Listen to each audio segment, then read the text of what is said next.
Hello everyone, welcome to the stream and to another day in Azeroth. And yes, to no one's big surprise, I am on a warrior today. Yay, warriors! Scary Meggy, Wayne, Dustin, John, Nenya, SickAU, Demok, B Sad Dog, Valerie, Mr. Blaster, CNET, Cyberchild, Michael Murphy, Paulus. Welcome everybody. Thank you all very much for being here today. All right. I mean, to be fair, I had my level 50 something warrior on the US realms, and I had to abandon her there to roll over here on the EU realms, so shouldn't really be a surprise that eventually I'm gonna need that warrior back in some form or another, and that form is going to take the shape of a night elf this time. And I think with this playthrough, we're going to focus more on doing stuff in Kalimdor. We don't do a lot of Kalimdor stuff on the Alliance. So we're going to do Teldrassil, we're going to do Darkshore, we're going to do Ashenvale, we're going to do whatever we can in Stone Talon, even though for Alliance, I know it's not a lot. And yeah, we'll just try to do as much in Kalimdor as we can. Obviously, we're going to go to Eastern Kingdoms and Zone Hop. But yeah, that's kind of what we're going to do to keep this one a little bit fresh, at least in the early levels. And we'll see how that goes. So yeah, that is what we're doing today. Alright, let's just go ahead and get into things, shall we? The balance of nature killed 7 young Nightsabers and 4 young Thistleborers. I also seem to have a quest back this way. Oh, that's Dalinar Delivery. We don't need that one yet. Let's go up here and grab this other quest. Woodland Protector. It's been a little bit since we've done Night Elf stuff. Hello. Seek out the Dryad known as Terrandrella.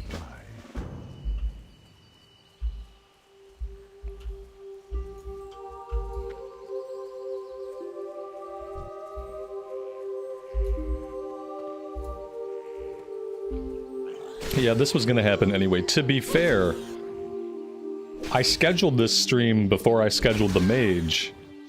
But I wanted to do a little bit on the Horde side, and we're still going to go back to the Horde side eventually.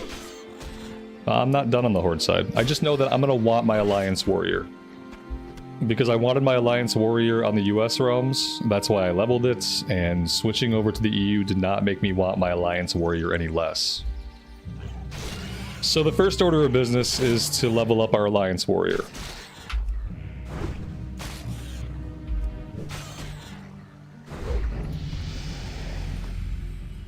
And after we do that, we'll still have plenty of time for Horde side stuff. And you know, maybe we can flip back and forth sometimes.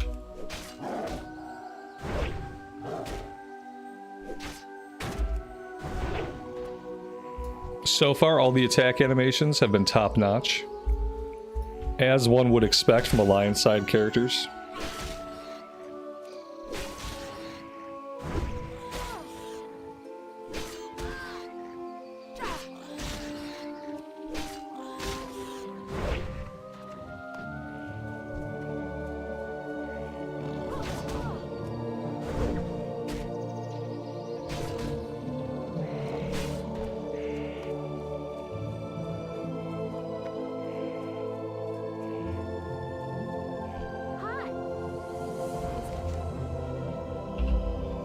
Collect 8 fell moss.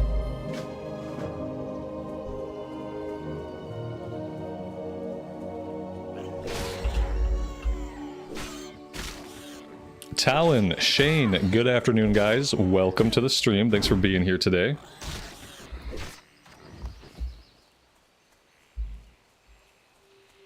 Do we need to go this way? I guess we can. We can kill the Grells, I think, for the fell moss. Yep. So that is what we'll do. I think we might be able to pick it up off the ground too.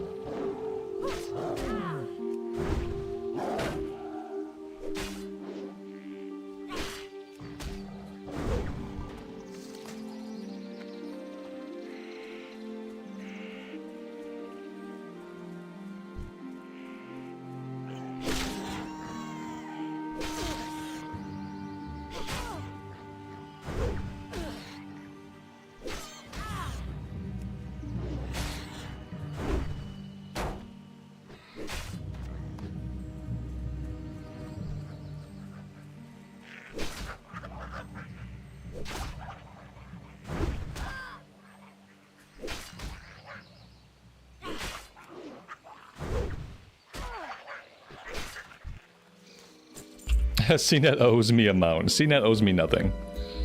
But yeah, he did say that. But that has nothing to do with my choice. I'm not that easy. Like I said, I'd already scheduled this stream, and it was scheduled for about an hour or two, actually. And then I took it down and I put the Forsaken Mage up. So this character already existed. This character had obviously been logged in, and, you know, I'd run around, and the character had been on my mind. I knew I was going to have my Alliance Warrior back. So I figured I might as well get a head start on it now. No real reason to put it off.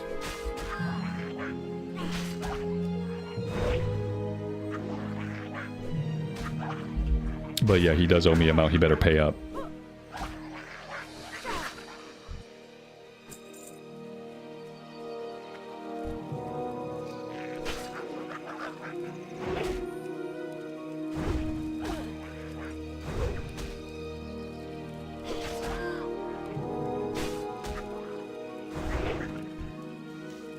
Let's worry about getting to level 40 first. We have a long way to go.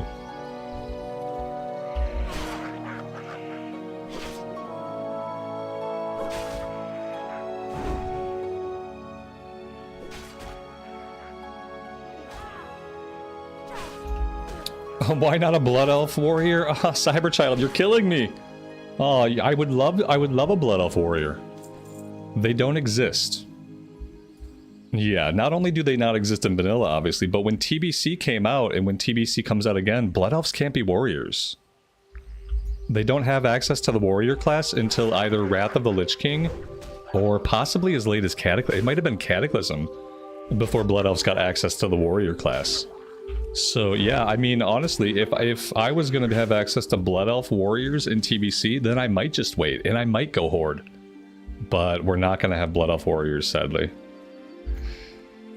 Yeah, oh yeah, in retail you can be anything can be anything. It's a great life you live. You live in a world where any race can be basically any class and everybody's happy and can make the character that they want. In Classic we don't get that. Yeah, we get told what we can and cannot do.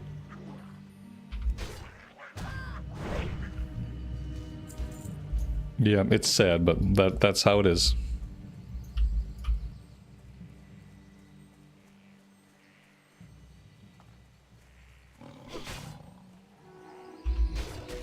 I mean, I'm not gonna spec into prot. I'll tank dungeons, but I don't mind tanking. It really won't matter. But, yeah, it's not gonna matter. Like, it's not gonna matter until, like in Zul'Farrak it starts to matter a little bit if you're, like, actually being a tank or not. As long as your gear is decent.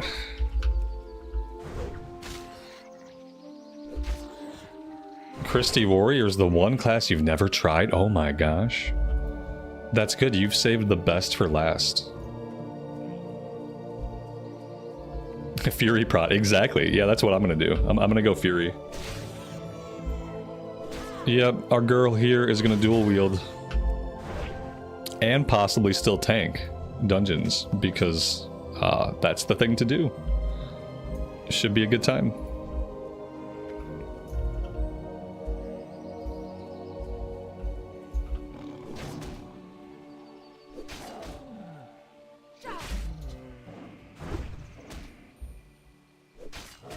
Am I still liking the rogue? Yeah. It's a different class. It doesn't, I know it's like, it's weird, right? You're like, oh, you're already playing a rogue. Like, why do you need to play a warrior? It's like, it's so different. It's hard to explain how different it is. I mean, you guys know. It's like both melee, it's both a dual wield, but it's entirely different. Yeah. Epic standing and hitting gameplay. It's epic auto attack gameplay, yes. Best class in game, most damage comes from auto attack. Big true. And we have epic music to accompany it. Even better.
Alright, we have our quest to see our trainer.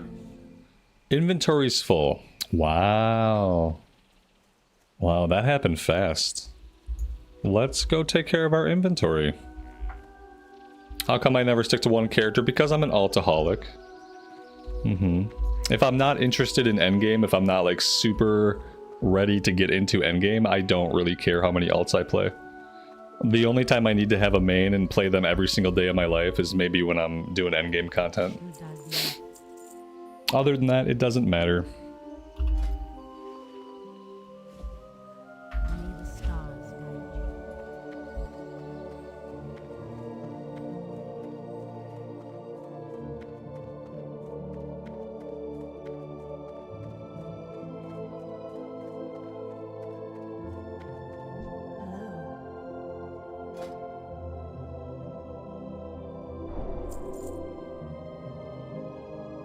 And that being said, we have lots of max level characters who have done lots of endgame content. So that's also true. Both things can be true. I can A, play a ton of alts, and also have done endgame stuff. Both of these things can exist together. I know it's weird, but when you have a lot of time to play the game, it's possible.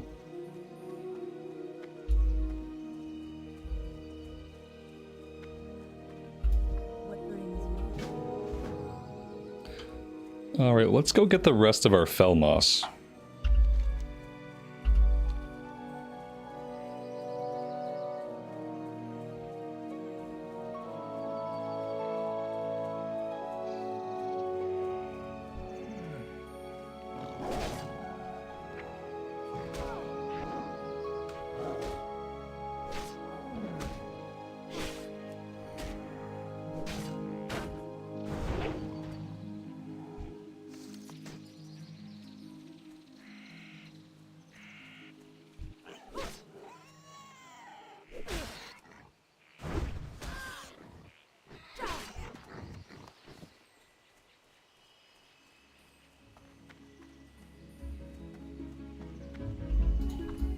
A single Grell? One lonely Grelkin?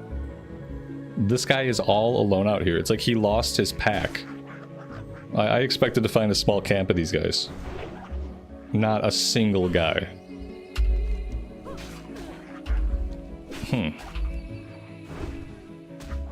Questie knew he would be out here.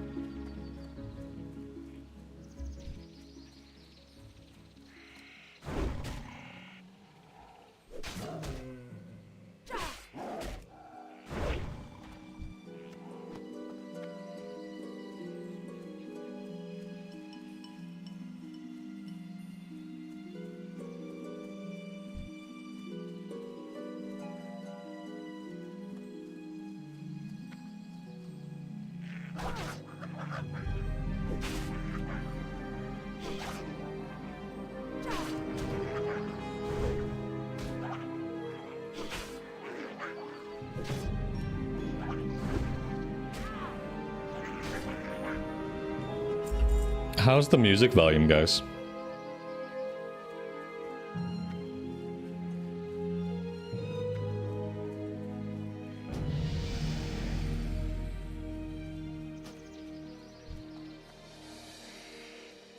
Incoming guild invite, you're too late. I already declined it. I'm really fast with the guild invite declines. Is this a guild you want me to go into? I mean, I'll join this guild, but I'm not gonna do anything in it right now, but volume is good. Thanks, guys. What does this say? Runal Jad? Yeah. That's a word, I guess. It's at least a couple of syllables put together. Alright, let's go over here and talk to Ivaron really fast. We're gonna have more stuff to do up here eventually.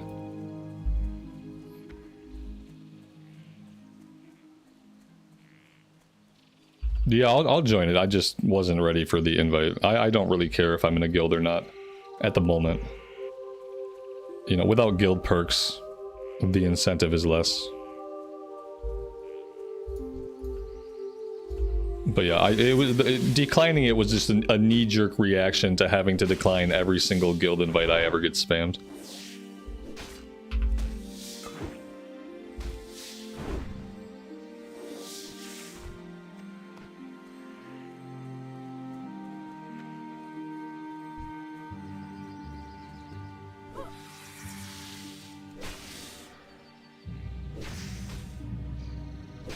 Yeah, the Flash Guild, yeah, the Flash. Yep. You know, after having to decline like 15 of those, I've got an itchy trigger finger. This is probably an upgrade. Yep. Put those on, we'll put the leather boots on, we'll put the mail belt on, there we go. Some extra armor for us at least.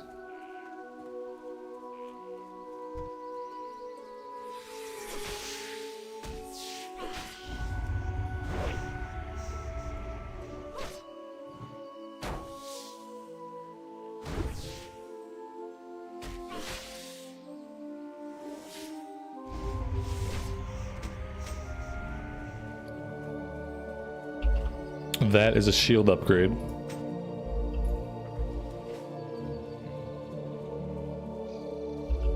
Shadow Wolf, thanks for being here, buddy. I am having a great day. Thanks for asking.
Webwood Venom. Bring 10 Webwood Venom sacks to Gil Shalan.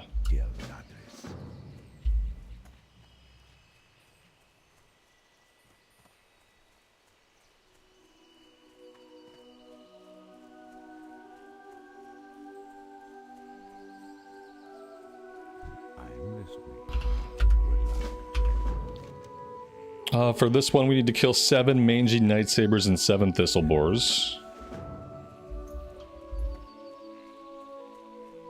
I feel like I'm already being really inefficient with these quests. What do we want here? Let's take the boots. That's level 4, so we need to go visit the trainer.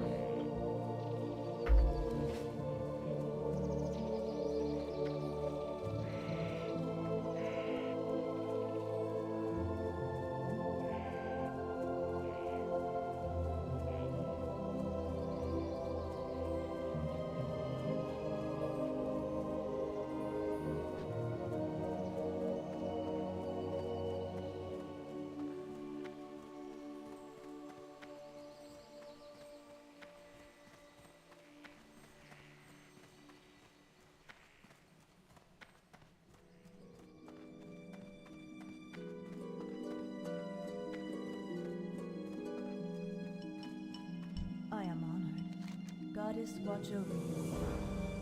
Ishnu Allah. Charge and rend.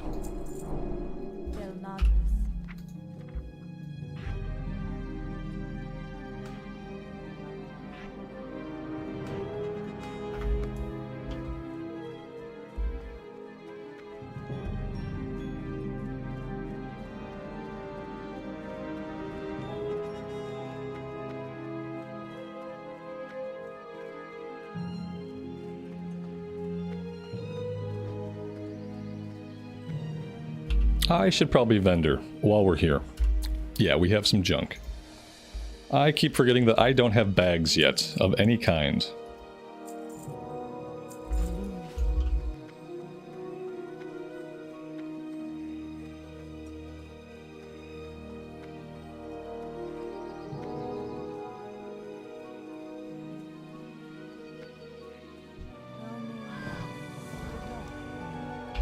Collect 7 hyacinth mushrooms and 4 moon petal lilies and 1 webwood ichor.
Tactical, the best place for a bag or two is in the camp with the imps. Right on.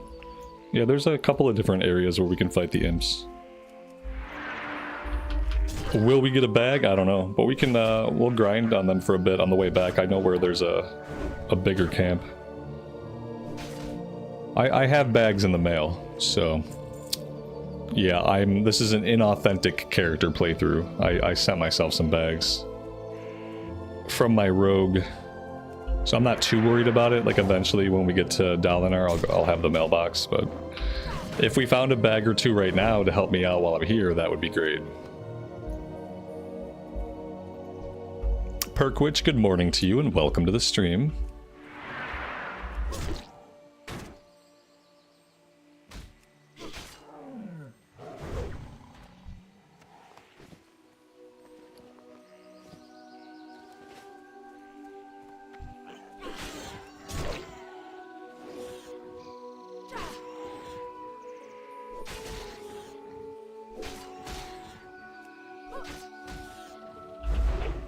Dustin, that's awesome, man. Really good news. That's really great to hear, buddy.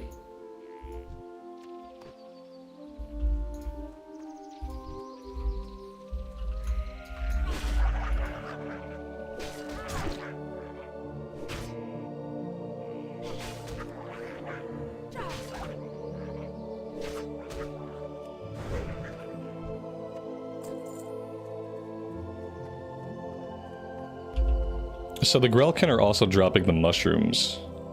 And then I think we need the lake to find the lilies. Moon petal lily. I think they're only by the water.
We picked up a flimsy chain vest. That's going to be an upgrade over the ragged leather vest.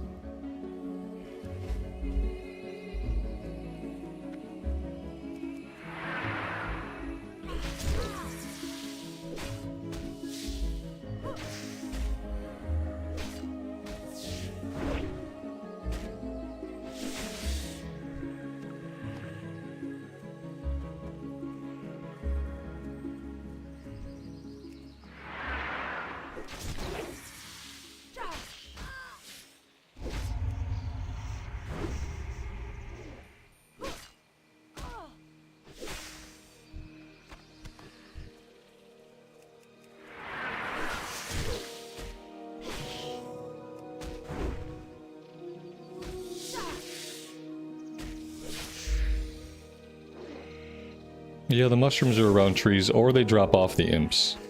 Yeah, we might kill some imps. See if maybe they'll drop a bag or two along the way.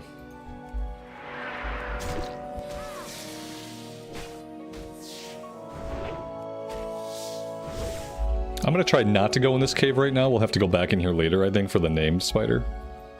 We'll kill some at the front, and then we'll try to stay outside. Colin, good afternoon, buddy. Welcome to the stream. Thanks for being here today.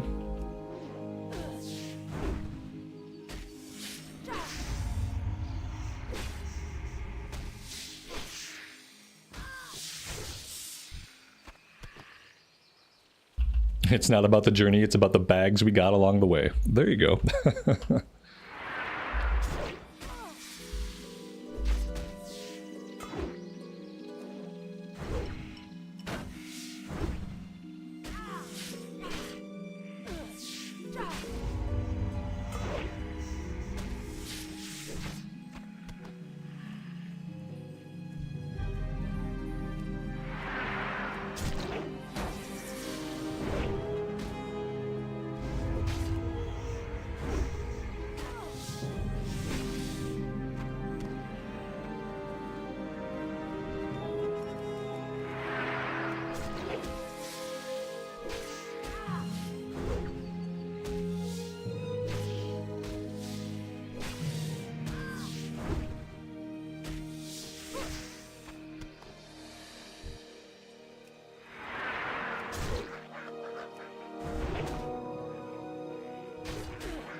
What would I choose? A one-handed sword or a one-handed mace? In real life or on my character? In real life, the maces, because I don't know how to use swords. On a character, it's going to depend on what character it is. Like for this character, I would choose swords. If it were like a male dwarf warrior, I would probably go with maces, and that would just be like aesthetically. See, now I don't have bag space, man. I don't know what you want from me. You're gonna have to mail that stuff to me. Maybe I'll get it in an hour from now. Or you could follow me back to town. Like, yeah, I'm gonna go back to town in a little bit, but I don't got bag space. I appreciate the thought though. It looked like lots of goodies, but I'm not going to have room for that until I get to Dalinar. When I get to Dalinar and I can get into my mailbox, I have bags waiting for myself. Until then, you might as well put them in the mail, because I'm not going to be able to carry this stuff around, especially if some of it's going to be stuff that I can't equip yet. I'm just not going to have inventory space. You have bags for me? I bought myself bags, man. Now we're just wasting gold. now we're just tossing gold on the ground. Yeah, I set myself 4 runecloth bags. What am I going to do with those?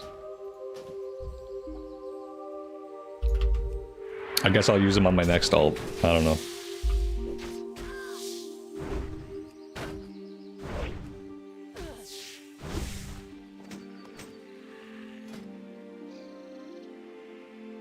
I appreciate it.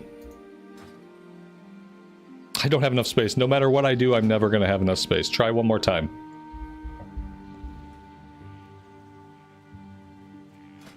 On Wings of Love, welcome to the stream. Thanks for being here today. I don't need the gold either, but I'll take it.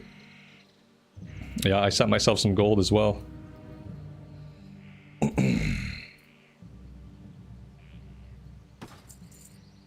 Let's do that.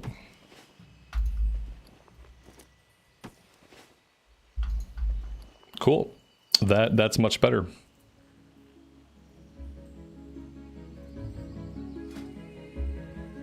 Oh, you got the other 2. Sweet.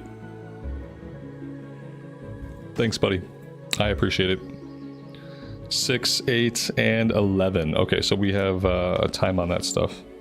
Yeah, I didn't send myself any gear. I just figured if we needed new weapons, I'll probably go to the auction house and buy some new weapons. What else? Oh gosh, that's a lot of stuff. Yeah, it was thoughtful to bring bags with you. All that stuff is red. We're gonna have to dump some of the stuff in the bank, I think. Is this like blacksmithing stuff or just like random stuff? Either way, thank you.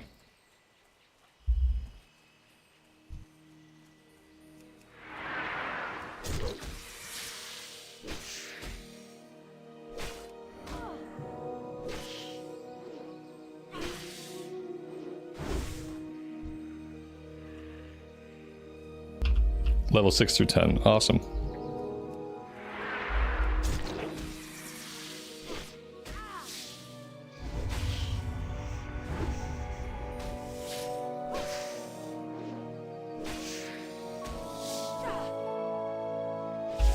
Am I still going to play the mage sometimes? Yeah, I will. Yeah. I will. I'm gonna, like, I need to have my Alliance Warrior. I did the Alliance Warrior on the US realms until, like, level 50. And then I decided I needed to play on EU instead. So, yeah, I really wanted that warrior, and I still want to have an Alliance Warrior. And since I know that for sure, I thought, like, I should spend some of my time leveling up my Alliance Warrior. But yes, we'll absolutely still do Horde side stuff. Even if I focus on this, we'll still do Horde side stuff on the mage. Because yeah, it's not that I'm like, I don't like the mage. It's not like that. It's just that I know I want this character, and I might as well start this character now. So yeah, and I almost started this character the other day anyway. Before I even made the mage, I had scheduled this stream. And then I was like, well, maybe we'll play some Horde side. And I still think playing some Horde side's a good idea.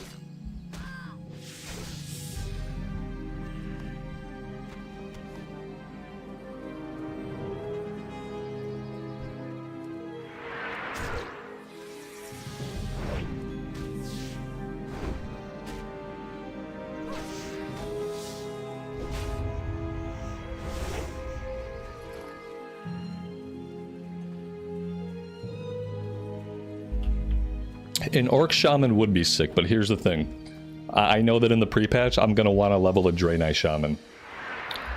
So I'm kind of waiting for my Draenei Shaman. Just like I'm waiting for my Blood Elf Paladin, so I'm not playing a Paladin and I'm not playing a Shaman because I am just kind of waiting for TBC pre-patch for those. So I can play them on the races that I actually want to play them on. Because I would love to play a Shaman. I just don't want to level up a Shaman on the Horde side in vanilla and then go when TBC drops and level up another Shaman on the Alliance side. As cool as Shaman is, that might be one Shaman too many. Just drop the Rogue. They are stupid. I mean, that's an opinion. Yeah, that's an opinion you're allowed to have. When's pre-patch? Who knows? Sometime in spring of 2026. That's the latest release window for TBC. It was winter of 2025, but then for some reason that became spring of 2026. But apparently they announced that Midnight expansion for retail was dropping in spring of 2026. So now I'm kind of worried that TBC is winter of 2026. I don't know. I wish they would talk a little bit more about it. It's not like they're having to develop it, you know what I mean? They could literally put TBC out whenever they want to. It's just about fitting it into the release schedule of their other games. So whenever there's a gap in their release schedule, that's when we'll get TBC. Because I feel like the anniversary realms, like especially like the TBC release, is simply being treated as filler between the content drops that Blizzard actually cares about. You know, big content drops like Mist of Pandaria, like the Midnight expansion, like retail patches. I feel like TBC is kind of like an afterthought at this point, and they're like, yeah, we'll squeeze it in whenever we have time, basically. You know, they got Legion Remix coming up, they got Midnight coming up, they have MOP coming up and all those patches to get through. They've got so many things on their release radar that I feel like TBC is just like kind of just on the back burner permanently. So, yeah. Is this the new and improved Rend Rambles? Yeah, we got a couple of upgrades. But, yeah, it's basically Rend Rambles. I made Rend Rambles too, actually. He's sitting in my character list right now. But this is the character I went with for a couple of reasons.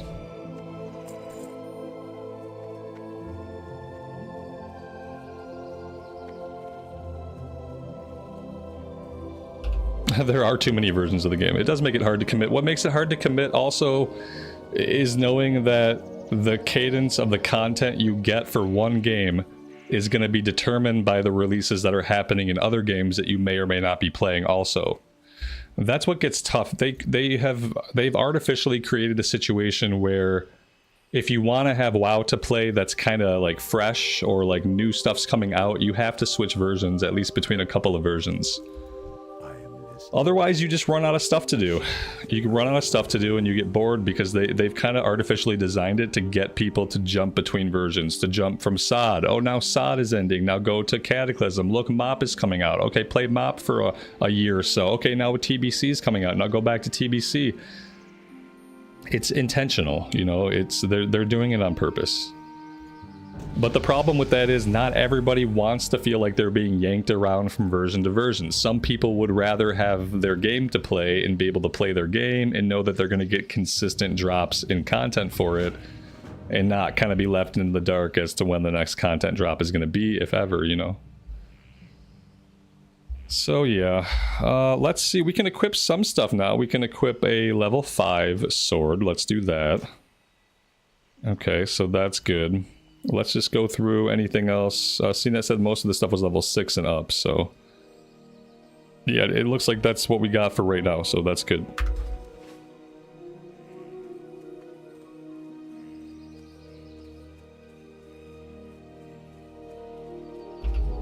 Anniversary has the most populated servers out of all Classic right now. I don't think we have numbers on that. I don't think it's fair to say that when, like, Blizzard doesn't reveal their player numbers. I know there are like fan-run websites that parse data that indicate player numbers, but I don't trust any of those websites to be 100% accurate. So I don't think there's any way to know that. Also, I would hazard a guess. I have to say that probably isn't right.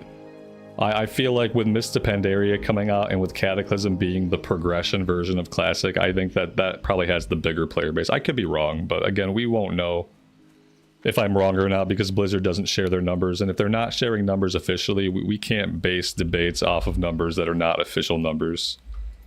Ishnu Allah. All we can do is wonder. Be careful. Yeah, they can only pull numbers from raid completions. And in a lot of versions of Classic, guys, I don't know if you know this, in a lot of versions of Classic, there are lots of players that don't ever raid. There are lots of players that never step into a raid. There are lots of players that don't even want to raid. And so when we're looking at numbers from websites that are pulling from raid completion, that's a completely inaccurate number to look at. It's completely and utterly inaccurate. It can't be trusted at all to give us any true gauge of the amount of normal players actually playing the game on a daily basis. Yeah. I mean, you can disagree, but what are you disagreeing with? Do you think that these fan websites actually hand count every single player that plays on a daily basis? They don't. We just explain what they look at. They look at raid completions.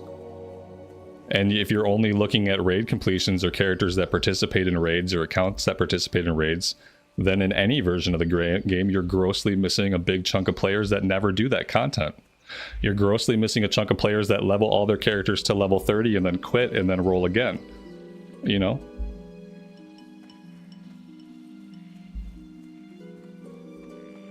Again, you can think that you're right, but you're not. So it's okay to have your opinion and have your beliefs, but you have to accept that you can't parade those things around as the truth. You're allowed to have opinions, you're allowed to have beliefs. You're not allowed to parade those things around as if they're unilaterally true, as if they've been proven, because they're not. The only way we can know how many players play WoW on a daily basis is if Blizzard told us, because Blizzard is the one who has those numbers.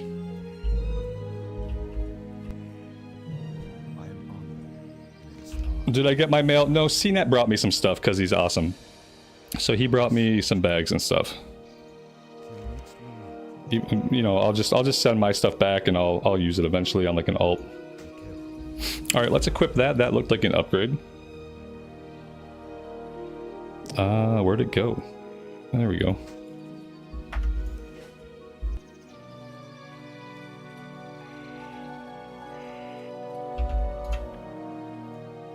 All right. Do we go into the back of the cave now? I think so.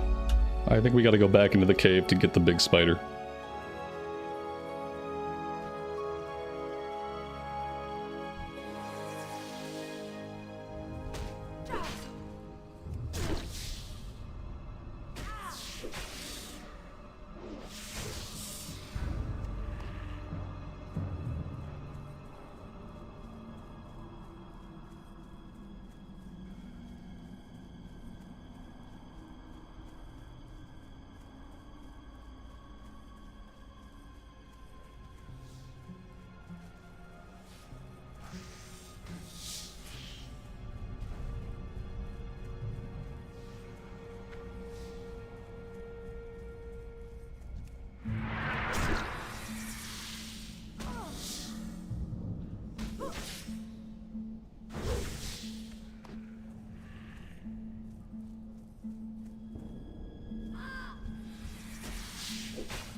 Cordy, the problem with what you're saying that you don't realize is that in your statement you use the word if, and you use the word should, and you use the word infer.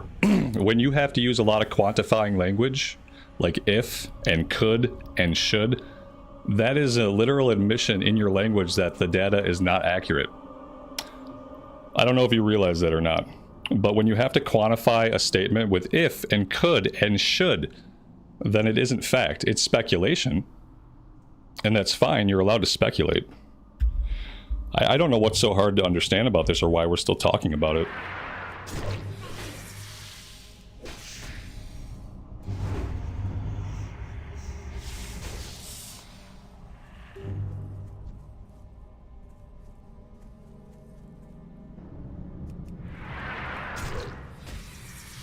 It doesn't matter. People like to argue stupid things. Especially on the internet. It really doesn't matter at all. And the only statement I ever made was that we can't know because we haven't been told with the actual data. We just can't know precise numbers. That was the only thing I said. And that's the only thing that's truthful that's been said. We can't know the precise numbers. Notice how I used the word precise. We can estimate, we can guess, we can speculate, we can deduce, we can induce. We can do lots of things, and we can arrive at a number, and that number may or may not be within certain thresholds. But what we can't do is know the exact number, because we would have to be told the exact number. It's not a hard concept.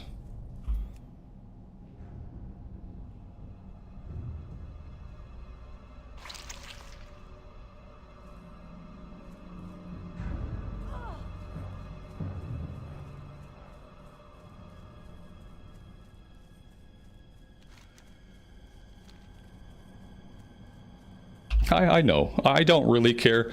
Sometimes I like to expand my patience with people because dealing with humanity is tough. And so every once in a while I like to take a deep breath and I like to try to expand my patience for people a little bit and try to just be slow and methodical and really try to absorb where they're coming from and how little sense it makes. And this was just one of those times. That's all. I don't really care.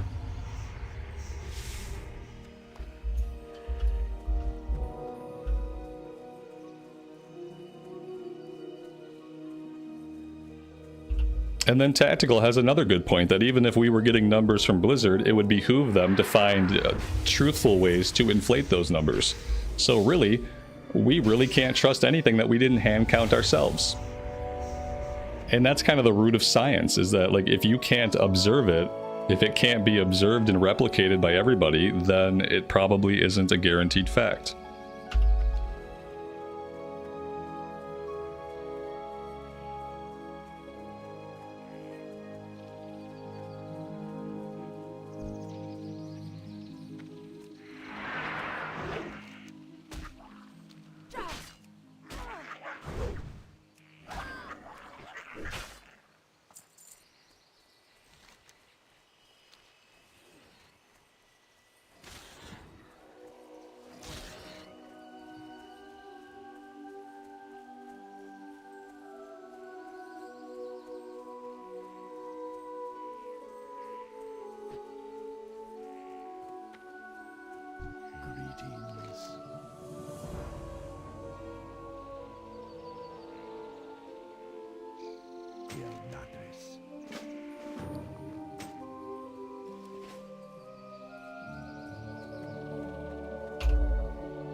One second, guys. I'll be right back. Sorry.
Oh, okay, I see what you're saying. Oh yeah, no, you're absolutely right. Here we go. Let's do this.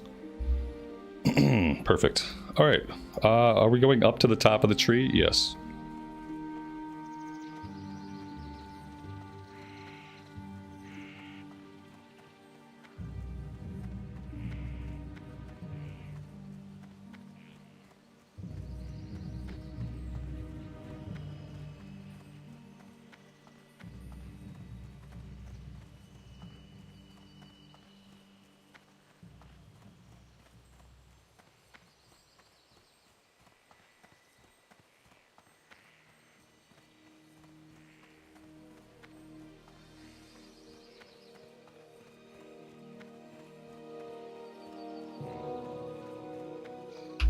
Here's a tip for life, and this one's free. If you're ever in a conversation with somebody and they say something like, I don't even know why we're still talking about this, I'm done with this conversation. Usually talking at them about it afterwards is going to be pointless. And sometimes not only will it be pointless, but it will lead to a negative outcome for you that you did not anticipate. Because usually it takes a bit to push a person to come out and flat out say, I don't know why we're still talking about this, I'm going to be done.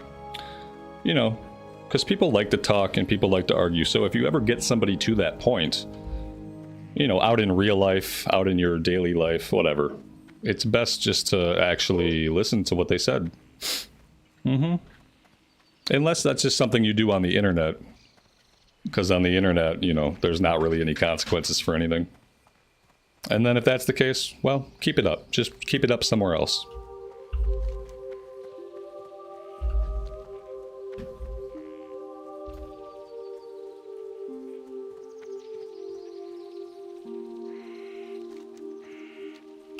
But I want all these strangers to know my thoughts on the internet. But all these strangers are here and I can say things. How can I stop?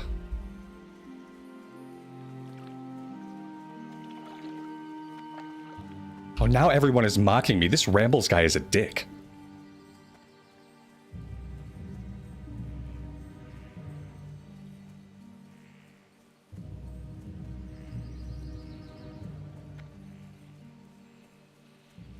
Dante, welcome to the stream, buddy. Nothing happened. No, nothing at all.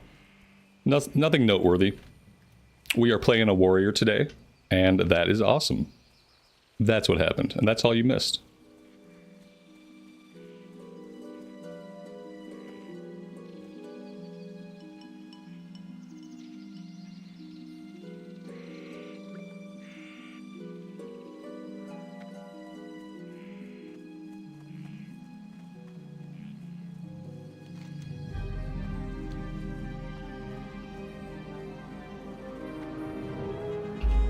Oh yeah, they can still lurk if they want. And what happens is I only do it when I get to a point where I know I don't need to hear from a person again and they don't need to hear from me again. Like, that's the only time that I ban somebody. Is when I know beyond a doubt that it doesn't matter what they say or what I say. We just don't need to have those interactions. So whenever I never want to hear somebody again, I just get rid of them. But I usually do a little bit of mental legwork first and try to like see what they're saying and try to provide multiple opportunities for like taking an exit ramp. And sometimes it just doesn't work out. Where is this guy? Is this back at the top again? I guess we're going back up to the top of the tree. I forgot how often we had to run to the top of the tree. John, those are terrible numbers, man. Yeah. Those numbers explain exactly why this is still a very, very small channel. It makes perfect sense. But those are pretty standard numbers. My numbers show, and these are actual numbers, my numbers show that only about 8% of people who have viewed a VOD will leave a like on it. Not 8% of the number watching at any one time, but 8% of the total number of views after a month's time. Of those 8% of people who will click on a VOD and let it run for a certain amount of time, only 8% will click the like button, which is it's a low amount, but I appreciate those that do. It's very thoughtful to take that second and click that thumbs up.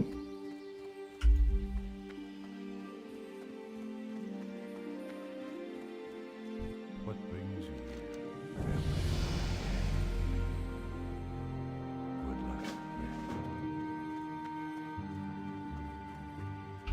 Am I done here already? Oh yeah, I guess we're level 6. I guess we probably are done. Let's visit our trainer. Can I not jump this? Certainly they didn't put an invisible wall here. Oh, now I can jump it. That was close.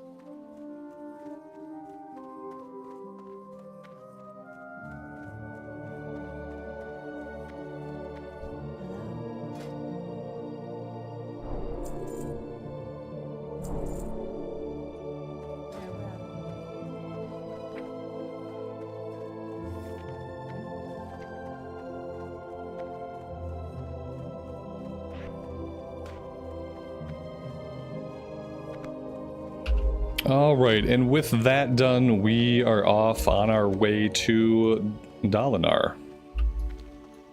Not to be confused with Dalaran, which is totally different.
Alright, Zen's bidding. 3 Nightsaber Fangs, 3 Strigid Owl Feathers, and 3 swashes of Webwood Spider Silk. Sweet. CNET, thank you so much for the $20 super chat, man. That is very kind of you. Have the Warrior Flex, otherwise known as the Banhammer. Thanks, buddy. Much appreciated.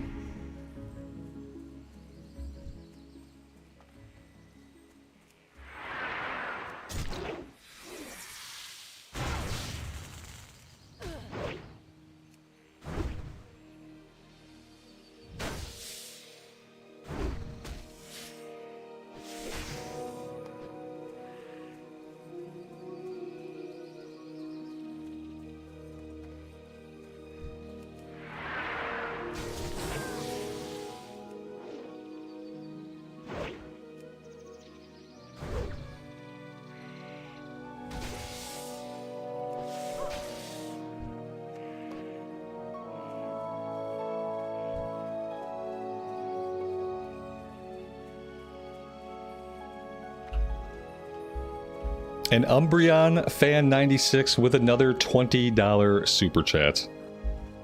Guys, it's very, very kind. Thank you so much.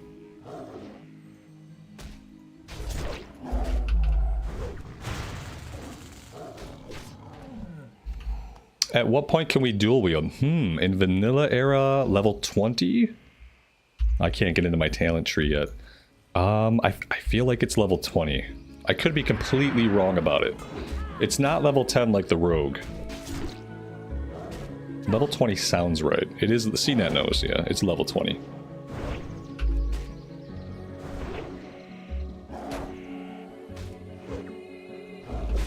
speaking of dual wielding and all that stuff, we do have to be on the lookout for other weapon types. And we're going to have to keep in our minds that we need to train any available weapon types as we get to certain cities.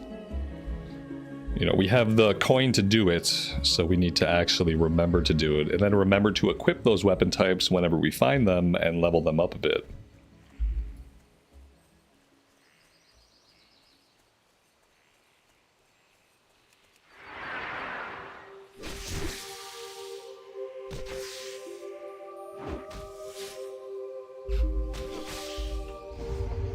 I'm a little bit torn about what professions I want to do on this character. I think I might do herbalism and alchemy. I typically have a pretty decent time on warriors leveling up herbalism and alchemy. And I always like having the potions and elixirs because it makes me feel like I'm a witcher. Which is like, you know, the ultimate badass.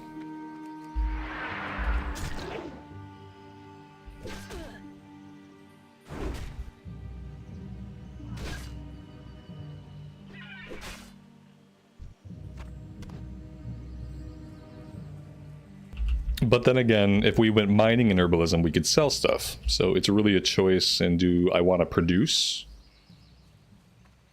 Do I want to produce things that I can use and maybe that I can sell later? Like, I don't know anything about how potions or elixirs sell in the Burning Crusade. I assume that people will need stuff for raids. And I assume that part of what they will need will be elixirs and potions when we're talking about TBC raiding, but I have no real idea. But maybe I'll go that route and we will see. I'm sure eventually we can make something useful to somebody.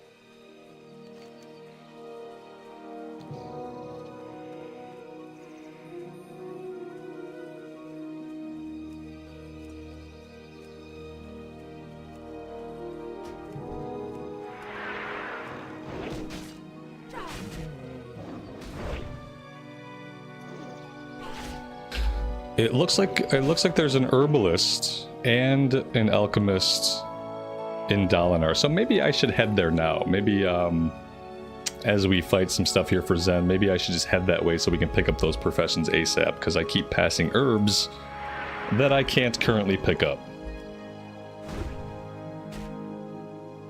JP, have I seen any of the Witcher 4 gameplay stuff? I haven't. I think, you know, I don't want to get cyberpunked again. Is that a thing we can say? I don't want to get cyberpunked again. So I'm going to wait until Witcher 3 is very much has a release date and very much is coming out soon TM. And then I'll start looking at stuff. You know what I mean? Cyberpunk me once, shame on you. Cyberpunk me twice, shame on me. So yeah, I'm going to wait before checking anything out. I don't want to get super stoked about some stuff that's not real. Did that once. So, yeah.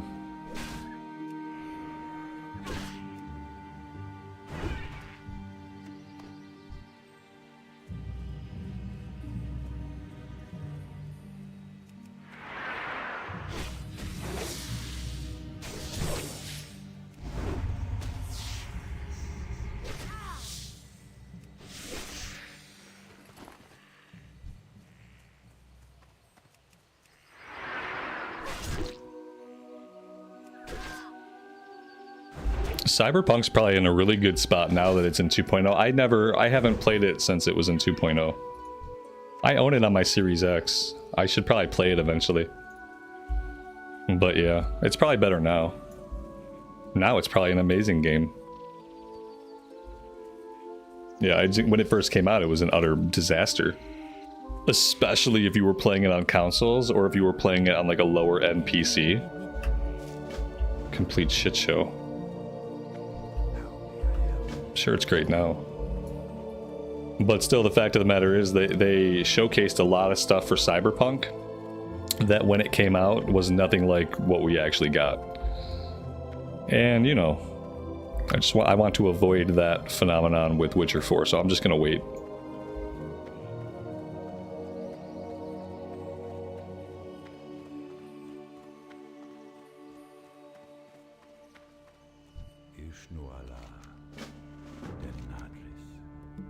Alright, so let's go train herbalism and alchemy. Then we're going after a dream catcher. We have a quest to kill Melanus and get his head. And then we got the rest of the stuff we have to do for Zen. There's probably a couple of other things to pick up as well. Yeah, that happens too. Sometimes if you're really excited about a game and it comes out completely busted by the time they fix it, you just don't care anymore. You know? Sometimes you got one shot to release it in a good state. We'll grab this quest now, even though we're not going to go out that way yet. She kind of patrols all around. We also need to set our Hearthstone here, so we got to do our training, set our Hearthstone, and vendor, but not our greens. Just everything that is not green.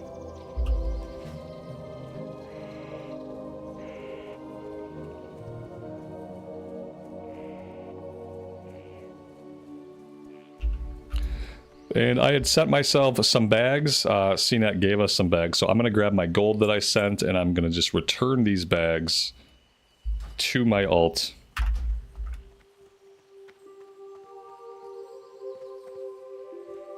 may I help? I am honored.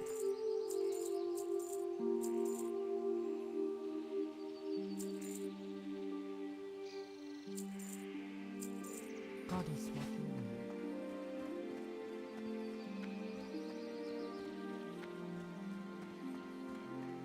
My goods are of the highest quality. Good luck, friend. Goddess, be careful. And we will light your path.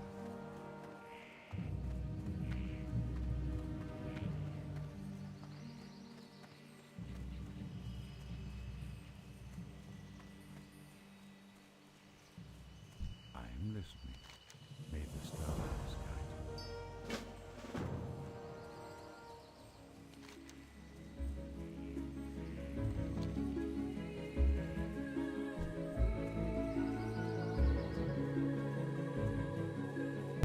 you. Let's go ahead and we'll learn cooking. Oh. Oh. May the stars guide you. For some reason, I didn't realize this quest was locked behind having cooking. Like, I just usually take cooking, and so I didn't really even think about it. Alright, and then herbalism is in here, and alchemy is in here. That's very convenient.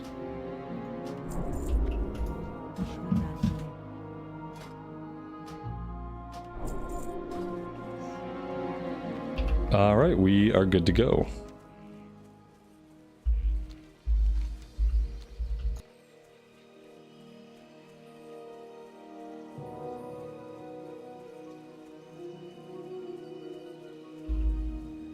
The lady next to the cooking trainer sells extra recipes. Okay, we'll check that out when we come back.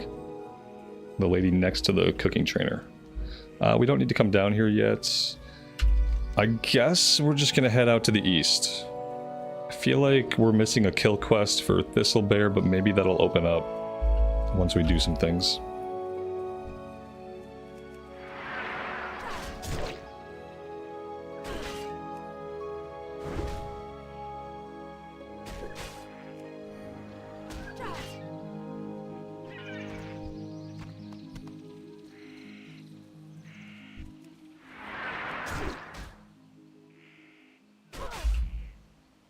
John, thank you so much for the super chat. I really appreciate that. Just to get it over 200. Thank you, man. Very thoughtful and kind of you.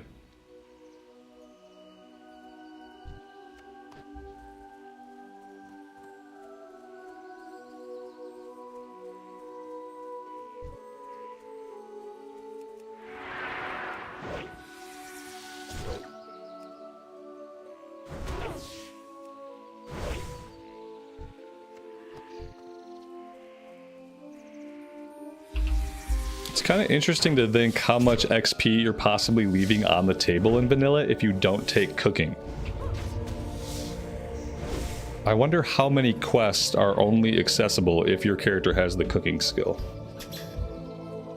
And you probably don't need to level the cooking, you probably just need to have it to open up the quest. Alright, if we turn this one in, we'll get a follow-up to look for falcons or something like that. So let's go turn this one in really quick before we head back out.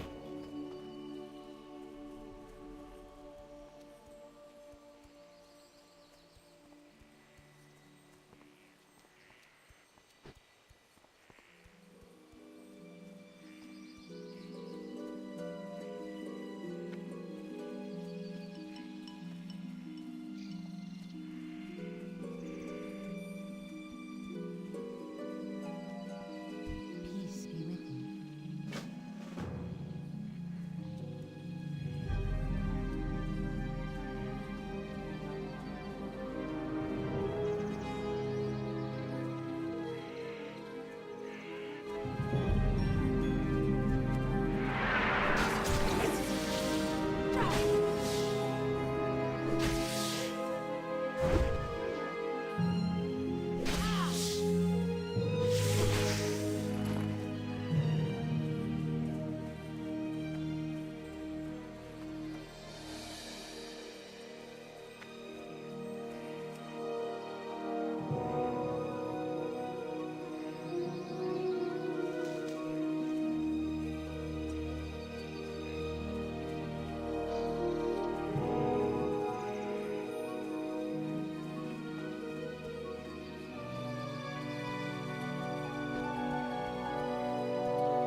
Oh, whoops. We could probably take 2 of them. Shouldn't be a problem, I hope.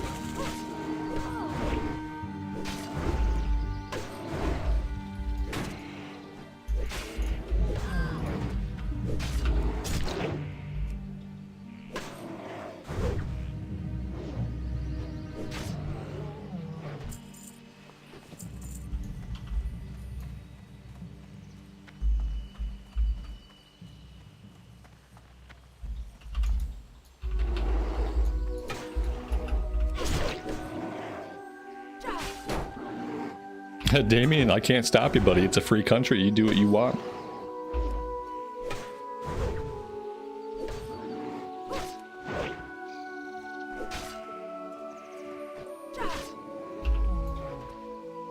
Does grouping for quests lower your XP? Yeah. Yeah, if you're in a group, you get less XP per kill. The thought being that if you're in a group, you'll probably have a higher kill rate. The rare is up? I didn't see him. Is he below somewhere? Return to Athretus Bear Mantle in Dalinar. Okay, the rare is up. Where's he at?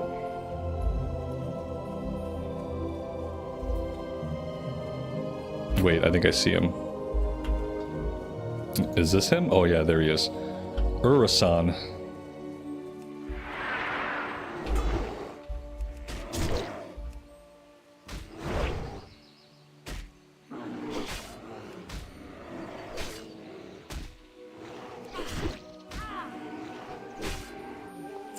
Nice. Gnarlpine leggings. It's an upgrade. This is a bind on equip white piece of gear. I have not seen many, if any, bind, like soul-bound whites. Interesting. There we go. They look like every other generic crappy piece of leather pant. Very good. We will wear those for a short time.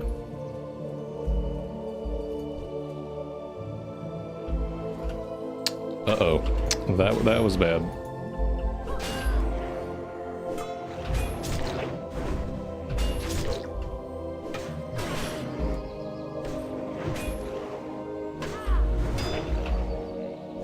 This would be a great time for a potion. Yeah.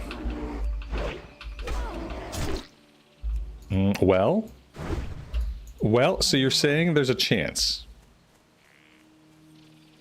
I wish I'd have put a bleed on that guy that has like 1 HP.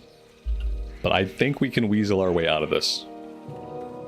There we go. We dropped the 1.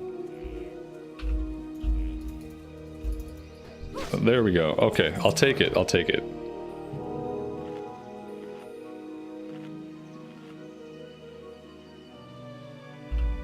Thomas, I appreciate that, buddy. Thank you so much.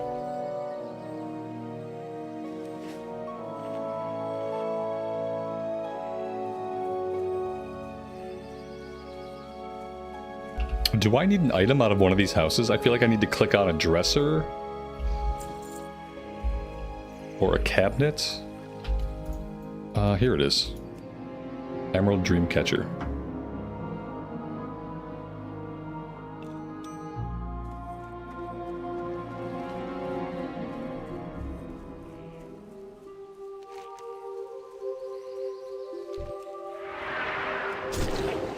I shouldn't kill a bunch of these guys. We're going to be sent back here to kill a bunch of these guys. I'm pretty sure we get a kill quest. What I need to find a lot of spiders. And I need to find some more falcons. Where am I going to find lots of spiders? The game doesn't really know. And by the game, I mean Questie doesn't really know. The game knows, it just isn't going to tell me.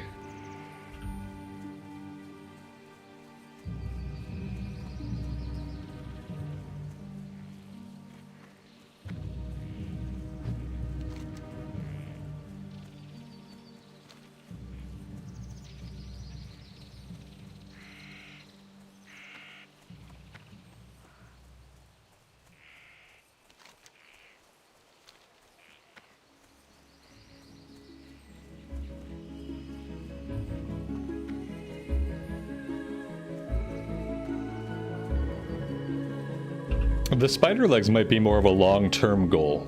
I don't think I'm going to spend time hunting them down because they seem to be few and far between. Maybe we'll run into like a pack of them somewhere at some point.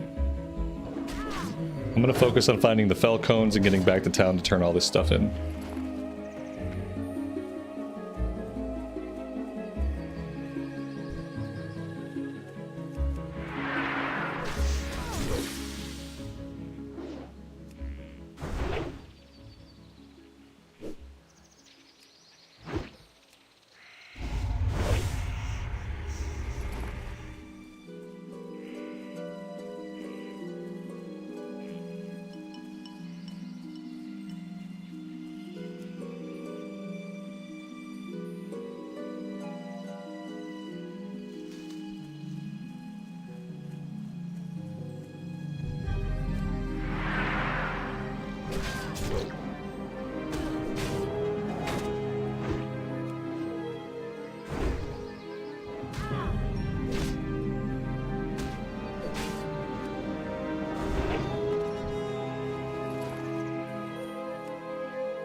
Alright, that is level 7.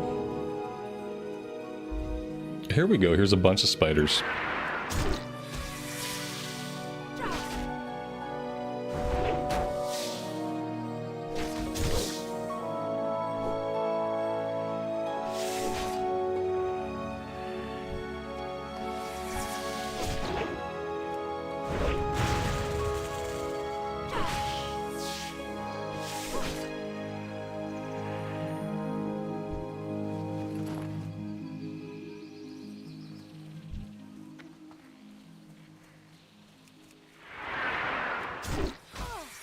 Herbs. I should probably turn on track herbs. Yes, absolutely.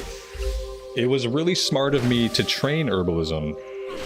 So I got halfway there. You know what I mean? That was a good move. The second thing that would have made it even smarter would be to then track the herbs. Kind of surprised I haven't just seen any herbs in the field.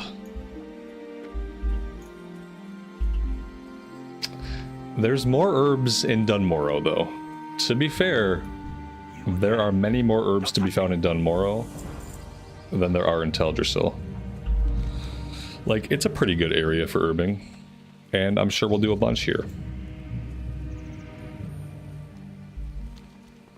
But Dunmorrow is better.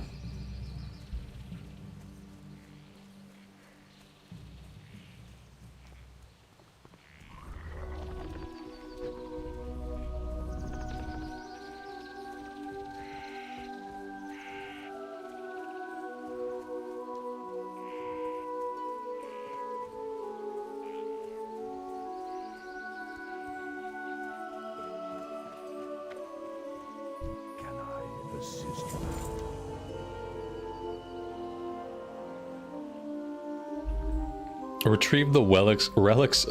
Yes. Retrieve the relics of Rakening. We're going to call them the relics of Rakening from now on. And bring them to Athretis Bear Mantle. Okay, this is the one where we go down into the Barrow Den and we get lost for an hour. Okay, yeah, I know this one. The relics of Awakening. Sorry, I'll stop.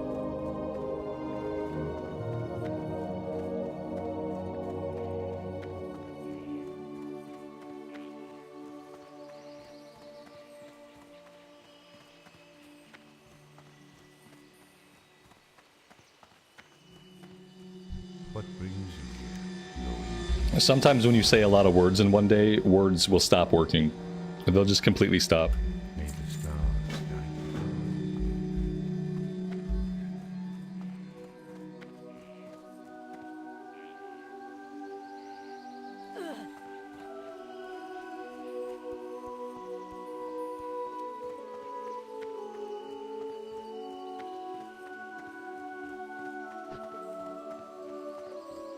Hello. Okay, at level 7, we may be able to equip some of our other stuff. This is a two-handed sword. We can't use it yet. We have to get the Stormwind to train two-handed swords. Level 6 chest piece. We can definitely pop that on. Level 11, level 10, level 10. Level 7 shield. We can pop that on. Okay, and then we can sell our old stuff. Which includes... Oh, not the weapon yet. Let's sell the Severed Voodoo Claw. What is that? Okay, let's just get rid of that. Let's sell the eggs. And we'll keep the shield. We should be good.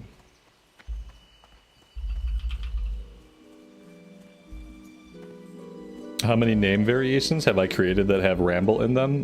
Many, yes. Many variations.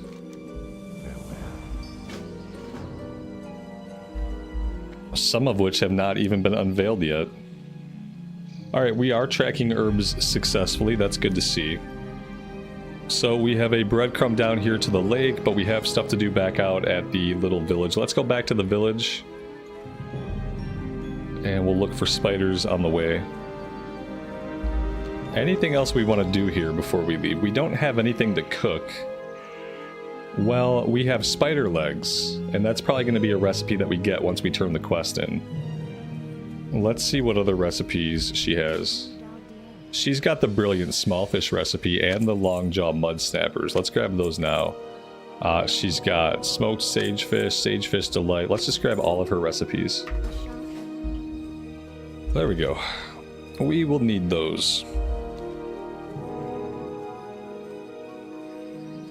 Yeah, spider legs, best dinner option. I guess it's kind of like crab legs because, you know, the spiders are 90 pounds. If it's a 90-pound spider, there's probably some meat on its legs.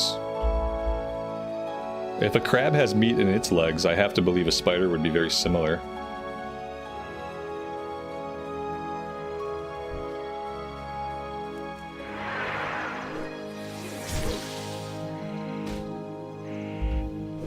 Mr. Santa, good evening, buddy. Welcome to the stream. Hope you're doing well today.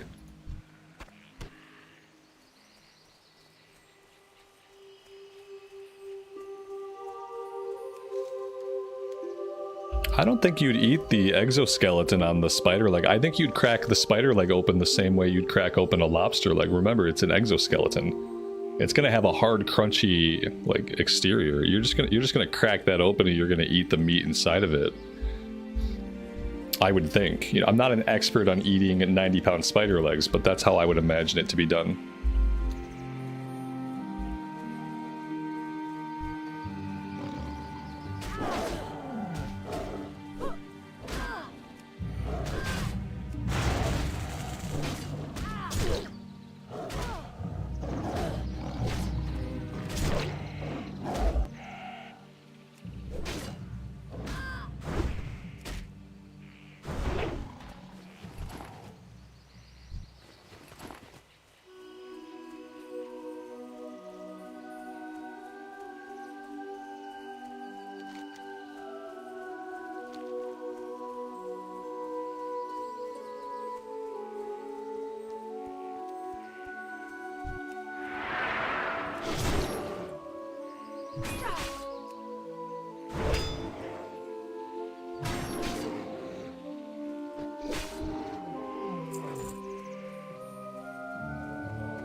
Is it possible that I muted your boyfriend? Yeah, it's definitely possible. I mute people sometimes. Basically, if you say something that I don't like, something that increases my blood pressure, something that I think, I call it the trifecta. Like if you say something that is dumb, ignorant, and wrong, like any combination of those things, then I'm very likely to mute you on the channel, which doesn't stop you from watching, but it does make it so that I don't have to read your comments anymore, which if I bother to push that button, I can't read your comments anymore. So yeah, but that's usually what it's either something that I think is really dumb or really ignorant, and it's also usually something that's wrong. You know, it's either wrong factually or there's something wrong with it. And once I see that, I just ban. I don't ask questions. It's a one and done. Can you write comments, like leave them on the VODs? No. Once you're hidden on the channel, you can't communicate with the channel or through the channel. It just pretends like you don't exist, basically. You get to watch, but that's it. And I've learned that for some people, that's really all the power they can handle. Like, they can't really handle the responsibility of interacting in a public chat full of strangers and some guy they don't know. So for some people, I feel like that's what's best, you know?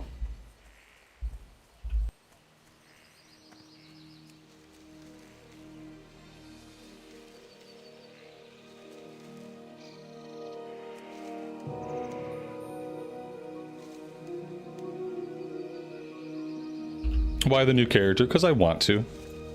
The same reason I do anything that I ever do.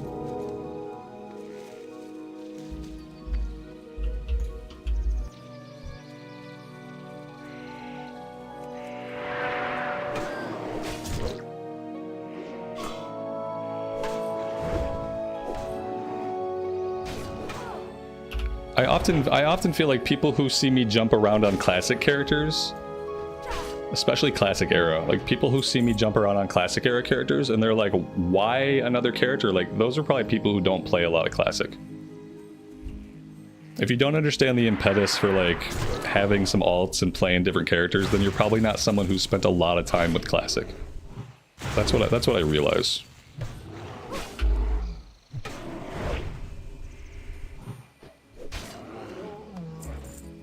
And that's okay. Basically for this one, you know, I have my level 50 warrior on the US servers, and I still want to have a warrior. So now I have to re-roll a warrior because now I'm on the EU servers, and I've left my US account behind. This character was an inevitability. The moment I decided to come over to the EU servers, I knew I was going to have an Alliance warrior. It was just a matter of when that was going to happen. And I decided today was a good day to start her up. And so that's what I did.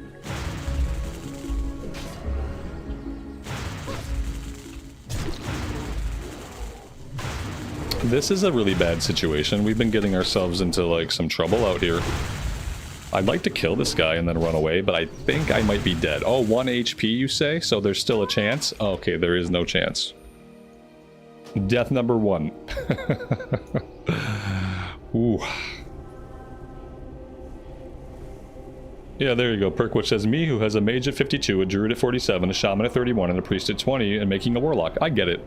And I think people who play a lot of classic era, like, they get it. But I understand, like, as an observer of the game and someone who, like, hasn't played a lot of classic and hasn't played classic for a long time, yeah, I mean, maybe it's harder to understand, like, why not just focus on one character? Well, sometimes we do. The example of this is the paladin that I got to level 60 over on Mankrik.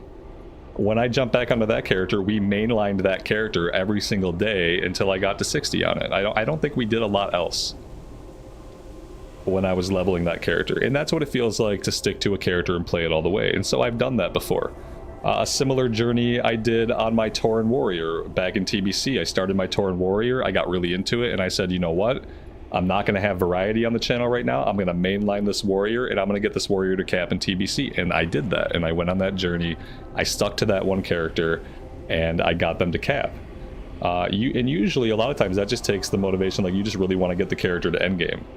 But if you're just having fun leveling characters, and you don't really care about getting to endgame right now, it's easier to roll alts. You know, it's easier to have a lot of characters in your rotation, because some days you wake up and you want to play a mage, and other days you wake up and you want to play a rogue, and other days you wake up and you want to start a warrior, and you can do all that stuff. And it's such a long journey, and if you're someone like me who is just looking towards endgame in TBC and not endgame in vanilla, you have the time to approach the game that way and spread your playtime across a lot of characters, especially me. Like, I play for like 6 hours a day. So as someone who plays for 6 hours a day, 5 or 6 days a week, I can have a lot of characters going, and it's okay. I have time. Will I keep approaching this pull the same way? The answer is stick around and find out. I'm going to bleed this guy and try to get him to come back with me, and I'm going to try to leash the other two. And then if I can leash the other two, then I can go in and I can take them out next time. But the problem is I need to actually leash these guys, and they don't really seem to want to leash. Not really sure why they don't want to leash. There they go. They finally leashed. Okay, so this guy is dead. That's one small success. Now we need to recoup and go back and do that again. Herb finding back on. Tactical, thank you for the reminder.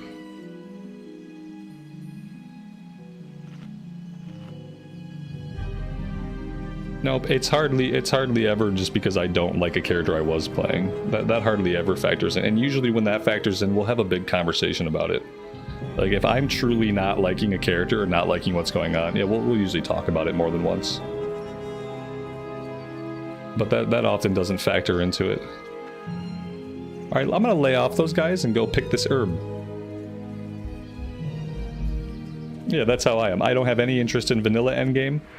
I'm waiting for TBC endgame. Yeah, that's me too. Same boat. And I did some of the vanilla raids in Season of Discovery, and some of that stuff was fun. I was happy to see some of those raids, like Molten Core, Blackwing Lair. I was happy to see some of those raids in SOD. I had fun running through them in SOD and just seeing them, because a lot of them were raids I had never seen. So that was cool. And obviously Naxx is a raid that I've done a billion times. You know, a lot of those times were in Wrath of the Lich King, but what I found out in SOD was that it's basically the same exact raid with the same exact fights. So yeah, I got no interest in vanilla endgame stuff. Never really have. I remember my friend showing me like 40-man raids back when he first got into raiding, and I was like, yeah, this looks like a mess. I don't like this. And I kind of knew then, I'm like, yeah, 40-man raids aren't for me. And then when I started raiding in Wrath of the Lich King, we were doing 25 and 10-man stuff. And even the 25-man raids for me were kind of big, you know. It felt like people could go down and die, and there wasn't a lot of personal accountability. We could still kill stuff with people on the floor. And then it was when we started doing like Ulduar 10-man hard modes. Ulduar 10-man hard modes was some of the funnest content I've ever done in any game. It was just 10 of us. Everybody had to perform like basically perfectly. You had to trigger the hard mode. You had to deal with the additional mechanics. Nobody could really screw up. You had to come in and be ready to learn the fights. And yeah, I really liked the harder, smaller group content.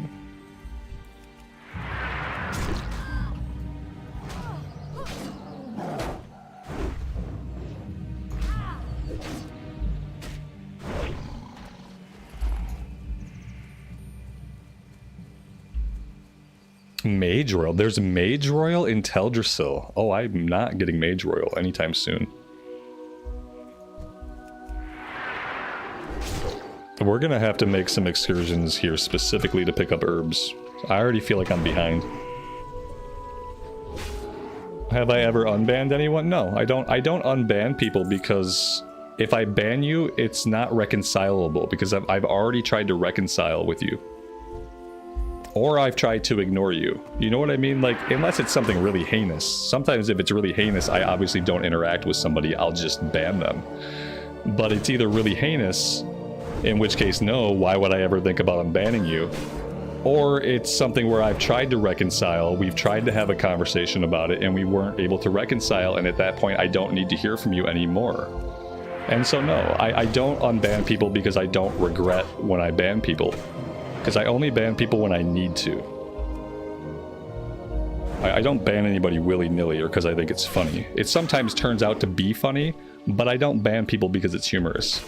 It's very sad when I have to mute somebody.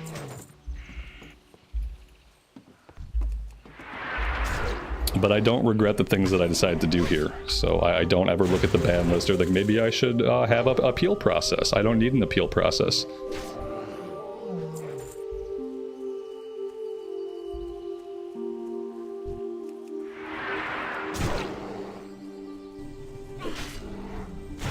Ah, 2 casters. Oh, this is deadly. This is deadly. Without a potion, especially, this is deadly. Oh, maybe they'll run themselves out of mana. We need a couple of crits. We need a crit. Any kind of crit. Come on, we can do it. We can do it. Come on, best class in the game. Come on. Oh, there we go. There we go. We got it. That was close. Patrick, thank you so much for the 24 months of support. That's 2 years, buddy. That is a long freaking time. I really appreciate you being here for it. That's awesome.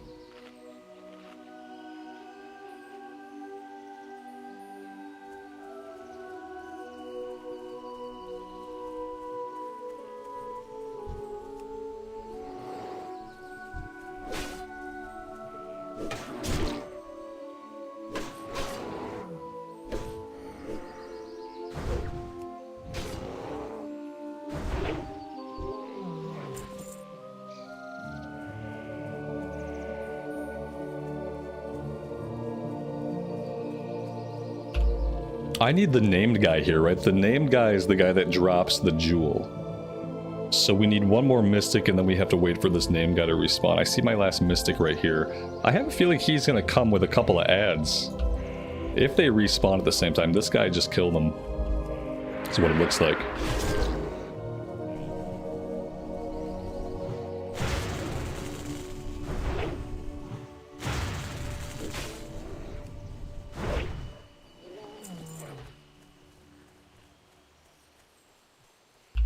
I remember him respawning pretty quickly, but it seems like on this server, things don't respawn as quickly as I remember. I think a lot of my memories are from Hardcore.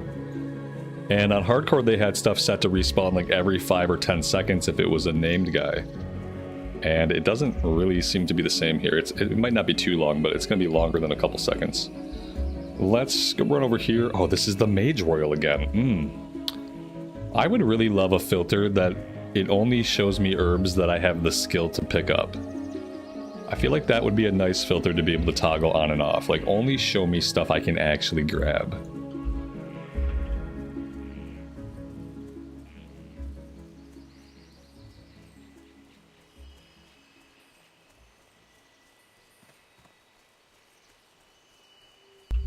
There he is. Yeah, that wasn't long. That was about 30 or 40 seconds. Not a very long time. Let's get him before his cronies respawn, and actually, let's pull him out of this little area so that his buddies don't respawn right on top of us.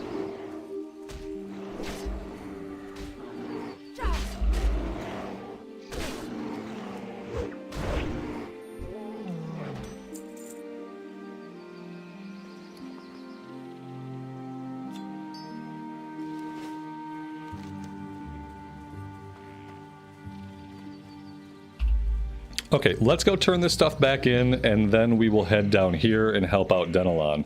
If we can find some spiders on the way back, that would be great. Because we still need 2 small spider legs.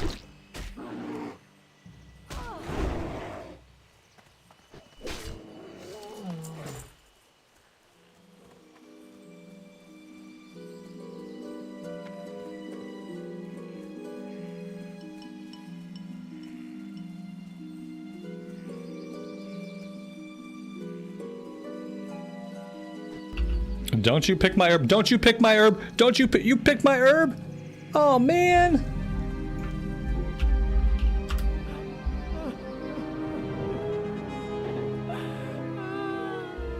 He picked my herb, chat. What the hell? Alright. I mean, you guys know what we have to do now. I think it's pretty obvious.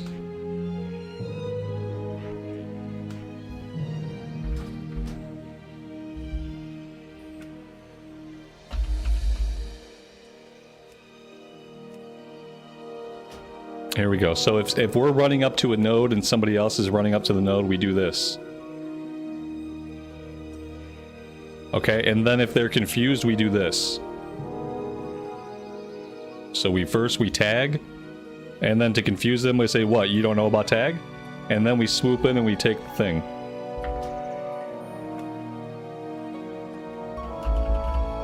That's the plan. Now we're ready. Never again will we lose a node.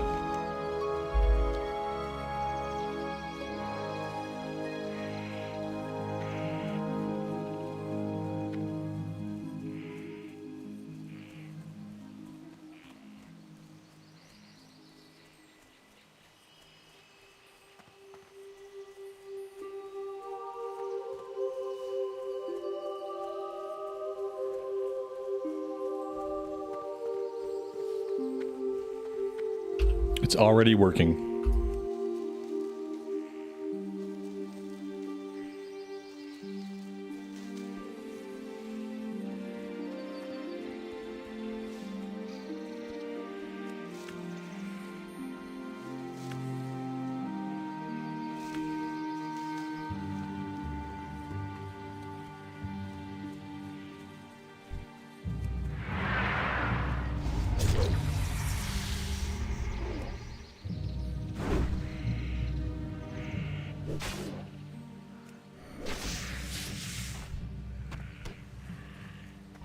And there we go. That's 7 out of 7 for the spider legs.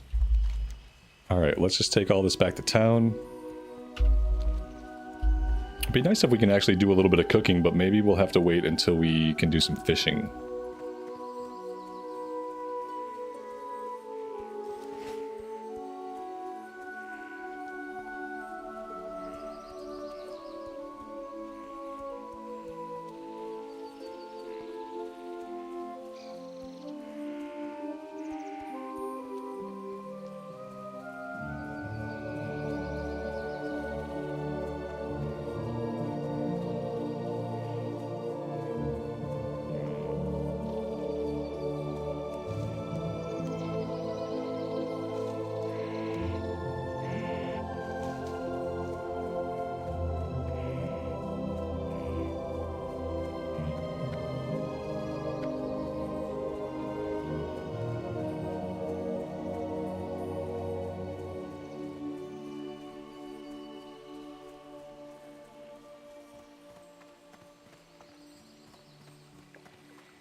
We might as well grab first aid. We are absolutely going to need it. Luck, friend.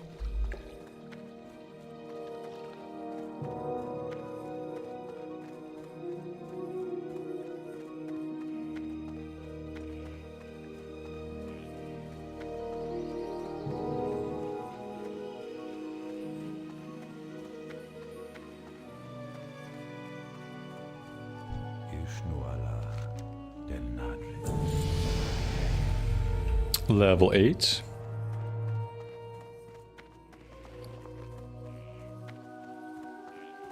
We have a few pieces of gear that we can equip now.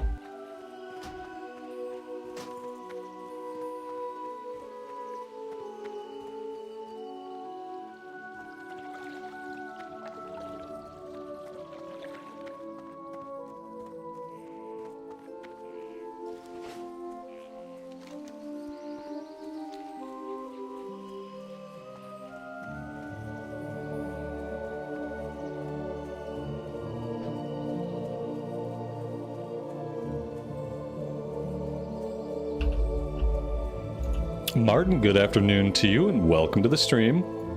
Am I enjoying the Night Elf Warrior? Of course. Very much.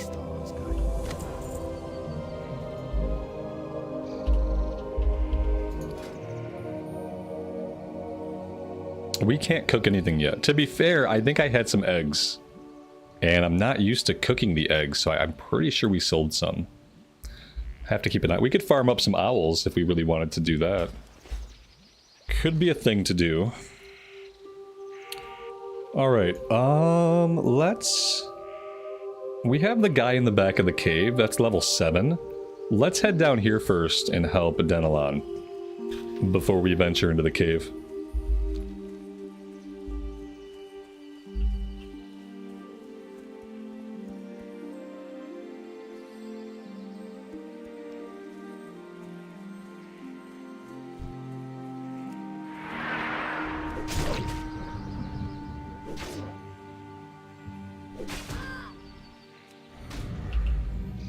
At least there's no buffs to remind me about. What about Battle Shout? You guys aren't going to yell at me every time I don't have Battle Shout up in combat? I typically don't miss Battle Shout very much, because it's kind of part of your rotation. But I'm sure there will be opportunity. Or when I start having elixirs, when we start getting into alchemy and my elixirs wear off, you guys will have an opportunity to yell at me about that. So don't worry. The opportunities to remind me about things that I should remember will still exist.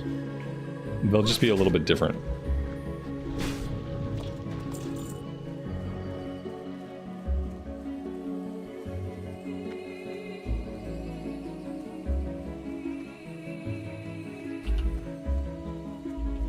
CNET, you got Washington State for bullshit. Do I want to try it? I don't know what that means. I have WA for BS. Blacksmithing I got. I don't know what WA means. It doesn't mean Washington State.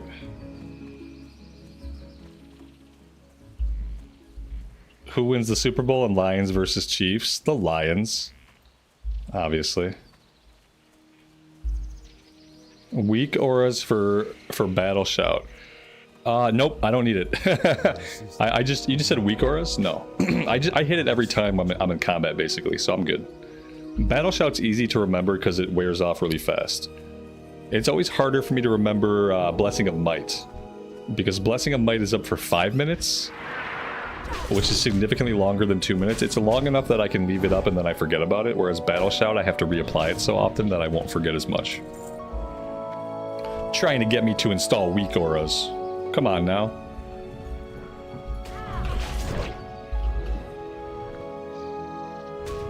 What talent spec are we gonna go? That's a good question. I think we're gonna do arms until a certain level. We might just do arms until 20.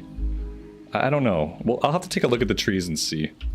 We could just go flat into Fury. Ultimately, we're gonna dual wield. I just don't know if it's gonna be better for us to go arms early and go Fury later. We'll have to see and talk about it.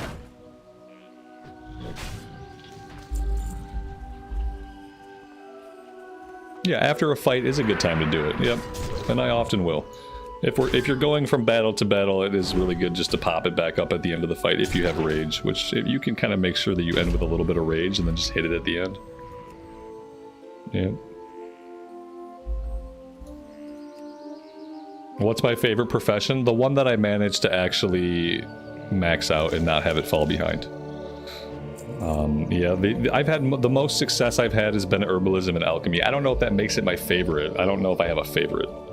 It's a weird thing to have a favorite for, because like professions are kind of situational to the character, for me at least. Yeah, I tend to do best when it comes to herbalism and alchemy or skinning. Other professions, I tend to let them fall behind. Like blacksmithing is really hard for me to keep going over time. Yeah, but alchemy I've done... In Season of Mastery, I maxed out herbalism and alchemy. And that was a warrior, and that was pretty easy. Even though in SOM we were leveling a little bit faster, I was still able to keep up with those things. What's Battle Shout do? Increases attack power. Increases your melee attack power by 18.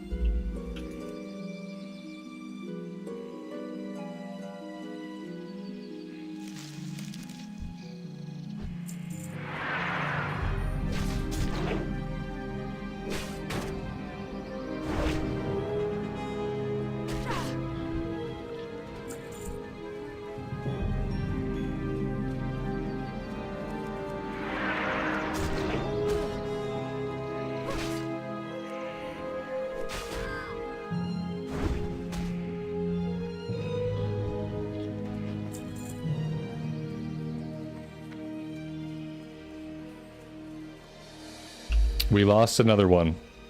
He grabbed that one right behind my back. We were too late to tag it. Way too late.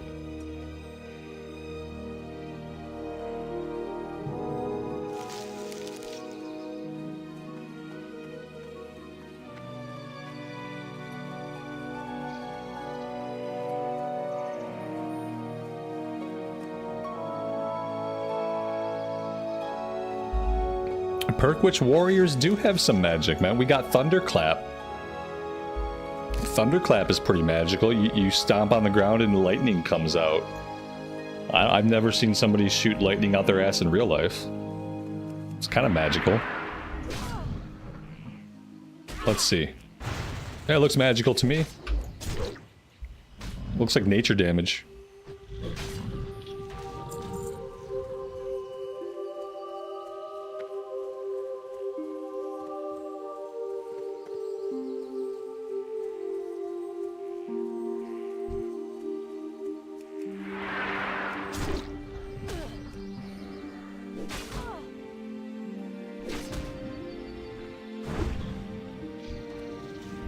He'll stick to Shaman. Shaman is like a magical warrior.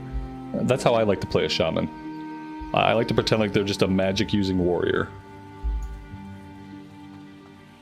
Especially during the expansions when you can do a two-handed build. I like doing my Shaman with a two-hander. That's always fun.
I don't even think I can get Earth Root yet. I need 15 skill to get Earth Root, and we are at 11 skill. Yeah, we can't even get Earth Root.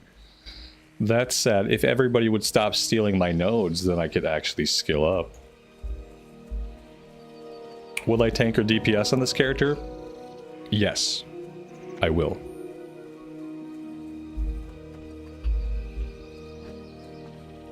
Yeah, we'll probably do both. Paladins are a magic warrior. Paladins are a warrior that uses the Holy Light. Holy Light in magic is a little bit different. When I say magic, I think about elemental spells or arcane spells. a paladin is a warrior that has a connection with the holy light, which is magic, but not in the sense that we're talking about.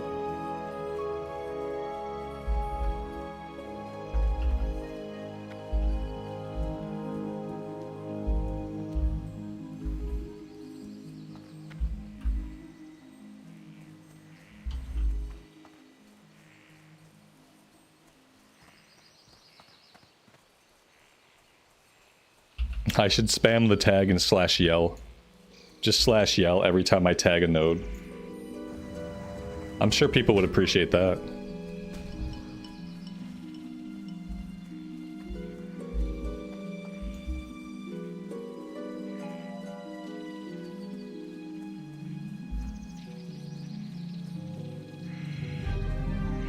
Is a hunter a magical warrior then? No, a hunter is a magical hunter.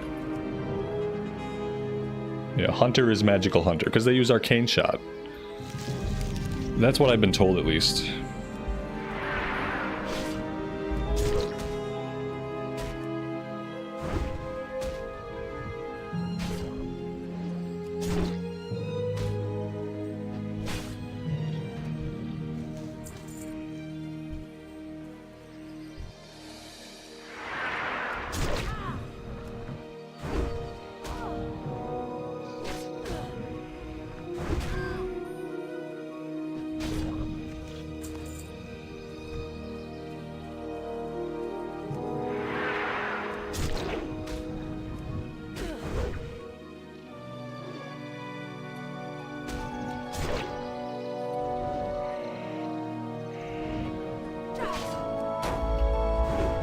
So I don't typically complete a full starting zone before I zone hop, but I think in this case I will.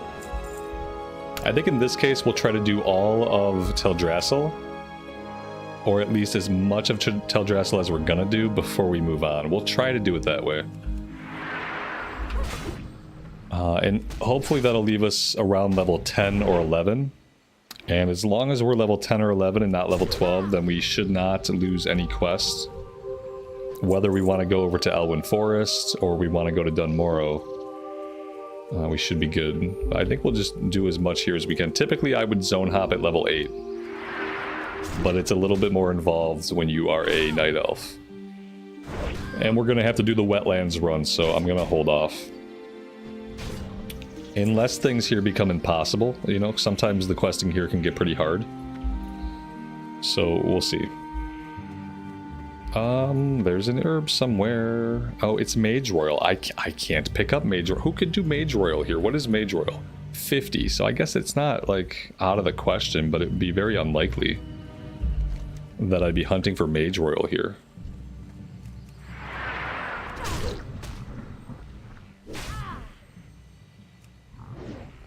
And it's, the Mage Royal is not few and far between. There's actually a lot of Mage Royal.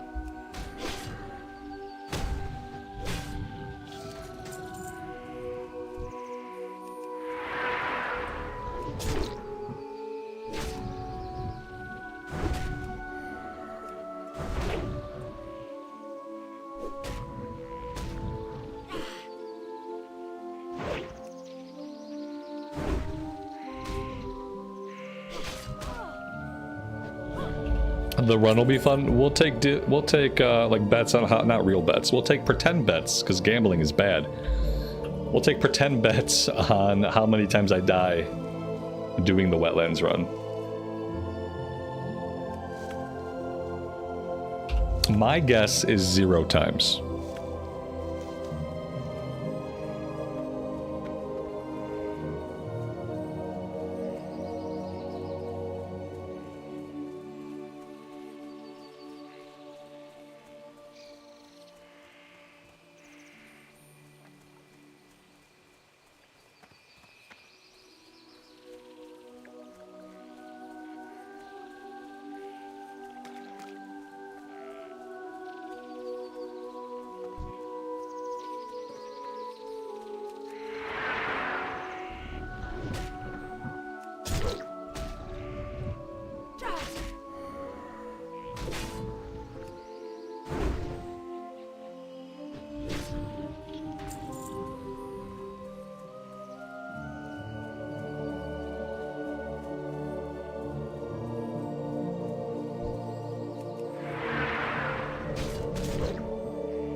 So now we'll go into the cave and we'll go after Melanus's head. Then we'll do the ambusher kill quests. And then we're going to try to go into that cavern. And see if we can't get hopelessly lost.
That's 15, so now we can get Earthroot if we come across any.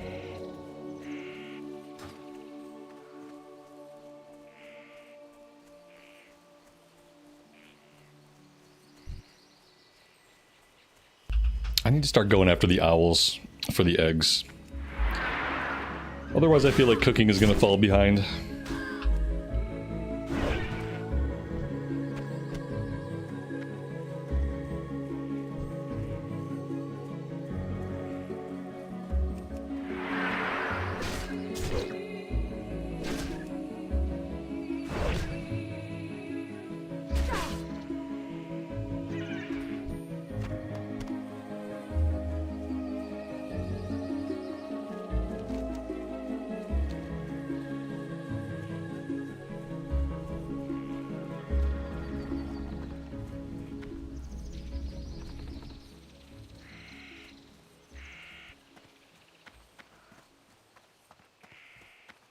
How may I help?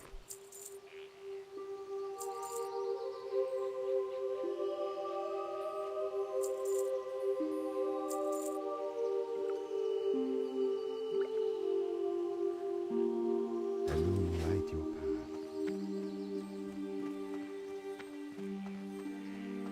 I am honored. So at level 8 we got Hamstring and Heroic Strike rank 2. Okay. Well, Heroic Strike rank 2 is going to be an immediate damage boost. So unlike spells, the next ranks of abilities will automatically go to the bar. We don't have to worry about dragging out the new ranks of things like Heroic Strike, things like Rend. We have a couple of things that arbitrarily we do have to drag out manually, but most of our stuff will automatically update on the hotbar.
Deathwing, have a good rest of your day, buddy. Thanks for hanging out. We'll catch you next time.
Ooh, we picked up a rusty hatchet. Oh yeah, we have no weapon skills. That's a reason to do the wetlands run sooner rather than later, actually. Maybe we should zone hop soon. It kind of sucks to not have all of our weapon skills. It's going to make it harder to level up weapons later on if we have to go a long time without them.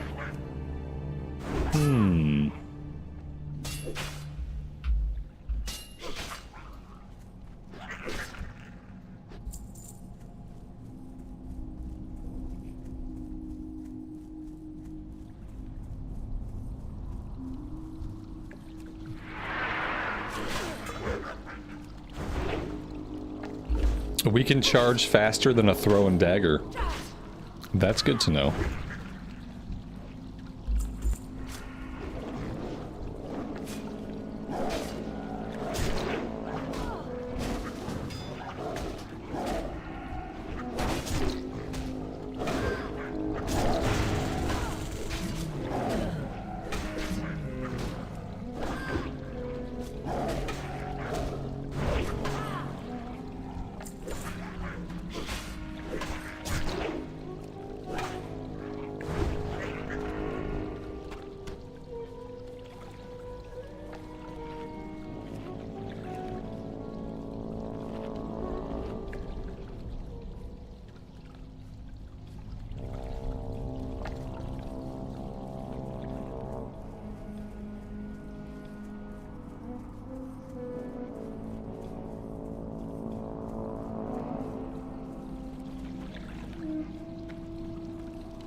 Oh my gosh, I can't believe we made it out before respawns happened. That's crazy. Lucky us.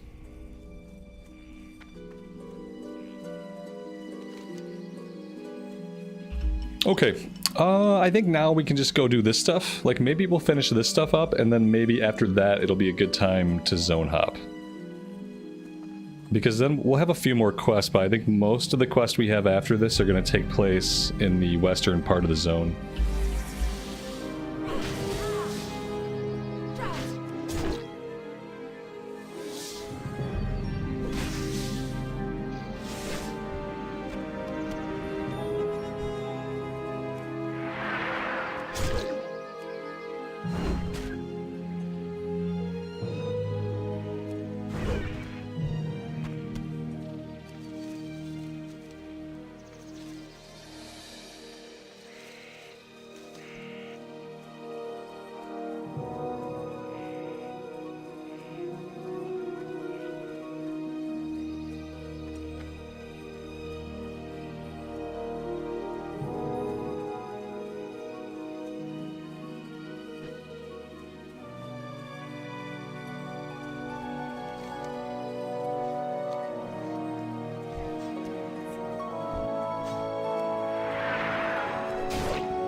Is there a reason why I almost always choose female characters? Yes, because if I'm gonna look at something for 300 hours, or 200 hours, or 100 hours, I like to enjoy what I'm looking at.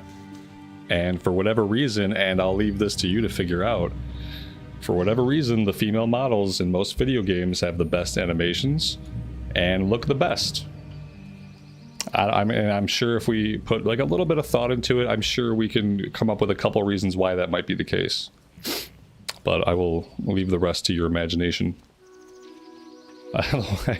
People always ask me this question. It's like, it's not hard to imagine like why a dude would play a female character. It's not hard to imagine why anybody would play like any attractive character. And I feel like people are like, they're fishing for some answer that doesn't exist. Because you have to expect what I'm gonna say. And it's not just that, it's like none of the male body types in this game, like none of them appeal to me. They all look a little bit grotesque. They all look a little bit like disproportioned. And I don't think a lot of their animations and physics are good. Whereas the female bodies in this game tend to be more like human proportioned, like they actually seem human proportioned. I don't know if you've looked at like the human male's forearms, but they're literally as big as my thighs. Like that's not how people are made. And so it looks weird to me. And sometimes when stuff looks weird, it's immersion breaking. So yeah, I play females because the females look better. Simple as that. There's no esoteric reason. There's no like shady fucking messed up reason. It's just like I like the female form, and I think in this game especially the females look better. That's it. Until there's blood elves in the game, and male blood elves look good. I played plenty of male blood elves because they're actually like almost normally proportioned like humans would be. They don't have any like severely grotesque qualities about their physique that I find appalling.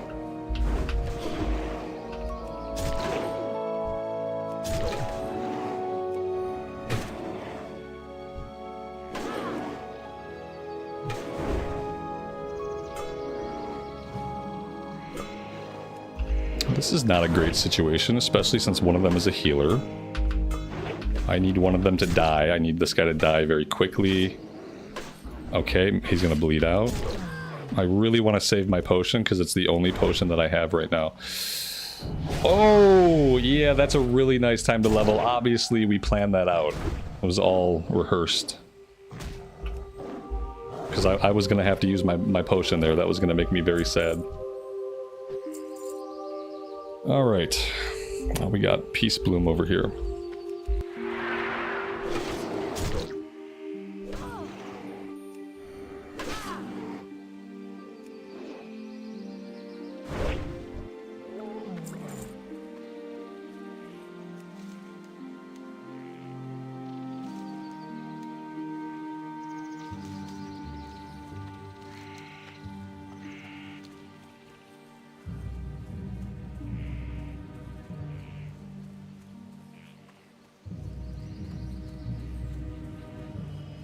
Alright, we need to find the entrance to the Barrow Den.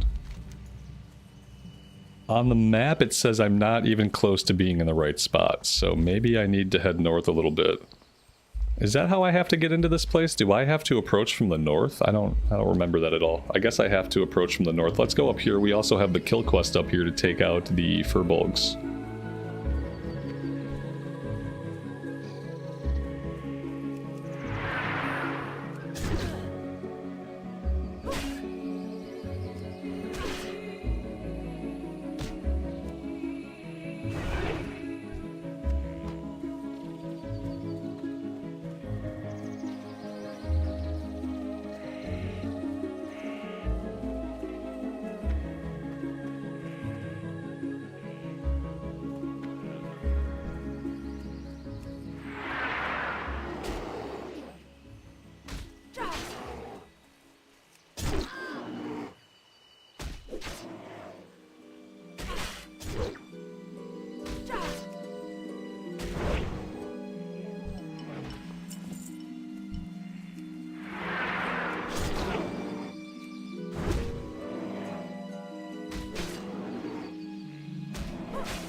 More Mage Royal. I really need that filter to turn off the tracking on stuff that I can't collect.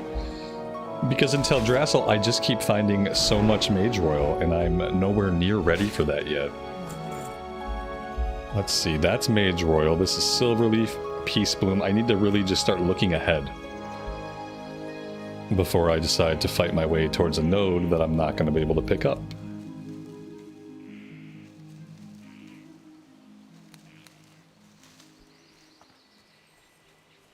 Alright, here we go. That's the entrance that I was looking for.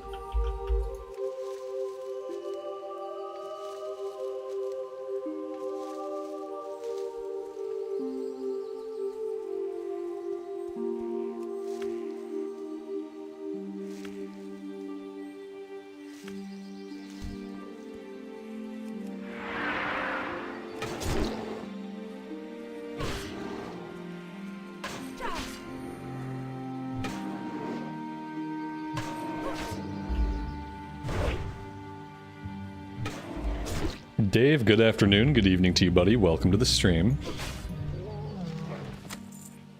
We picked up a Scroll of Protection. I'm going to pop that now. That's going to be 60 additional armor for 30 minutes.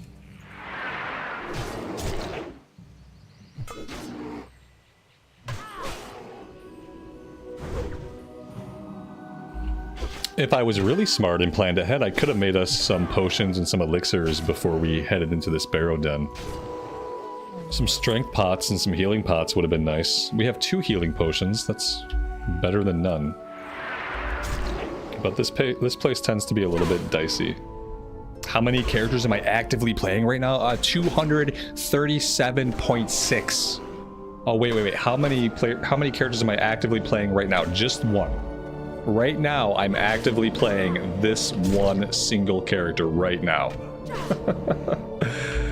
How many characters am I going to play within this month? Probably 3. I guess 4 if you count the recorded series. Inside of this month, I will play this character, I will play the mage, I will play the shaman in Pandaria, and I will play the rogue. But right now, I'm only actively playing one. In fact, I can only actively play one at a time. It's just that some people seem to think I should do the same thing every single day. It's weird because I just don't happen to agree. So we're just gonna have to agree to disagree on that one, I guess. And Auntie, how dare you ask me such an inane question? You've been around the channel for a long time. How dare you ask me such an inane and pointless question here? You know I'm an altaholic. You've been around the channel forever. I should ban you for coming in after being away for so long and asking me such an innocuous question. Very tempting, my man, very tempting. You know that's a pointless question to ask me. You should know better. I always expect people I don't hear from and people that don't talk in chat to ask that question, but I wouldn't expect it from somebody who's been around for so long. Because you know the answer to it.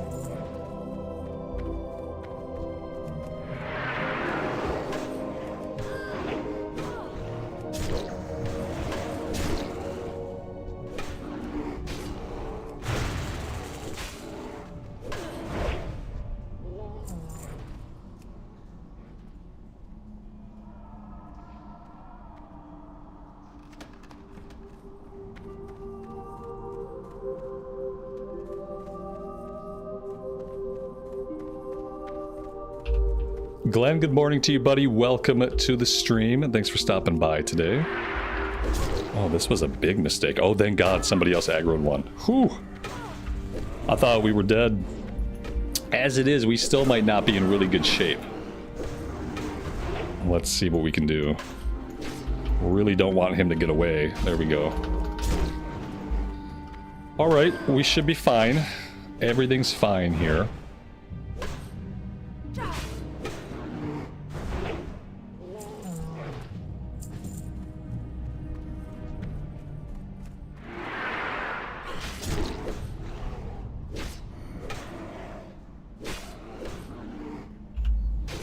Mihail, we know, man. We know that you think druids should be able to have pets because they are more familiar with nature. We all saw it. We saw it the other 4 times. I think what just happened is like a couple of things happen. And keep this in mind for your future, because this might help you out a lot. Like, sometimes when you're chatting in a public forum with 200 other people, a couple of things could happen. Sometimes you say something in a forum like that, and just that nobody thinks it's interesting, so nobody replies. Sometimes in a public forum, you say something in a chat when the conversation has moved on, and so nobody replies, not because it's not interesting, but because the conversation has kind of moved on. Other times, nobody replies because you spammed the same thing 3 times already, and nobody replied then, so nobody wants to reply the 4th time either, because they've already seen it 3 times and it wasn't relevant or interesting then, and they didn't reply then. And so, like, any of those things can happen, buddy. I had to put you in a little timeout because you kept spamming the same thing. So there you go. You finally got a response out of me. Congratulations. But keep that stuff in mind for the future, for your future interactions, because it seems a little weird. Like, the second time you say the same thing and nobody sees it, nobody responds to it, that's a good time to stop. Because when you spam the same thing multiple times after that, it just starts to feel a little cringe. And then no one can respond to it because no one wants to deal with the cringe, so everyone just has to keep ignoring it, and then it gets more cringe. And so, like, if you don't want to be the focal point of absolute cringe, usually you post something twice, you don't get a reply, it's time to give up. Same thing when it comes to trying to, like, reach out and contact people. Like, you ever send people, like, 1,000,000 text messages back to back to back and you can't imagine why they're ignoring you? It might be a symptom of the same thing. Yeah. Usually you try twice, if you don't get a reply, that's a normal time to give up. Could help you out on the internet and maybe even in relationships.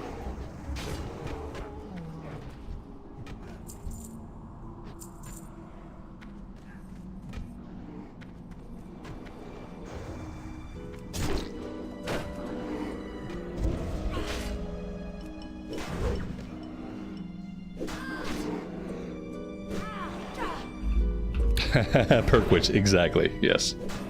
Nice.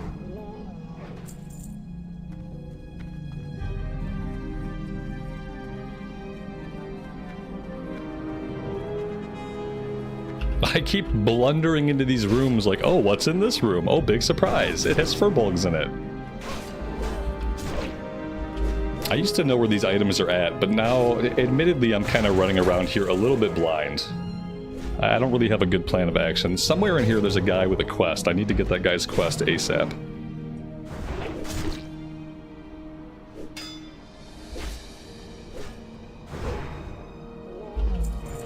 Yeah, but the people trying to sell you an extended warranty, those people are paid to do, that's their job. They're just trying to do their job. Trying to do your job and annoying somebody is totally different than entering a social space of your own free will with other people who have entered the social space and then doing the same thing. I don't like it when they annoy me either, but it is their job, so we have to keep that in mind.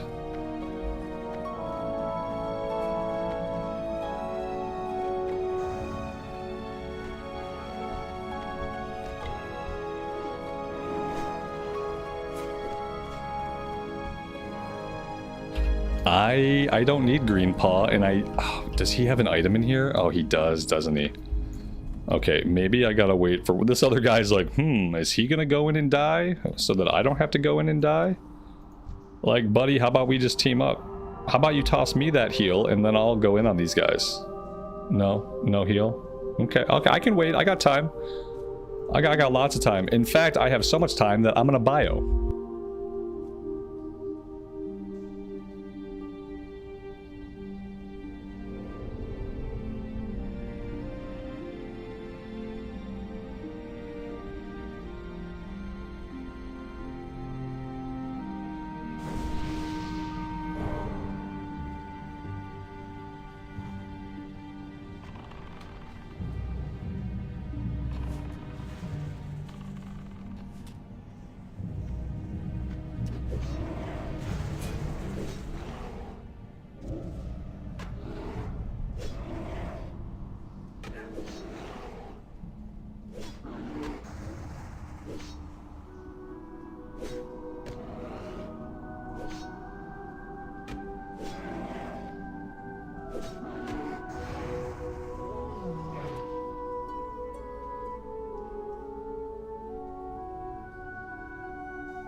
Aha, okay, perfect. See, this is what we needed. I guess I had more patience than they did.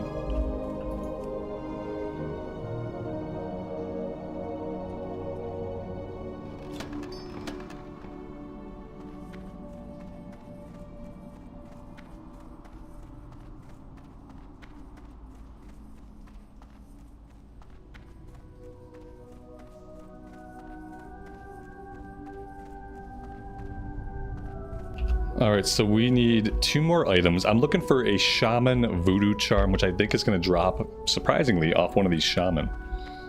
One of these shaman, you know, the ones that are all dead. Sometimes this quest takes a while. I don't know why I have this guy tagged, but I'll take it. Why in the world would this guy have been up for a tag? This guy had... Did you guys see how much damage he had put into him?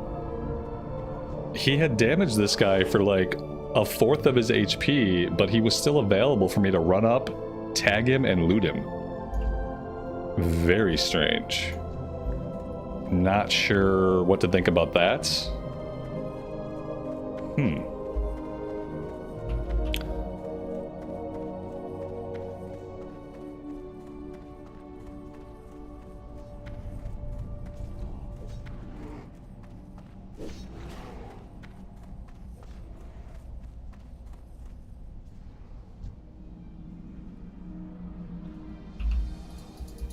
Oh, this is really good design. As long as someone else keeps this open, nobody else can open it. Very good design. So if you don't have auto loot on, it just sits there open and nobody else can mess with it. Seems like an easy way to troll people.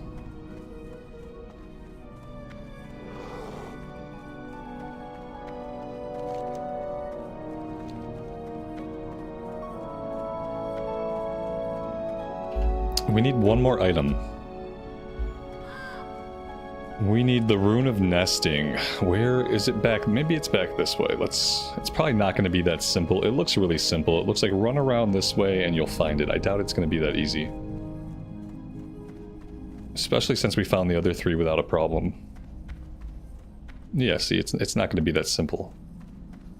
Okay, so maybe it's up top.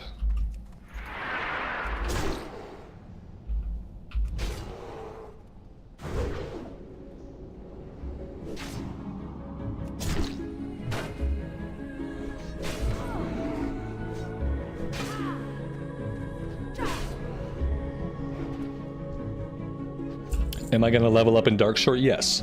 Yeah, on this character, we're going to try to do as much Kalimdor stuff as we can. So we're going to do Teldrassil, we're going to do Darkshore. When we get there, we're going to do Ashenvale as much as we can in Ashenvale. And we'll do whatever little bit we can do in Stone Talon. I know it's not a lot for the Alliance, but it is a little bit. I feel like this is a trap and like maybe just not where I need to go. No, this is... Okay, this is the quest giver guy. Okay, so... Yeah, I have no idea where this last item is at. So it's not in this room. I don't... It's not in the room down here behind us. It's gotta be in a different part of this place.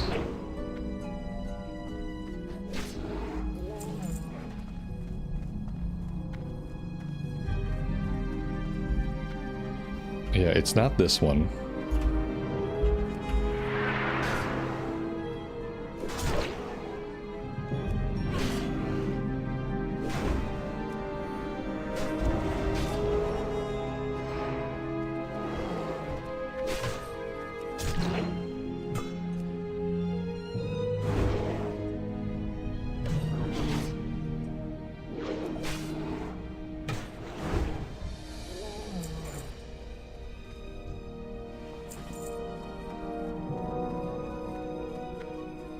What's my favorite class? Probably the warrior or the paladin. Those are the classes that I play the most, so statistically and hours-wise, you could say that my favorite class must be the warrior or the paladin.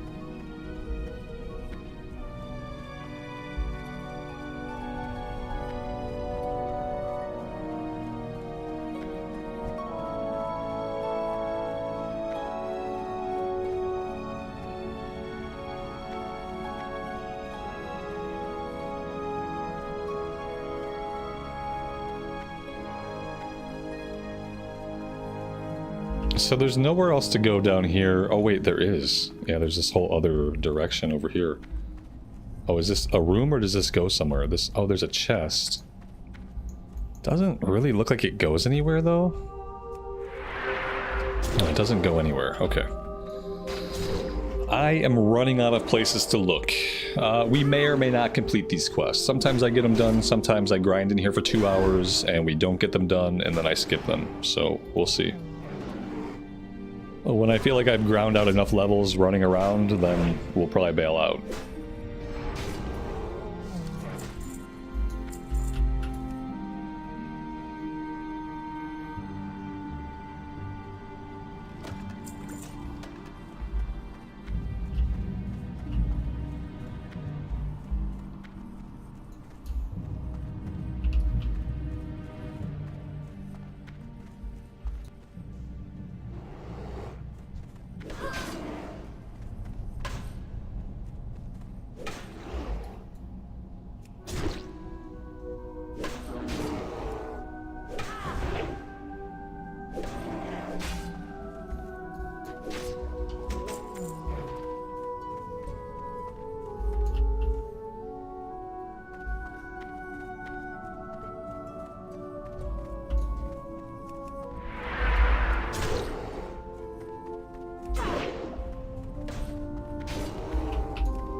This is gonna be really bad if they just start cross-healing each other. Okay, there we go. We managed to kill one. We got lucky they didn't just spam heals at each other. That's kind of what I expected.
Well, there we go. So at least we found all the items. We may or may not get the Shaman Voodoo Charm. That's going to involve a bunch of grinding.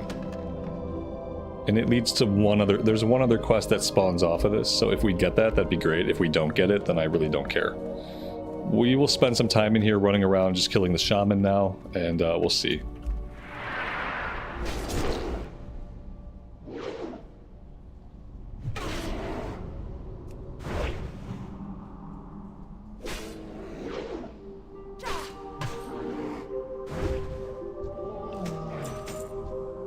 Okay, all I had to do was talk about it. And how long it took and how arduous the grind was going to be. And it dropped. So now I gotta find my way back to the quest giver. And that's gonna be the fun part.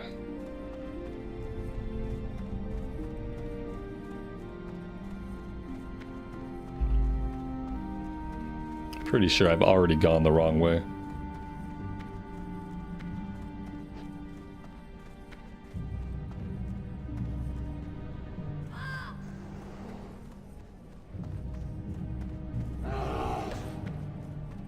Oh, this is bad.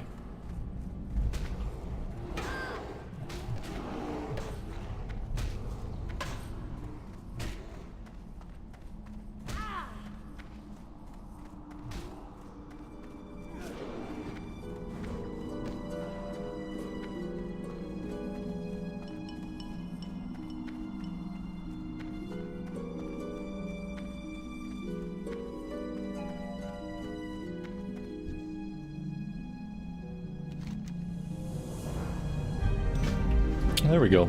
And now we gotta go back and kill the soulless body of him that was chasing us a minute ago. I'm assuming that when I get back there, someone will probably already have dealt with him. But let's go see.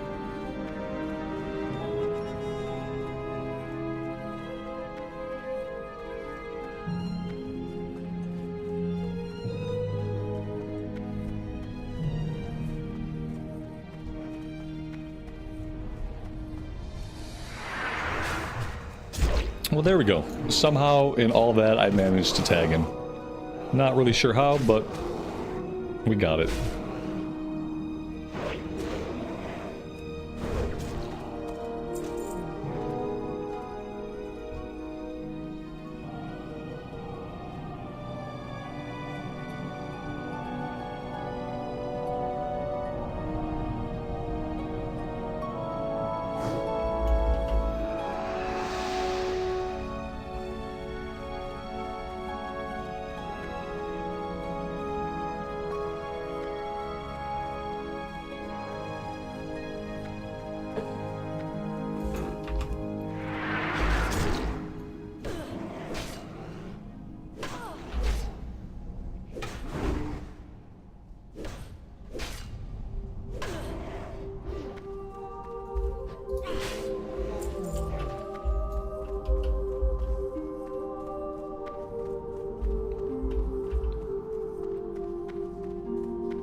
That's a little bit of an upgrade.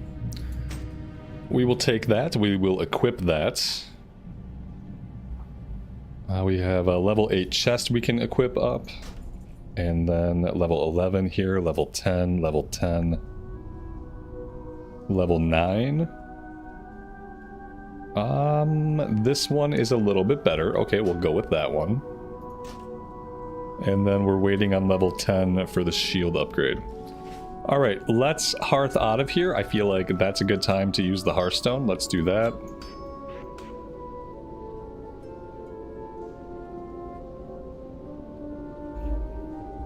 What class am I going to main for TBC? I don't know yet. We're so far away from TBC that there's no reason to think about it yet. I'm going to have some characters ready, and then we'll choose a main when we get closer. And obviously I'm still playing Mop. Yeah, we're obviously still going to play Mop. Mop is also weeks away still, so yeah, nothing about that plan has changed at all. We'll be doing a monk during the pre-patch, and we will be leveling our shaman in the panda zones as soon as we can. But for right now, we are on a break from Cataclysm. Because Cataclysm gets really boring and tedious.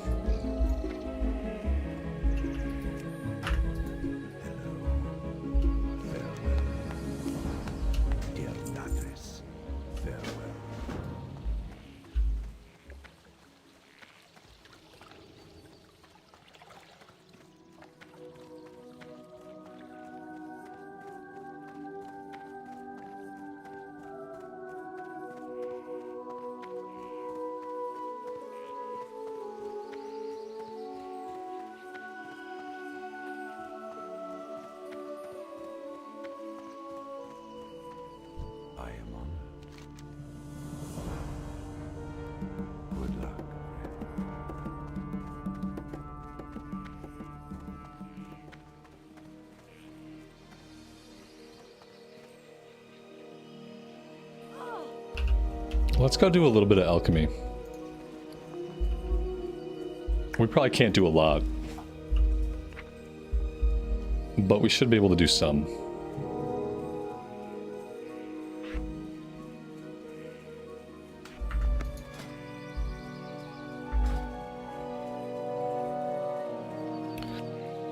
Are they going to have a vendor over here, or do I need to find like a regular trade goods vendor? Of course they don't have a vendor. Trade goods vendor is going to be in the building we just came out of, actually. We probably ran right past the trade goods vendor on the way out. We need lead vials.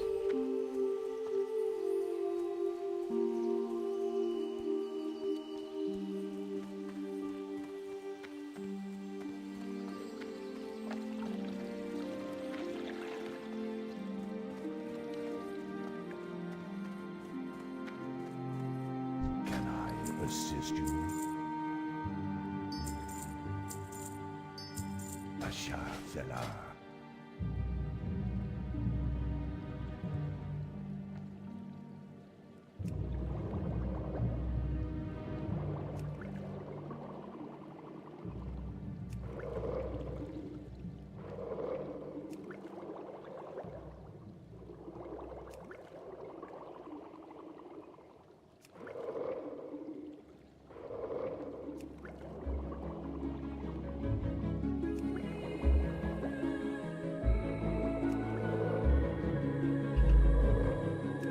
Alright, I also want to make some of the strength and some of the defense so we can actually use them. Let's do 4 here. We'll try to do 4 and 4. See if we have enough mats for that.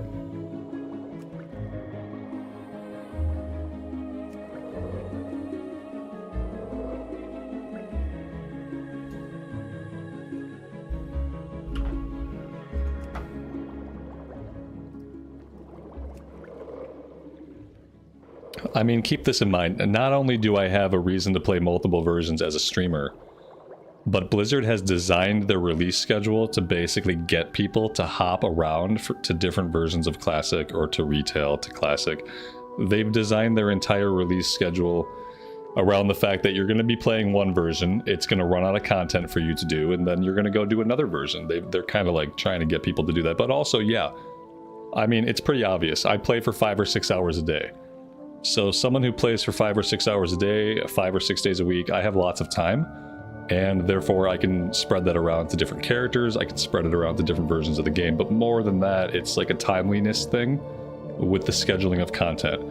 Why would I continue to grind in a game where I'm not having fun, but I'm waiting for the fun to come out in the future? It's best just to step away from that game, and then like play it when it's going to be fun when the new content comes out.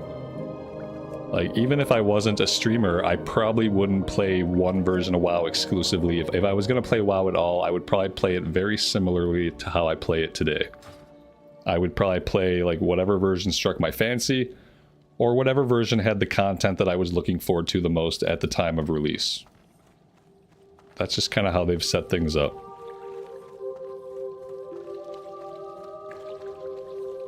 Tim, welcome to the stream, buddy. Thanks for being here today. Hope you're doing well.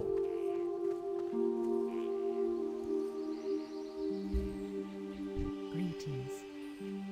6 elixirs of lion strength and 2 elixirs of minor defense. Oh, this is an alchemy quest. I wish I had picked up this quest before I did a bunch of alchemy. That would have been cool.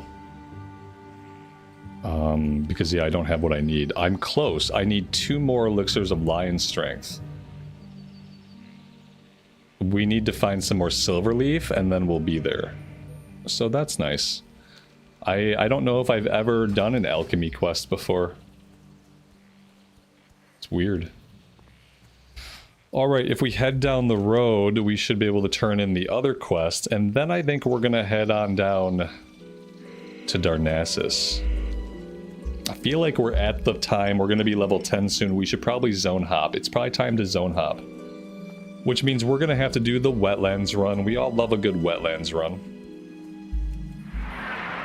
I think I'm gonna need a coffee break before we do the wetlands run, to be honest. But we can at least get situated for it. We got some herbs around here to pick.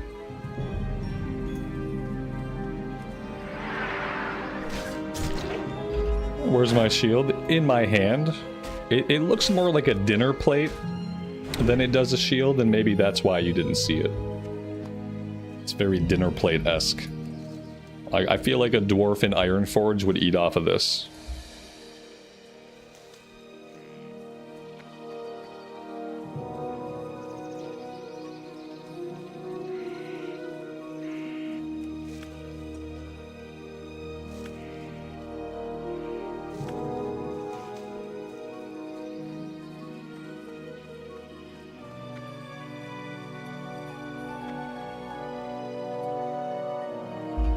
Tim, thank you so much for the $48 super. That is a ton of support, buddy, and I really appreciate it. That completes the bar. Look at that. That bar sat there for a while. That bar sat there for a while. It's very happy to be fulfilled at last. Much appreciated.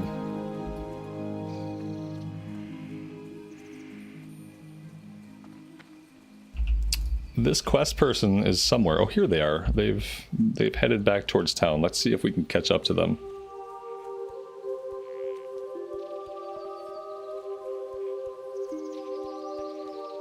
Goddess. And there we go. That is level 10. That's nice. So that took us almost 3 hours. That's pretty average. On the mage, it took us 6 hours to get to level 11. On this character, it's taken me almost exactly 3 hours to get to level 10. That's more where I expect to be. I was shocked at the end of the day when we started the mage. We got to the end of like a 6-hour stream and we were level 11. That was like shocking to me almost. Like, so, like, what did I do with all my time? I don't know. I must have been very distracted and playing very badly.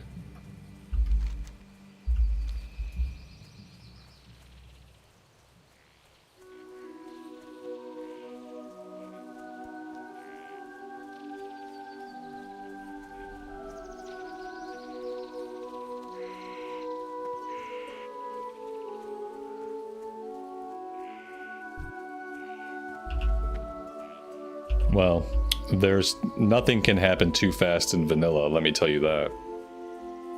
This is as fast as I can level, and it's like normal. I think the mage, I wasn't really familiar with a lot of the Tirisfal quest lines. It had been a while since we'd been there. And I feel like I was much more distracted. It could have been the pace of combat too, though. I mean, obviously on the warrior, the pace of combat's really fast and we don't really have any downtime, so it's possible that downtime contributed to it, having to drink on the mage so often.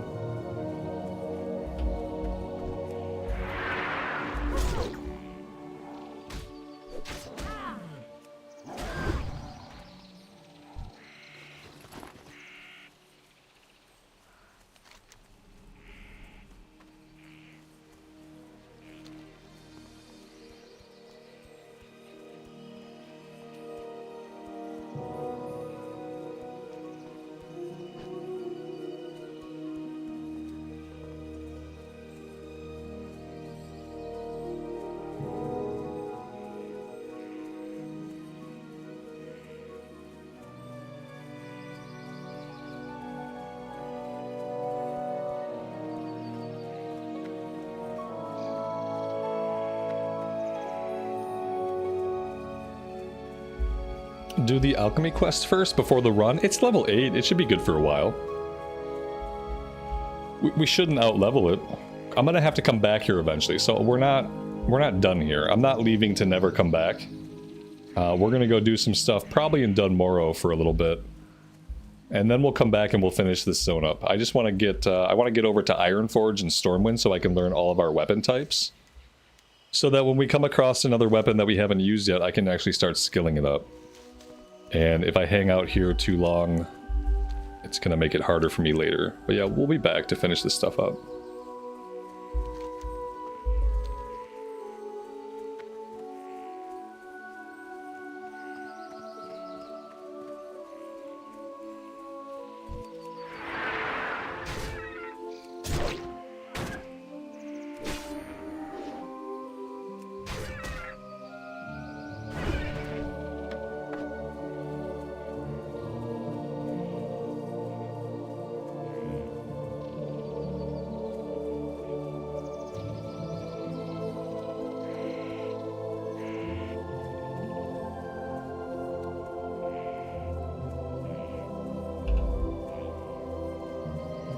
Lael, how's it going, man? How have you been?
I am muted. That's one. Everybody gets one. Just contemplating our choices here, what we want to do. I think maybe we'll just go Fury. If I go arms now, I'm going to respec Fury when we can dual wield. So maybe we'll just save the respec cost and we'll just go into Cruelty for 5 points. We'll go into Unbridled Wrath for 5 points. We'll take Blood Craze and maybe some points in Improved Battle Shout. I think that's fine. Let's go Fury. We often do arms, so we'll do something a little bit different this time. Let's talk to our trainer. What do we get at level 10? Rend rank 2, okay. Blood Rage. Generates 10 rage at the cost of health, and then generates an additional 10 rage over 10 seconds. The warrior is considered in combat for the duration. So yeah, don't pop this until you're in combat, basically. And that is it.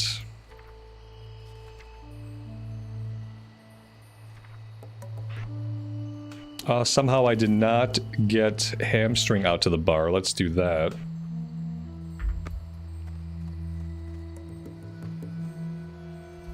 What brings you here? Good luck,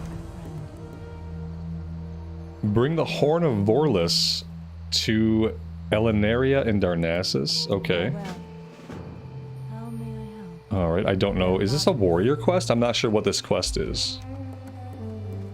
I don't know if I've done this one before, but it looks like they're right over here. No, that's a different one.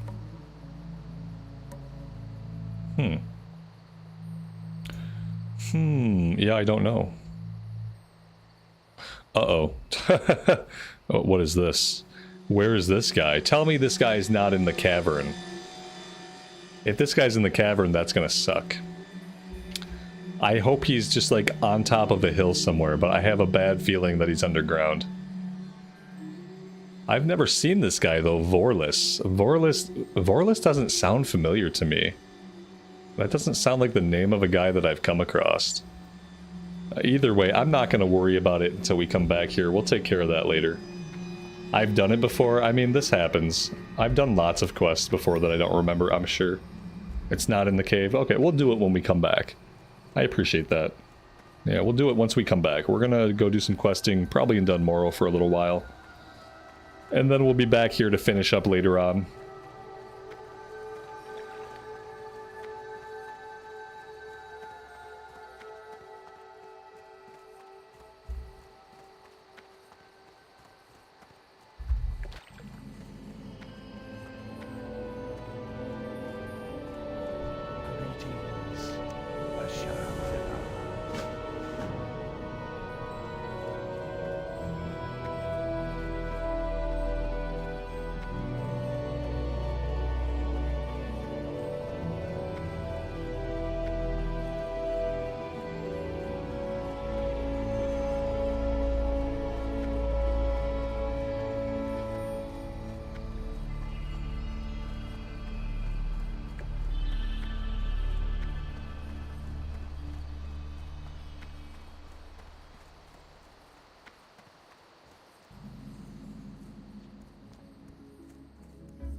And while we're here, we should learn fishing. We have a fishing trainer right down here. Let's take advantage of that. They have a quest for us, apparently. What is this? The Bounty of Teldrassil. Bring Nessa's collection to Vespertus. I don't know who that is, but okay. What brings you? She's got fishing supplies. We can buy the rod, and then the trainer is down by the beach. There we go. We're zone hopping. We're about to do the wetlands run so I can get over to Ironforge and Stormwind and train my weapon skills. And after that, we're going to do a little bit of questing out of Dunmorrow. Or Elwyn. Maybe we can do Elwyn. So I think we're going to do Ironforge to Stormwind. So if we're going to end in Stormwind, we might as well do some questing in Elwyn Forest. And then eventually we'll be jumping back to Teldrassil to finish up, and then we'll go into Darkshore. Wait, can I fly? Can I just fly over to Aberdeen and then take the boat from there? I don't have to wait for the boat. I think I can fly. Let's try that. Let's try to fly. Did I get the flight point? No, if I don't have it automatically, I didn't get it, because we have not flown anywhere. But I'm going to try to fly over to Aberdeen. That's going to be a little bit faster. We can fly. Okay, cool. That's one boat ride I don't have to wait for.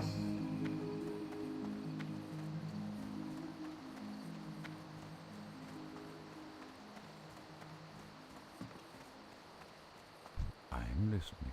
Go in peace. May the stars guide you. What brings you here? Farewell.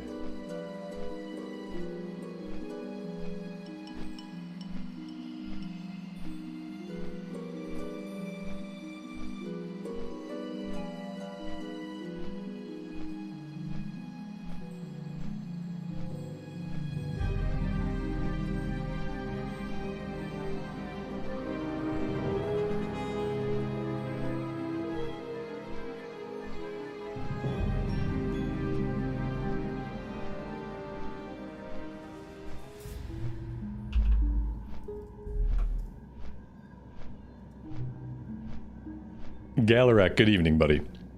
Welcome to the stream. Thanks for being here today.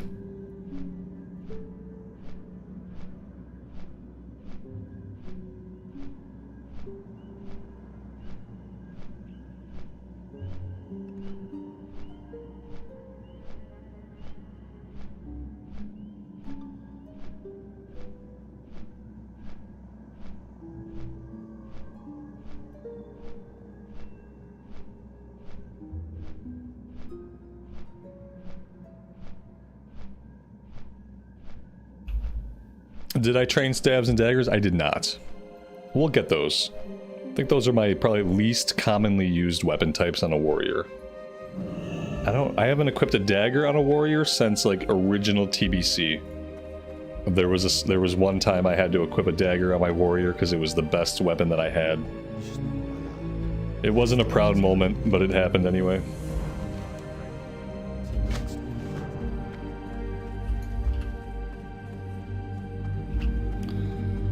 There's basically no way that I make this boat. It's very sad. I didn't see it pull up, so that means it's already been there, and I just don't think we're gonna make it. The sad part is we're gonna be close. Then again, if this person is just now coming off the boat, maybe we have time. If they left the boat as soon as it pulled up and started running right away, then we may get there. I will jump onto the side of this boat if I have to. No! No! Not like this! If I hadn't hesitated over how to get here, we would have made it on the boat. I don't even know if I can fish here either. I probably can't fish here, can I? We can try. Perhaps.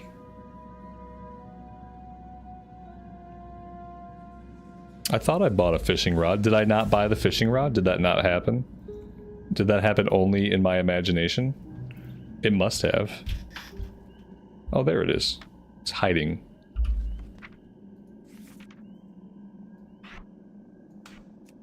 Oh, I can fish here. Well, that's awesome.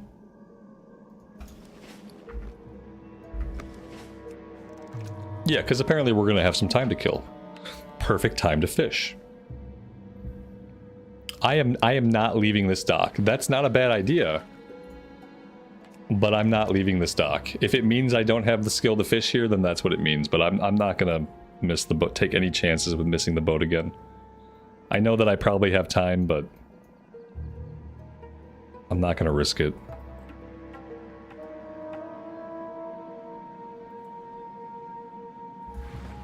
Yeah, we're not gonna catch anything here. My skill's not high enough. I would need a bauble, or I would need to have like a little bit of a higher skill. Everything is gonna get away. Well, we'll have to just wait until we are somewhere in Elwyn Forest or Stormwind or something. It sucks that they let you fish. Like if you can't catch anything, they just shouldn't let you cast.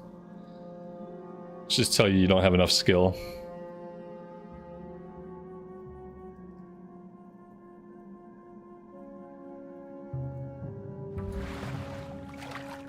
Nope. That's enough of that.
I'm not muted right now.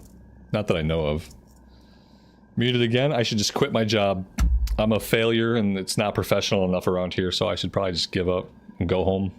Pack it up for the day.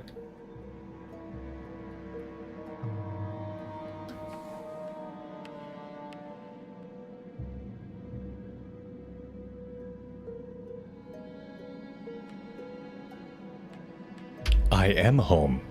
Well, shit. I don't know what to do then.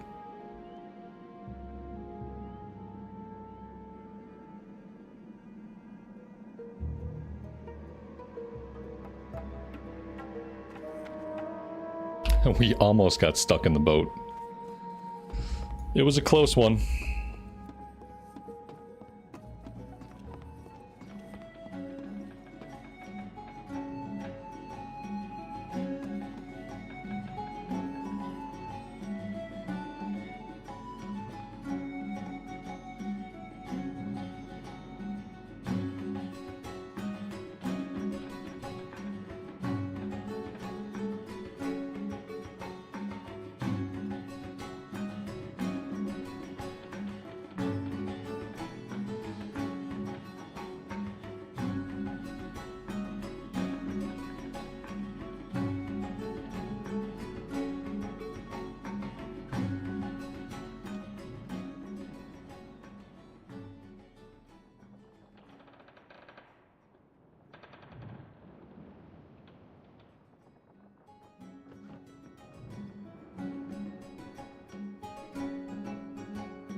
Hello. Alright, before we do this, I need to take a break. I gotta fill my coffee up and I want to grab a quick snack, so I'm gonna park it at the inn. And then I will be right back. We'll just sit over here. There we go. Enjoy the pleasant inn music.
All right, we are back. Thank you guys for hanging out. I appreciate it.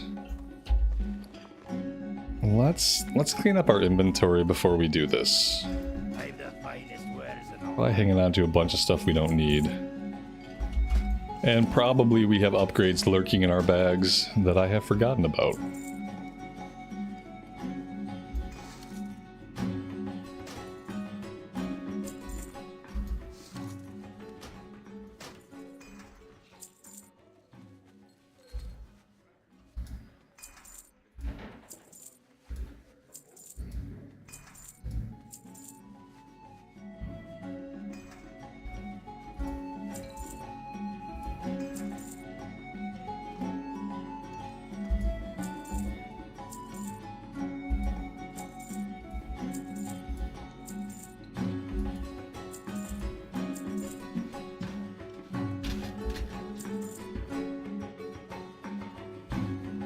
Alright, that is much better. Let us begin the wetlands run.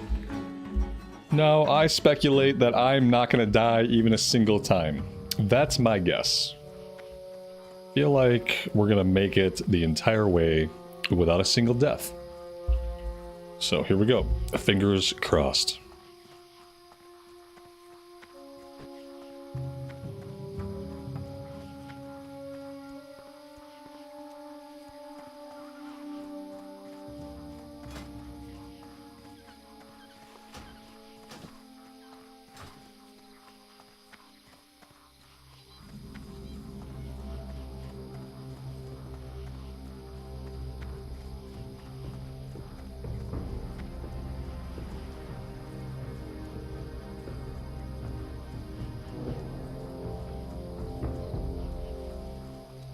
It's a very, very foggy day here in the wetlands, and it actually impacts the visibility of the crocs. Yeah, around these parts there are crocs. Can't see them yet, but they're somewhere. Sometimes there's one right here on the bridge. So that's one danger spot that we've gotten past.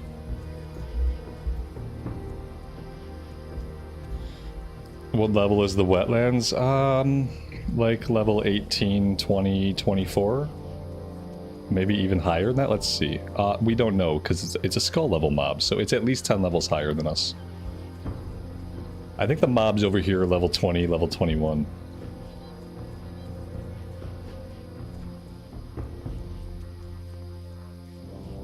Yeah, too high for us to take really any hits. We can maybe get hit once. And if we don't get dazed, we might live. If we get hit and we get dazed, then we're as good as dead. Same thing here. Sometimes there's a croc hanging out on this bridge. So that's 2 bridges we've crossed. We've had no croc incidents.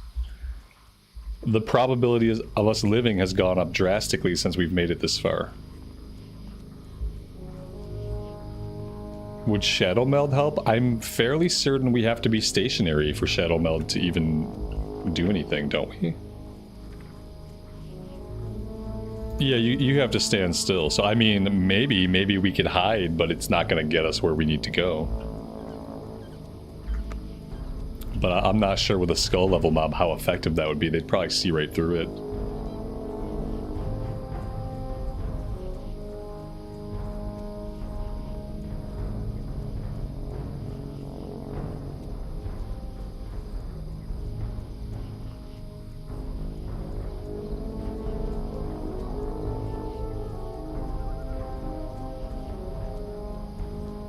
Alright, I see a croc like right here.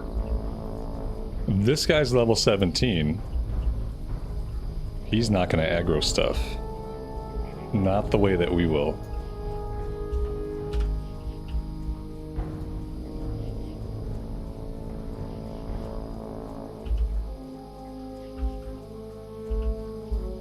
Alright, we seem to be good for that one.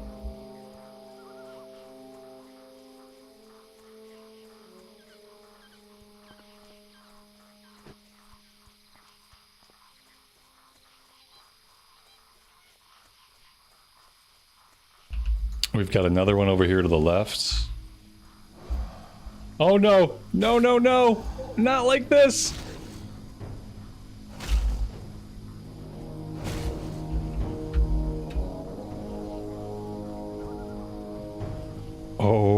snap. Okay, we lived. I think jumping over the fence confused him just enough that he backed off. I didn't even see that one. I saw the one to the left. I didn't see the one to the right at all. We did get dazed, and surprisingly, we lived. Yeah, well, we're level 10. Yeah, they don't hit as bad when you're level 10.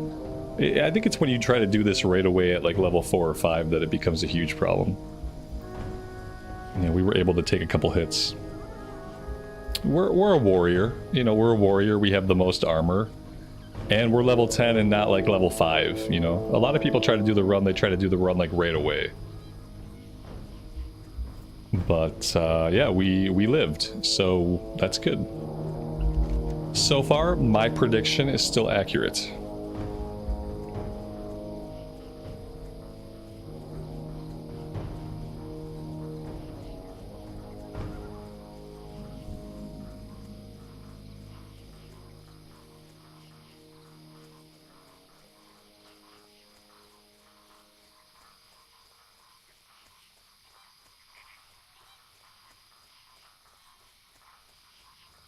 Did we dodge an attack? Was it the 1 in 100 chance to dodge? If we did dodge one of those attacks, that's actually really incredible.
Yeah, it's really just the one spider.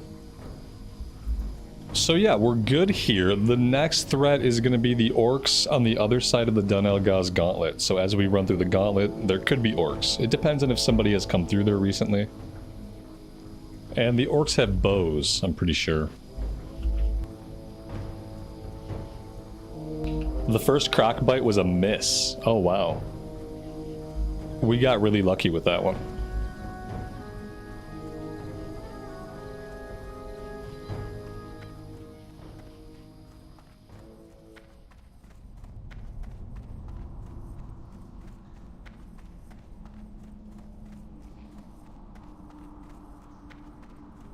The croc emoji really looks like the Grinch. Yeah, I can see that.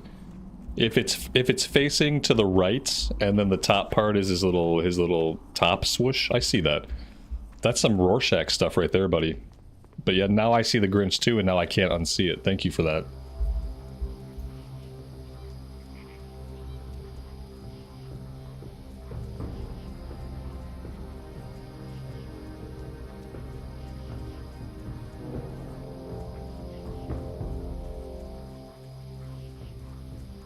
Oh god. Oh, here we go. Yeah, what are we gonna do about this?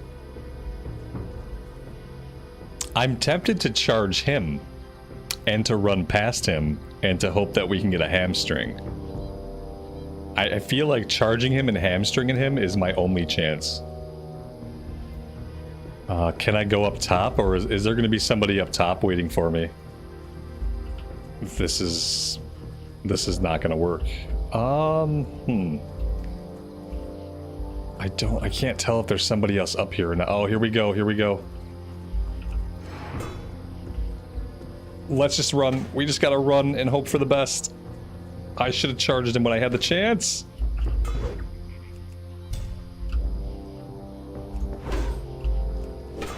Oh my god. We didn't get a hamstring off on him at all. Oh. We can do it. Alright, he dropped. Whew. Too close. I don't even know where it would have spawned us. We probably would have ended up back in one of the wetland graveyards. That would have sucked.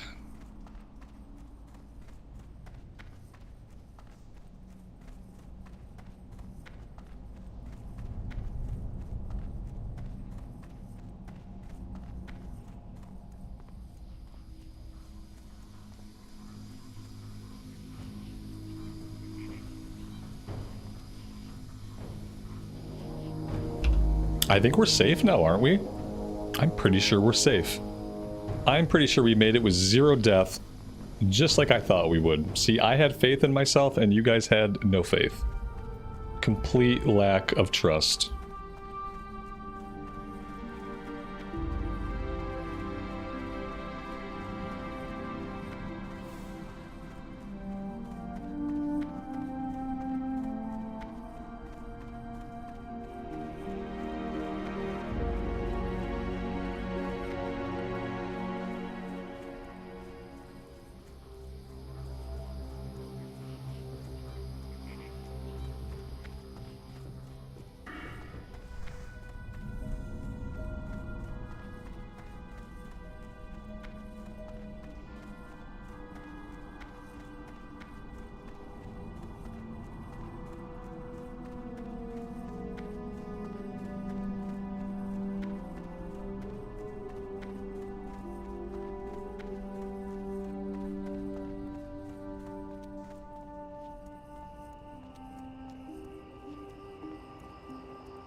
Mr. Santa, have a good rest of your night, man.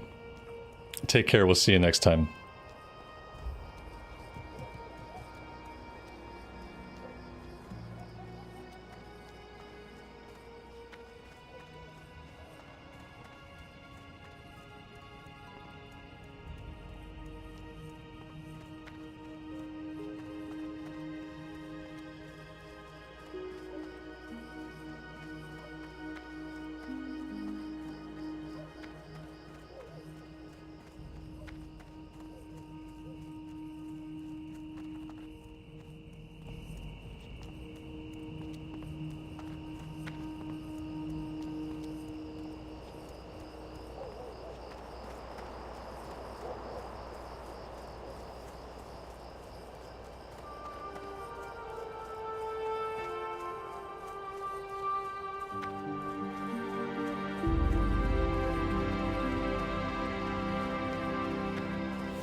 Here there. Watch your back.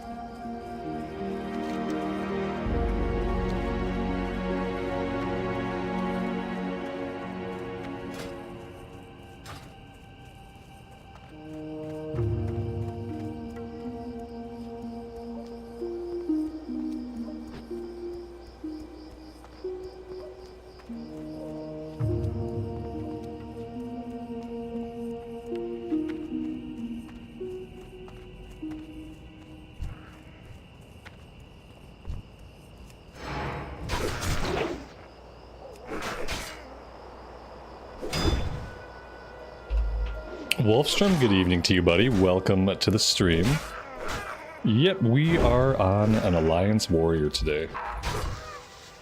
It was gonna happen eventually. I figured it might as well happen now. While I have time before the mop pre-patch and all that stuff.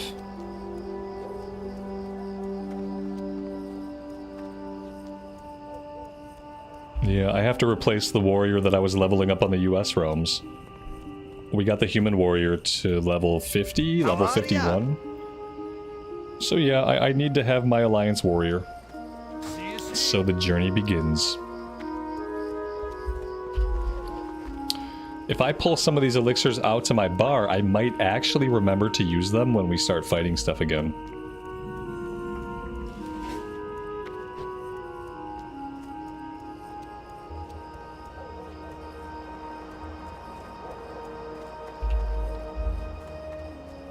Am I gonna grab these quests now? No, I'm not gonna grab the quest now. We might quest here. I don't know if we're gonna quest here or if we're gonna go between Westfall and Darkshore. I don't know if we'll need to quest in all three of those zones.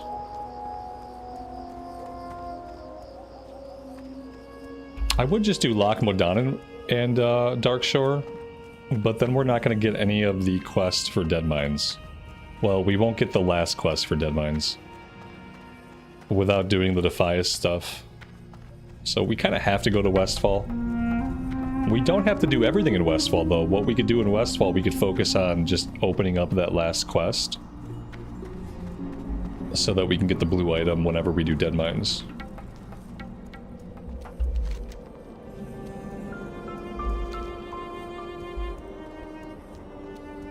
I'm not going to Westfall right now. No, right now we're just going to go to the cities, we're going to learn our weapon skill, and then we're going to do some questing either in Dunmorrow or in Elwyn Forest.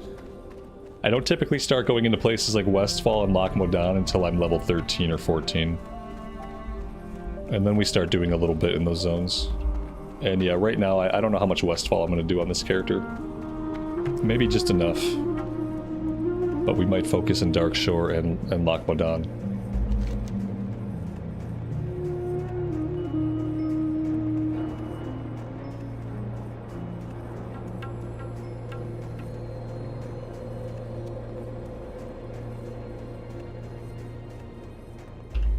Do we just want to do some questing here right now? We could stop by the quarry, we could start with that stuff, we could work our way over to Keranos and pick up all the low-level stuff. Like, we could just bust out a bunch of quests right now. Before we do all the traveling.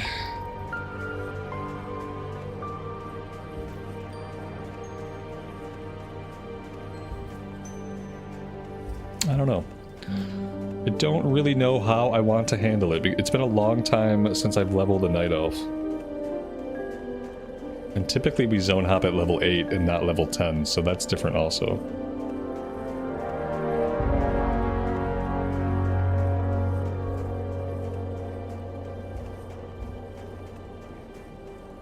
Let's just complete the plan. Let's go learn all of our weapons and let's end up in Stormwind. Let's stick to the plan.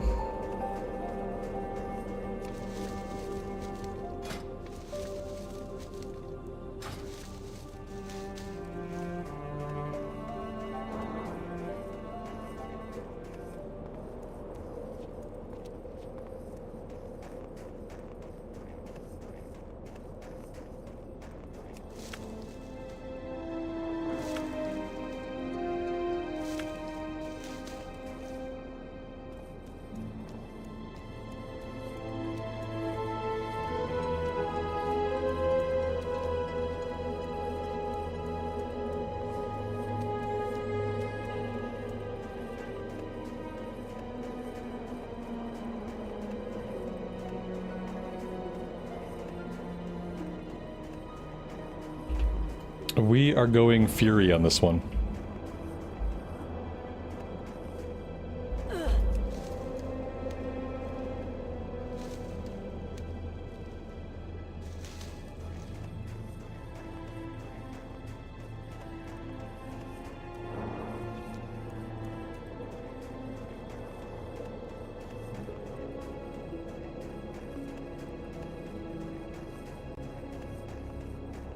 And this is why I say Dunmorrow is the best place for low-level herbing.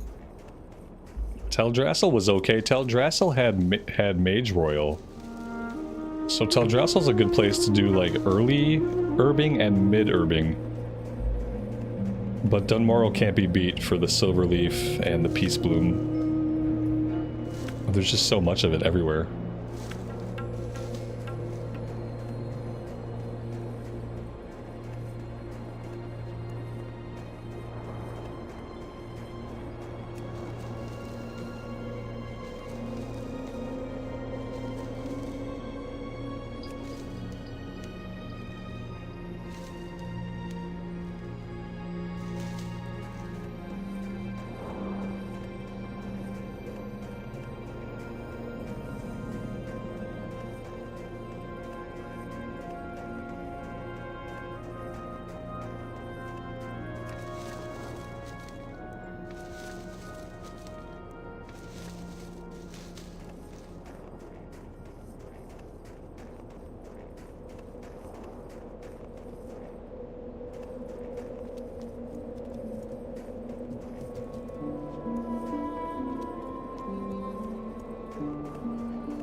Exactly, we get a free warrior mount. And the best thing about the mount is that it's going to be a cat mount.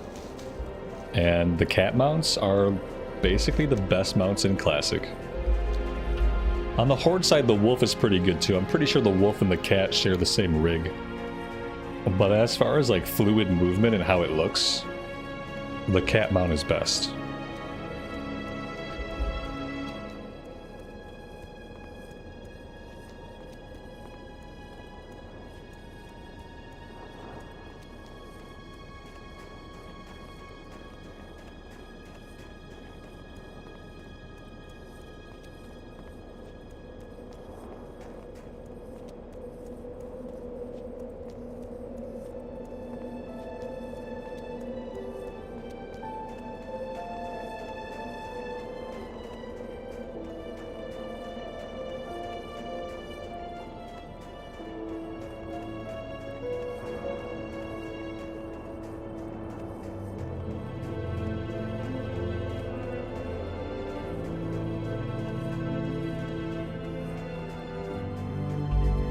Will I play this character in TBC? It's a warrior, so like 99% guaranteed that it'll get played in TBC. Even if I play other things in TBC, it's a 99% guaranteed this character will also be played.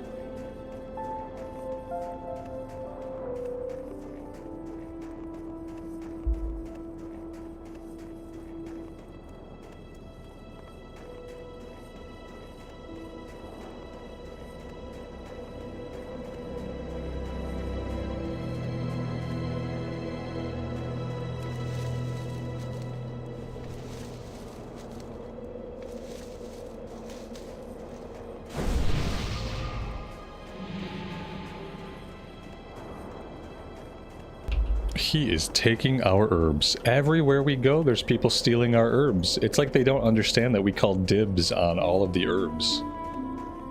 I don't know what they don't get.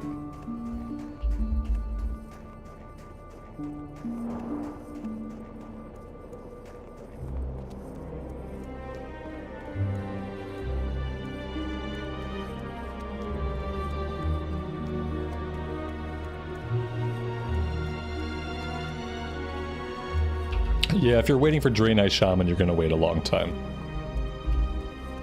Not quite a calendar year, but pretty close. Pretty close probably to 1 calendar year.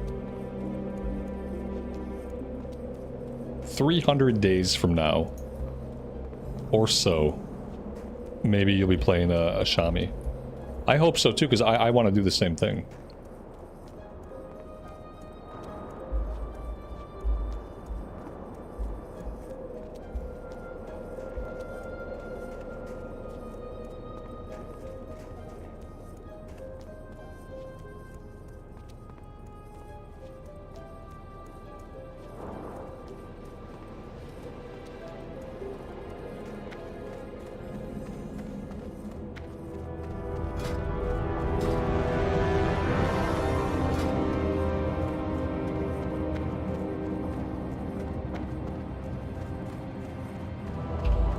What's my least favorite class? I don't know. It's hard to quantify.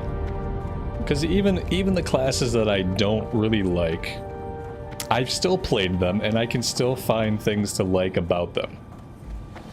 For instance, I don't really like Druid at all, but we were doing a hardcore Tauren Druid for a while and I had a lot of fun on the hardcore Tauren Druid. We were doing like a melee staff build, like / cat build, and it was a lot of fun.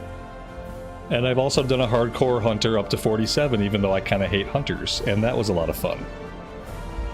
I did a hardcore warlock up to like level 32, and we died in Nomergon, and typically I hate warlocks, but that was fun. So I don't know. Because, yeah, even among the classes that I don't really care for, I typically find a way to have a good time on those classes when I play them. And sometimes because I avoid them so much, they're fresh, and like I don't know a lot about them, and that makes them appealing too, so it's hard to say. I think like class fantasy wise, I have to go warlock as my least favorite class. Just because I can never get into a warlock. I can never like get into like the class fantasy of being a warlock. Whereas with hunter and druid, it's much easier to like appreciate the class fantasy. Like I get it, I'm cool with it, it makes sense. But the warlock I don't really care for. I don't really have to come here. I think we're good, aren't we? Yeah, we're good on level 10 stuff.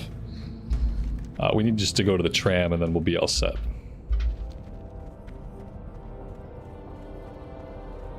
Favorite class race combo depends on the version of the game.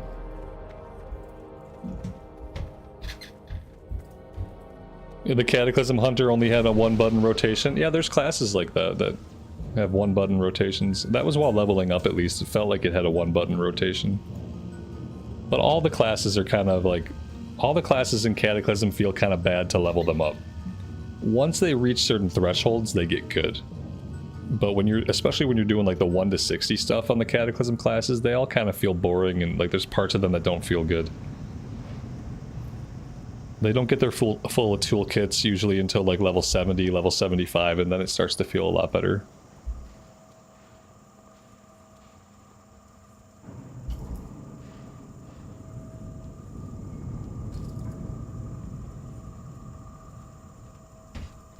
I don't play gnomes. No, the gnomes are too short. The point of view for the camera is too low. I just don't like gnomes. Oh, and they have 3 fingers, and that's weird. Have you guys ever noticed how many fingers they have? Why can't they have a normal, like, human amount of fingers? Why do they have to have, like, a weird amount of fingers? Once I noticed that, that was kind of the deal breaker. It's like, not only is the camera too low to the ground, and, like, a lot of the gear looks weird. A lot of the gear looks really weird on them. I don't like it. I don't like how small they are. Yeah. I think I've only played 1 gnome in Classic. Maybe 2. I think I had a hardcore gnome warrior, and then I had a gnome warlock, like, back when Classic first came out that I played for a little bit. And those might be the only 2 gnomes that I've made. Because, yeah, I'm just not a fan.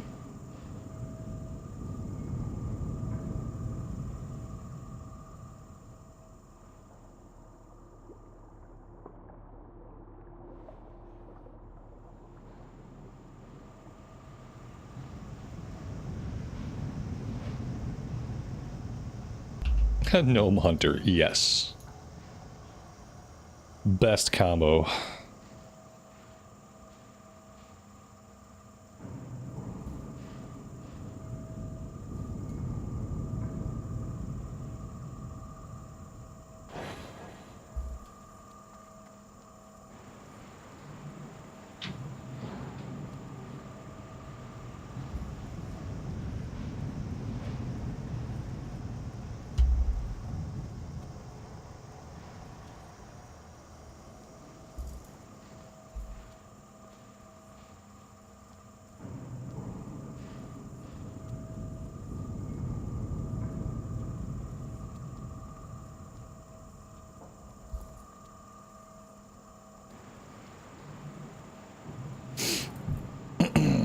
They can't carry bows because their little arms can't operate them. That's rude.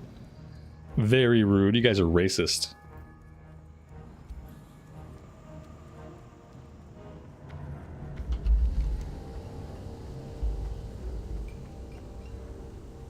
Let's not forget to grab the flight point.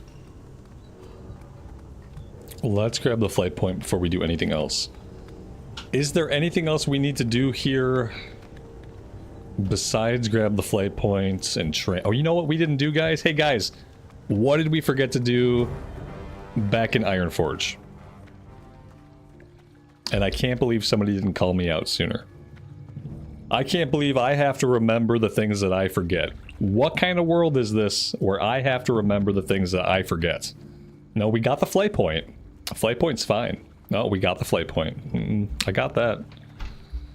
It's kind of the whole reason why we did this in the first place right now.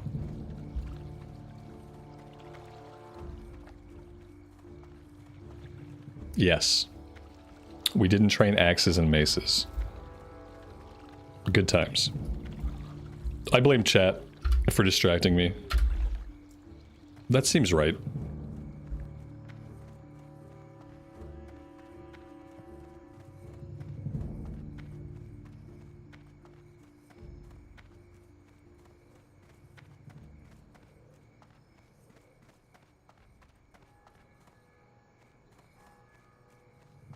What can I do for you?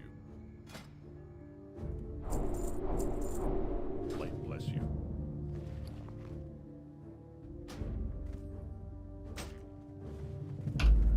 Well, we can level up some two-handed sword, and that's about all we can really do.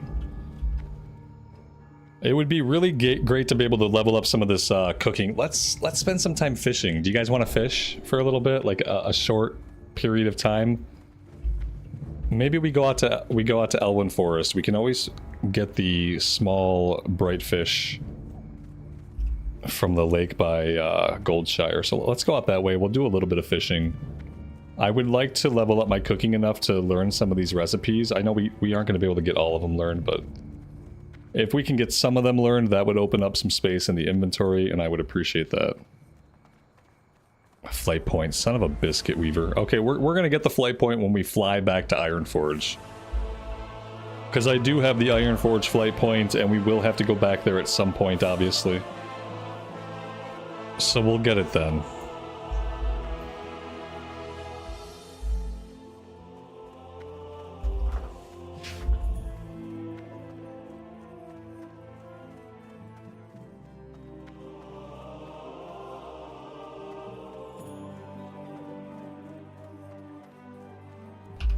Yeah, I mean, it's hard to play games when you're reading lots of chat and responding to things and thinking about stuff and coming up with replies and then enunciating those replies with perfection. It gets challenging to remember basic things. It's a wonder that I don't forget to breathe on stream.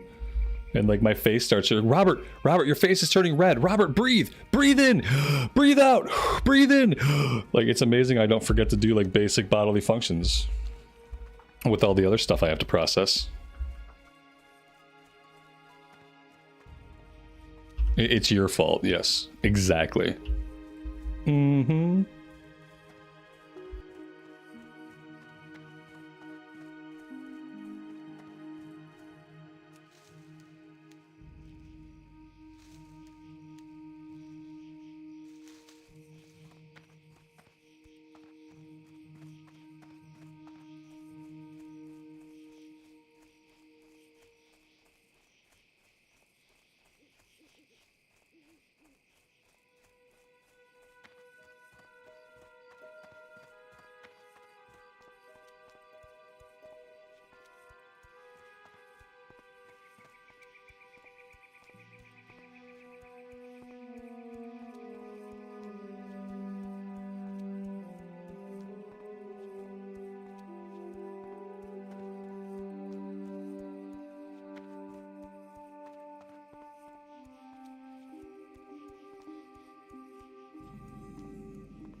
All right, so we're gonna quest here too. So I'm gonna grab all of the quests, and then we'll go do some fishing. Need help? How does that sound? Careful. He's on her friend. Go Sounds good to me. Hello, safe travels. And I will also set the Hearthstone here.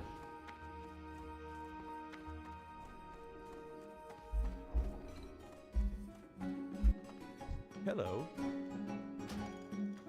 Have a good one.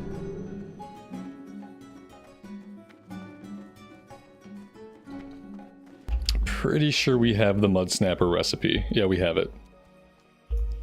We were able to get that one back in Darnassus.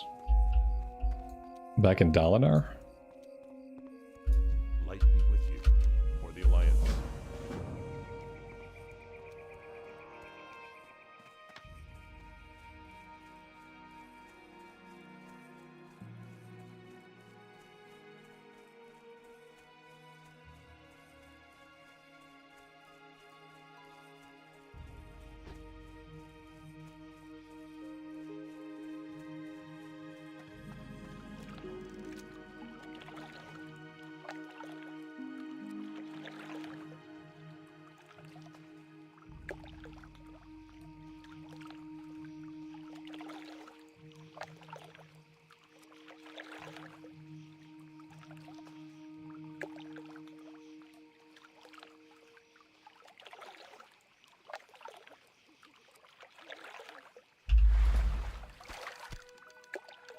You see that I have alchemy and herbalism. Why?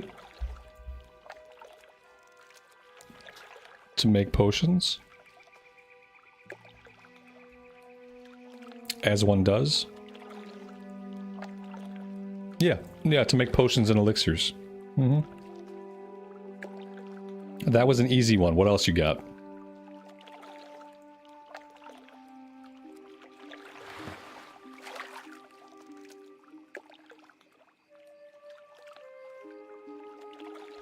When people ask me why I do certain things, it always feels like they're asking, like, what is the wisdom behind doing that? And I can never tell when someone is trying to figure out, like, what something does, like in this case, like, why herbalism and alchemy? What does that do? Or if they're trying to say, herbalism and alchemy, eh? Why would a warrior take those things? I never know if, like, people are questioning the veracity of my decision-making, or if they're actually curious what herbalism and alchemy even do to begin with. It's always hard to interpret through text. My brain is very cynical, so I always assume right off the bat that someone is questioning, like, the logic and the wisdom of the choices that I've made. But I'm sure that's probably not true. I'm sure people just don't understand what the professions do or why someone would take certain professions.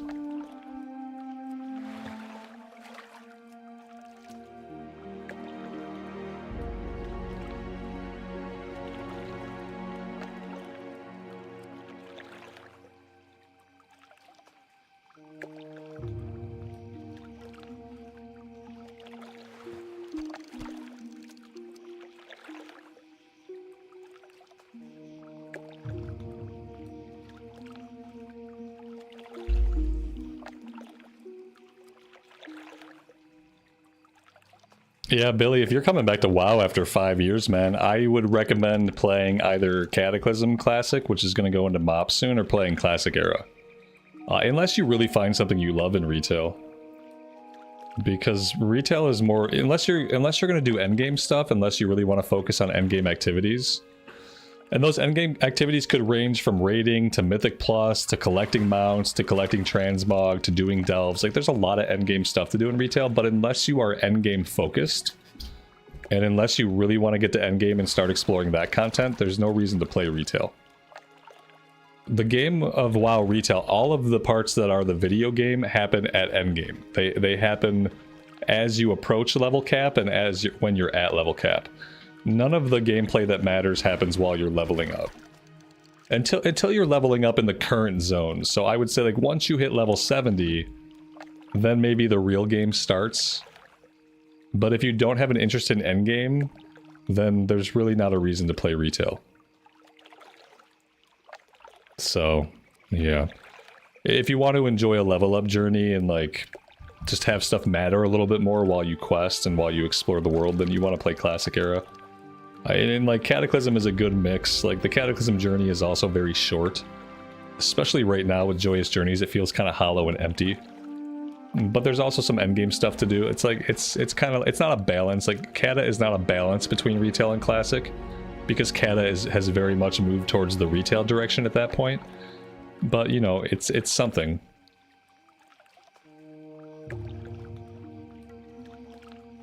Oh, so you were questioning the logic of why I chose what I chose. I see. So in this case, my worst fears realized. You weren't simply curious, you just thought based on the information you've seen on the internet that I should have made a different choice. I see. I understand. I often just make choices that's what I want to do. What I don't do is I don't look at the internet to see what my best choices are. I don't look at the internet to see what everybody else does or what I should do. I just come up with an idea. And the idea was I'd like to make my own potions and my own elixirs. And someday I would like to sell potions and elixirs on the auction house. That was what I thought, you know? Because yeah, if you stick around, you'll see that I don't min-max, I don't look at guides for stuff like that. I just choose what I want to do in the game. That's all.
All right, that's okay for now. That's 27. Let's go cook what we have.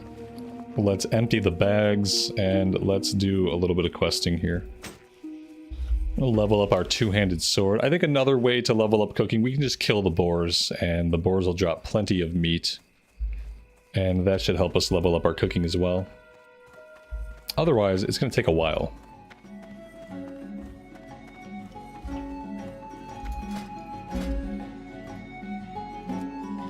Do I like the vanilla album music or the newer versions? All of the vanilla music is better.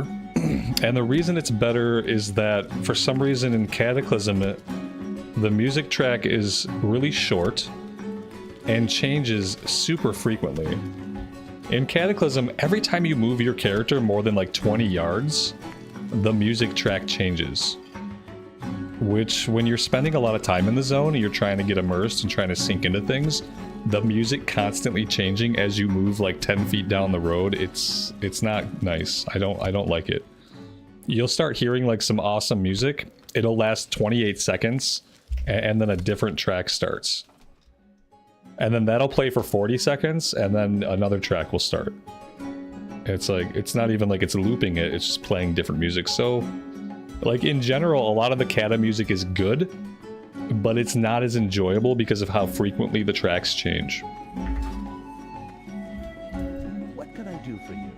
See you around.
Shane, welcome back.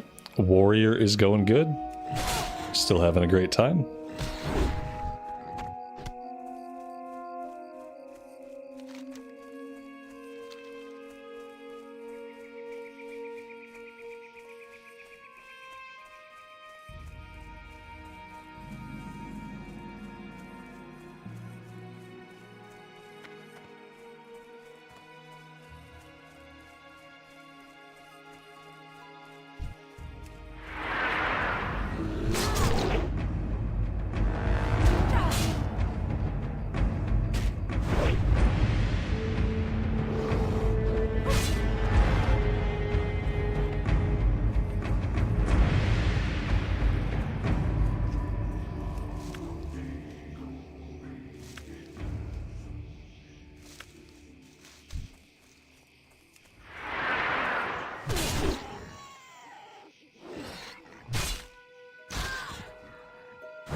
need something?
Hey there. See you around. How are you?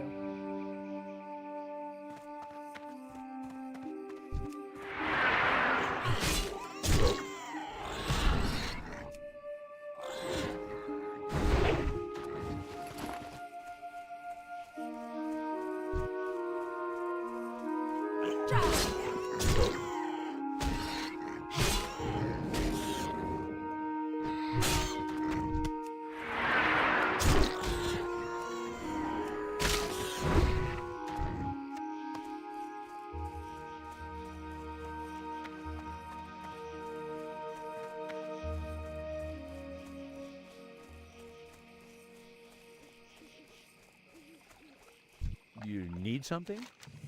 See you later.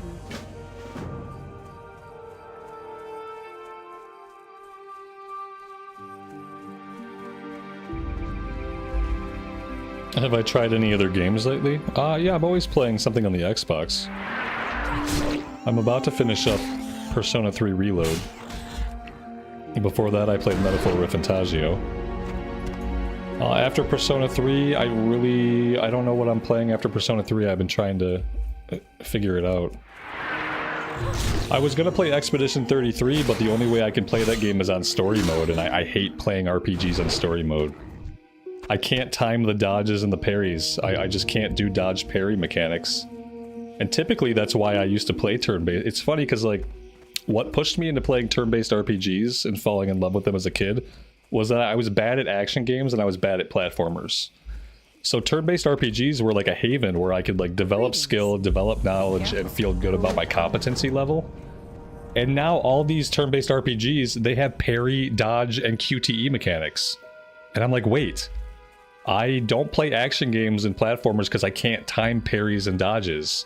Now you're invading my turn-based RPGs with this shit?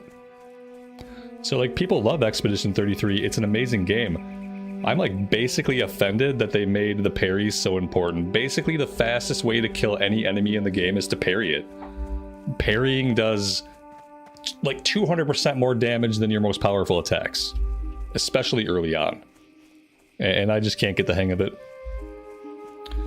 So yeah, I don't think I'll be playing that one, unfortunately, which sucks because, like, the story, the characters, the voice acting, everything is amazing, but I cannot play an RPG on story mode and enjoy my time. I feel like I'm wasting my time. If I'm gonna play it on story mode, I'd rather watch somebody else play it on a harder difficulty than to play it myself on story. So I don't know what I'm gonna play next. Gotta figure that out soon.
Good so far. Good afternoon to you, buddy. Welcome to the stream. Hope you're doing well today. Hello. Have a good one. See you around.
Am I going to be a tank or DPS? Yes.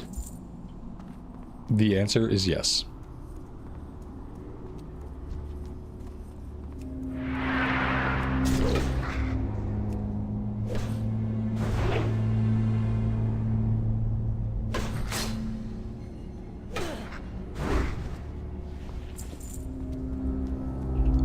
So we're going to go Fury. But that doesn't mean I won't tank some low-level stuff. We'll probably still tank some low-level dungeons.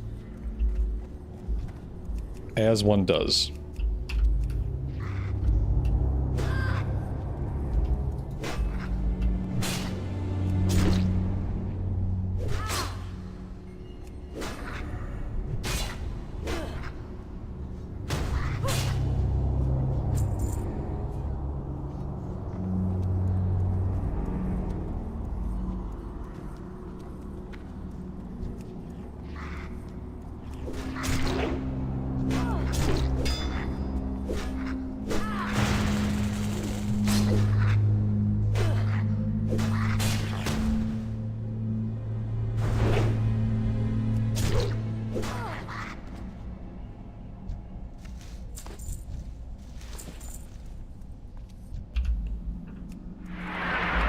Will I ever do hardcore again? Yeah, I'm sure I will. Yeah, I'm sure someday in the fullness of time we will do some hardcore again. I don't have any plans for it right now, but, you know, it'll probably happen in the fullness of time.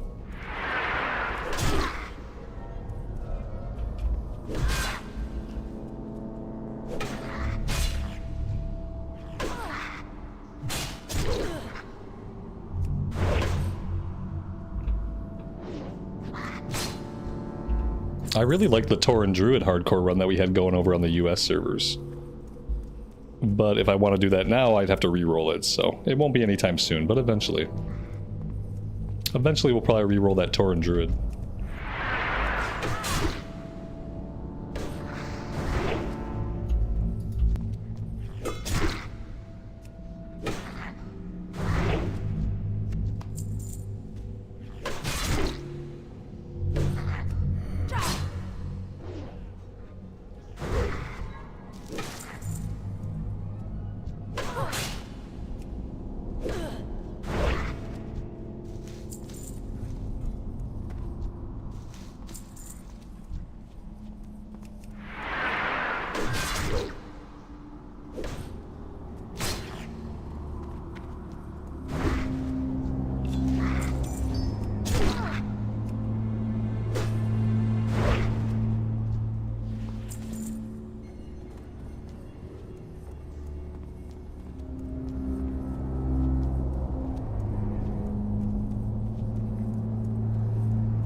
How did I not get the necklace?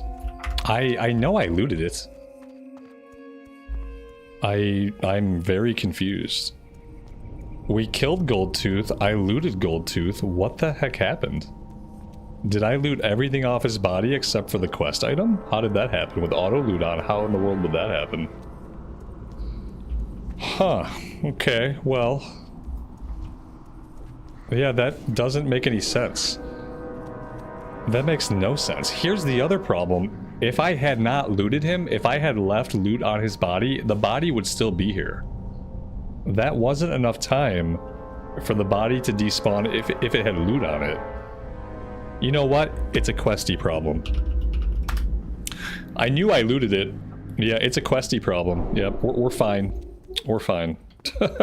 You can't believe Questie these days, especially. But I'm glad I ran all the way back in here in a panic. Yeah, exactly. It was totally buggy, and I should know better. Shouldn't have doubted myself.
Hey there. Safe travels.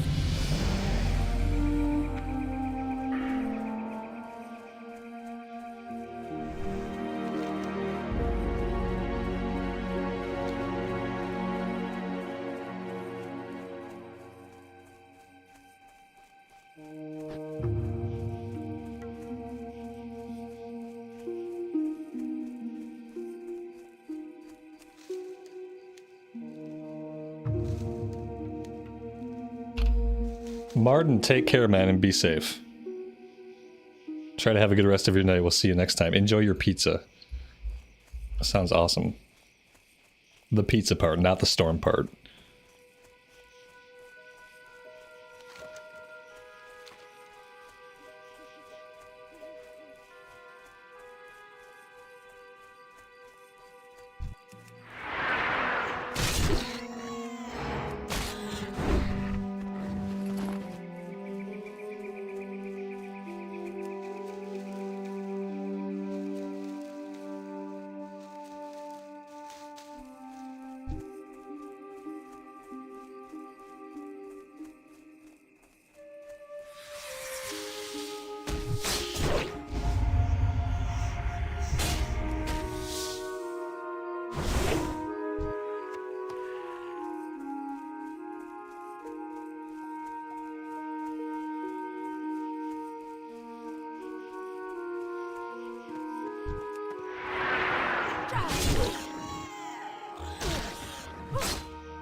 How are you? See you around.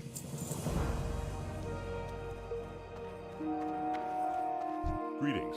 Light bless you. What can I do for you? What can I help you with?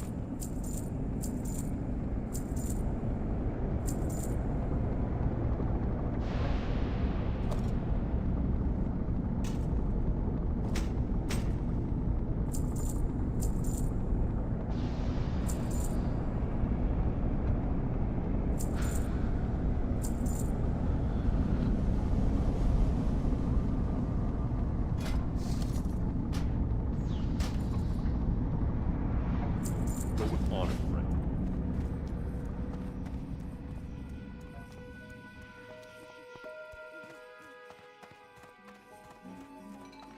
Good day to you. Have a good one. Hey there. See you later. Safe travels. Have a good one.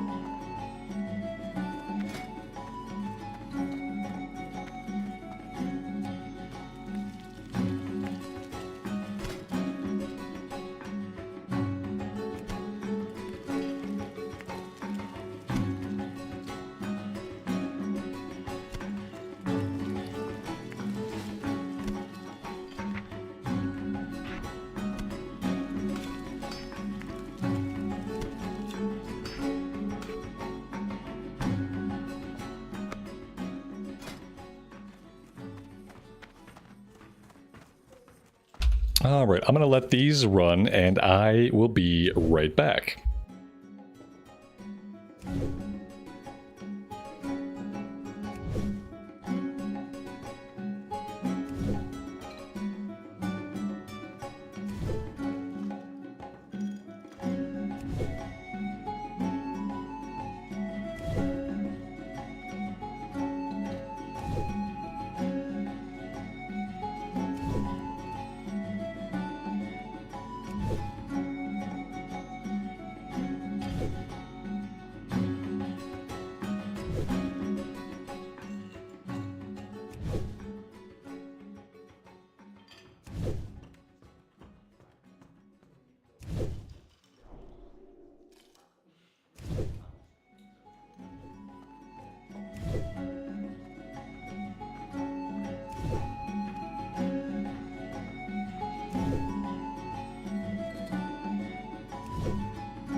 pretty sure at 40 I can learn heavy linen. Yes, see, stop at 40, right. Hey, I stopped at 41, and for going bio during that, that's pretty good timing. I think I did pretty okay. See you later.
Yeah, tactical, that's a long time, man. I'm glad she's coming home.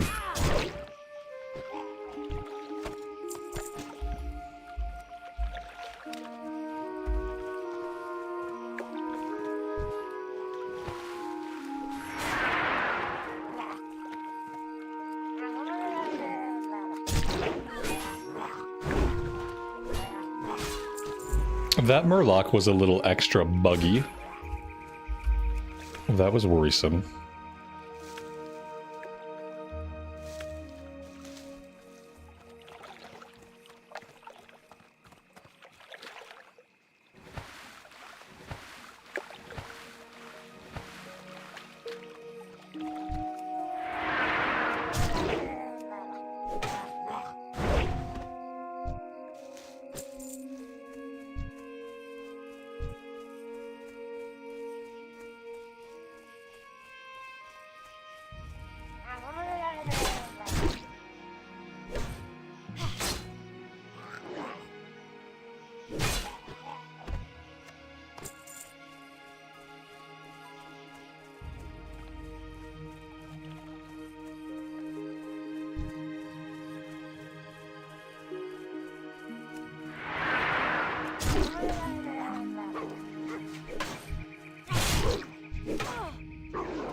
What kind of PC do I have? I have an okay one.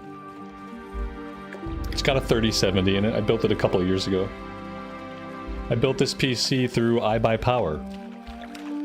And it was a really good experience.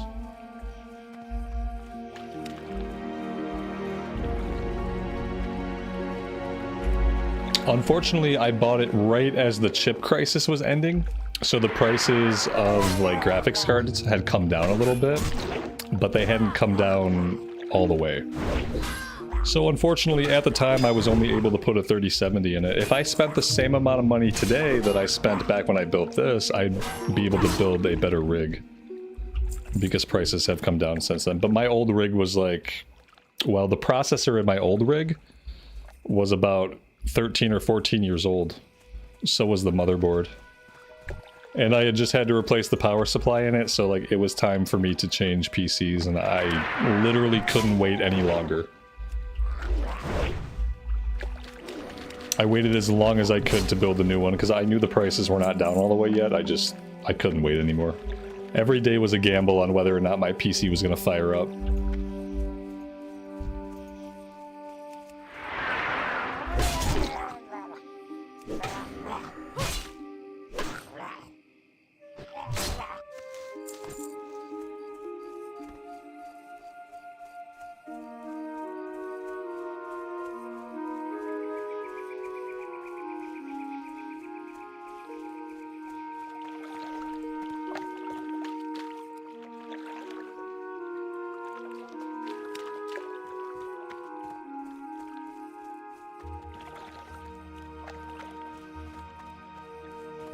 I mean, thankfully, all I do on this computer is basically play World of Warcraft, and so for that, it runs it great, and I don't really have to lower any settings.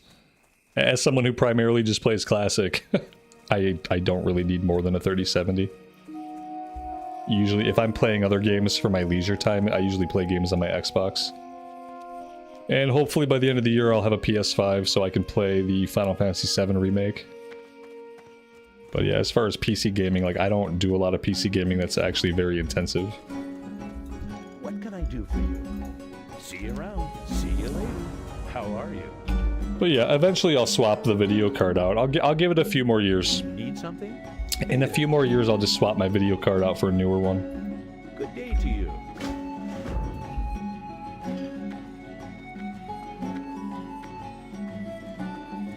I'll wait until they're like in the 70 series or something. I'll get a 7060 or a 9080. Something over 9,000 is what I really want.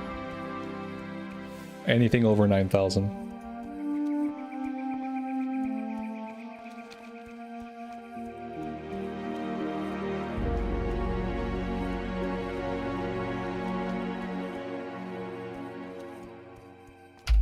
You know what we could do? Well, it probably won't matter. I was gonna say we could try to get the gold collector quest before we go out here, but I don't think it'll matter. I think we'll have to run back and forth a couple times no matter what we do. So it probably won't matter.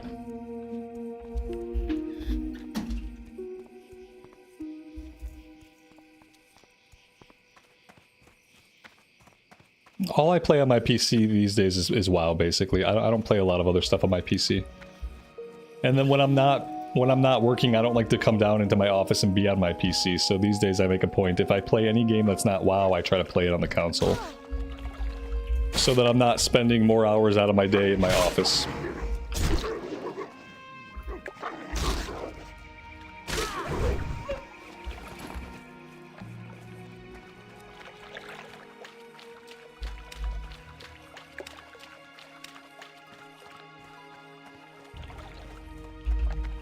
But yeah, obviously for graphics, PC is always going to be better, but it depends on what you play.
Am I gonna buy a Switch 2? Not anytime soon. I'll eventually get one. My kid will want one eventually. I'm not gonna play a lot of games on it. But I mean, if it renders stuff in 1080-60, then maybe I'll play some games on it. I wouldn't mind playing a Zelda game if they can get it to run in 1080-60. In the past, I can't play Nintendo games because they look and run like ass. When your console can only output in like 720-30, and all of your games look like ass and run like ass, it's really hard to play. So yeah, I have a pretty low bar. If it can output in 1080-60, and I can at least play it with a smooth frame rate, and it doesn't look like garbage, then I'll play it. But yeah, I've tried playing stuff like Zelda, like critically acclaimed games that are supposed to be awesome. I'm like, the game might be awesome, but it looks and runs like garbage, so how can you even play it? I'll eventually get one for my kids so we can play the new Pokemon and stuff on it. But I don't have a big interest in it. I don't really care for Nintendo that much, and I think they make garbage hardware that costs too much. Be careful, or the Alliance. Be careful. They make garbage hardware that costs too much, and the only reason they get away with it is because they own so many IPs that for some reason people still love. So yeah, not a big Nintendo fan.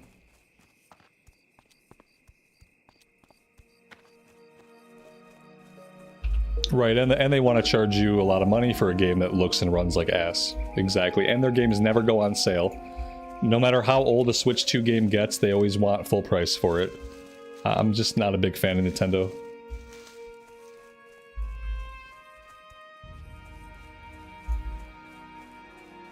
I think all of their games are just derivative remakes of themselves at this point, and I think their hardware is always garbage. Light be with you.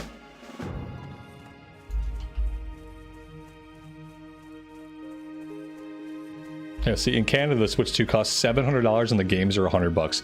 Who the heck wants to drop $100 for a Switch game? I don't want to drop $100 for anything. Light bless you. But when I think about the types of games that I would drop $100 for, the Switch doesn't have any of those games. And usually, it's like, you know, are these games worth that much? It's really hard to tell. Because how much a game is worth, it depends on how much you like it and how many hours you're going to put into it for most people. I'll wait for the emulator. Yeah, there you go. Right. Yeah, no, I'm just gonna hold off on the Switch 2. Maybe it'll be like a Christmas present in a couple years from now for my kid or something if he still wants one.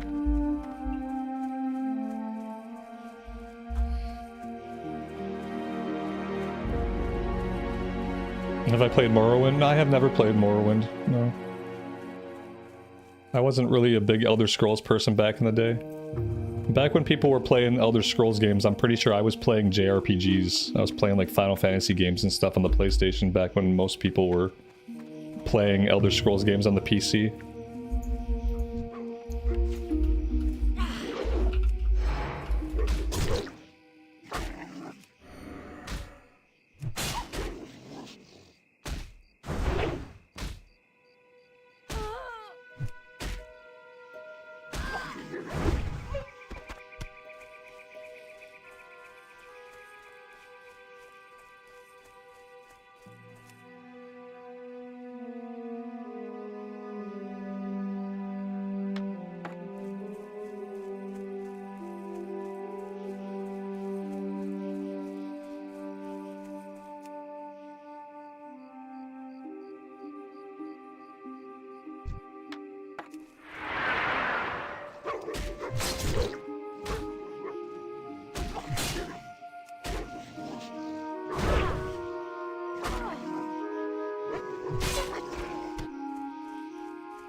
Let's cross over the river and go find the first guard's body, and then I think we'll scout the other mine. Then we'll circle back, we'll finish up the kill quest, we'll get the rest of the bundles of wood, and we'll locate the other body.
Ava, good afternoon, good evening to you, and welcome to the stream.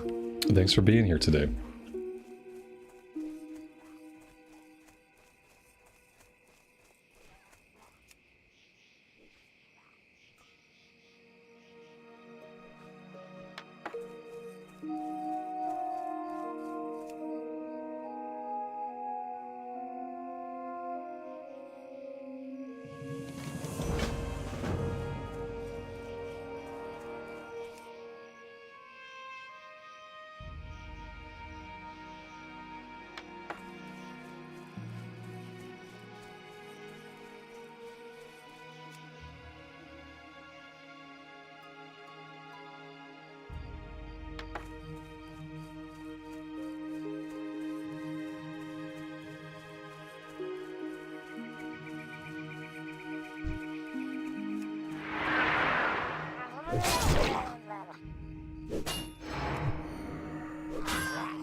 Alright, so we have all of the wood we need. Now we're after prowlers, and we haven't found any bears yet. 0 bears defeated.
D-Love, I'm not sure of the exact problem you're trying to describe. It sounds like you're just low level for those zones and you don't really understand the concept of leveling up a little bit. So in Classic Era, if you're running into quests and you're running into mobs that are too strong for you, it's an RPG. And like a lot of RPGs, what you have to do then is you have to find an area that's a little bit softer and you have to level up. And then once you do some questing in an area that's a little bit softer, I would recommend Loch Modan maybe. Darkshore you probably haven't been to yet. Once you gain a couple character levels, you'll be able to go back to places like Red Ridge and Duskwood and actually complete them. I promise you, they're not unfair to the world. If you're not familiar with how RPGs work and you're not familiar with leveling up to take on the harder content, then it could seem like it's hard. If you're just trying to follow a linear path into those zones, it's going to be impossible. In Classic Era, you have to level up, you have to zone hop and go to other areas. Otherwise, stuff can get really hard. And then there's and then there's kind of like elite quests that you have to group up for. So I don't know. I'm not sure, but maybe I don't understand what you're trying to tell me at all. And in that case, I'm sorry. That's possible too. It's possible that I don't really understand what you mean. So, there's that.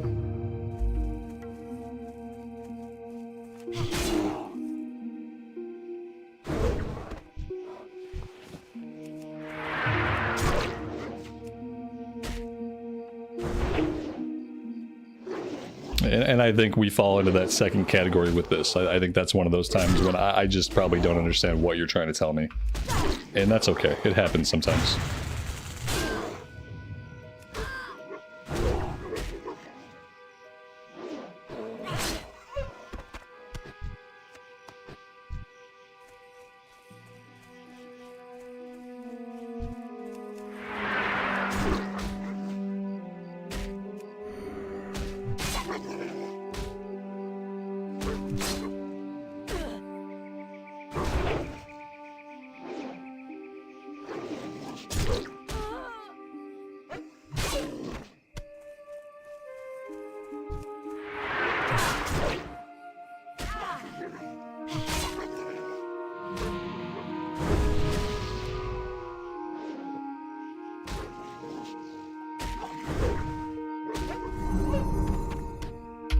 Alright, Prowler's done. Now if only I could find some young forest bears, we'd be all set. Have I killed a single forest bear? I don't think that I have. No, I have. I've killed 3 of them and I just haven't noticed. That's good. 2 more to go.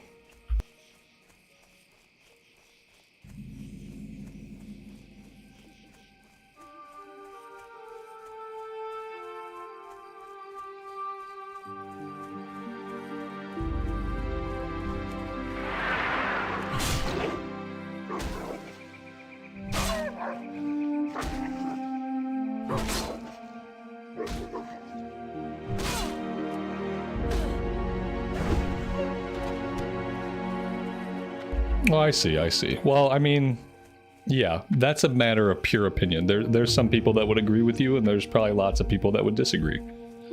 When it comes to story and flavor, I think that's just more of a... just a personal preference. For most people. A lot of people might agree with you, though.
Well met. Safe travels.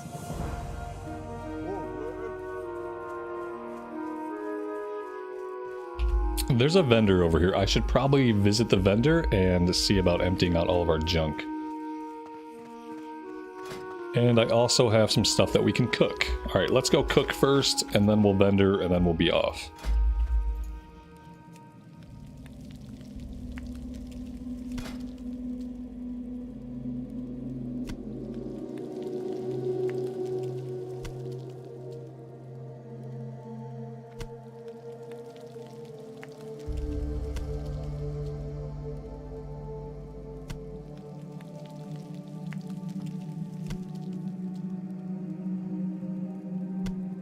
supply only the finest goods.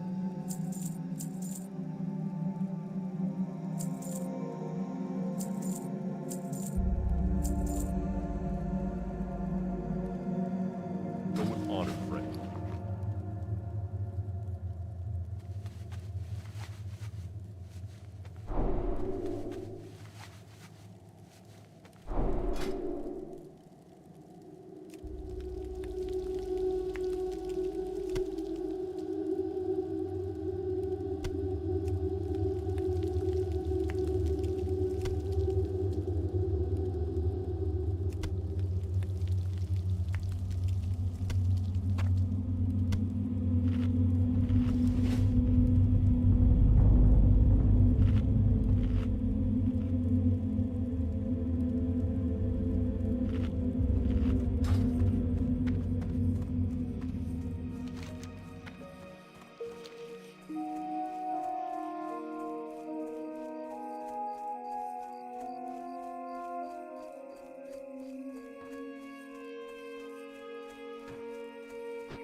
Need help?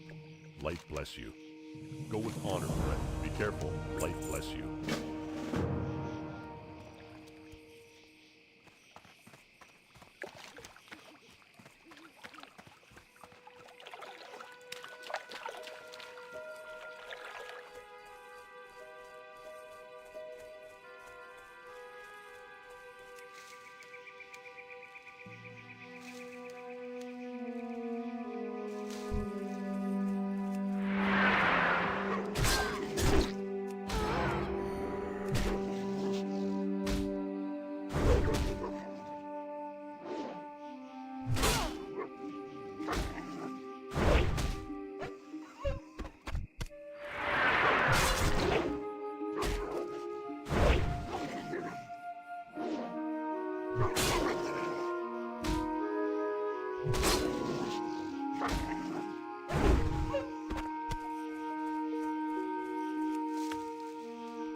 You don't have to pay a box price for Classic. So when you have an active sub, you get access to all versions of Classic.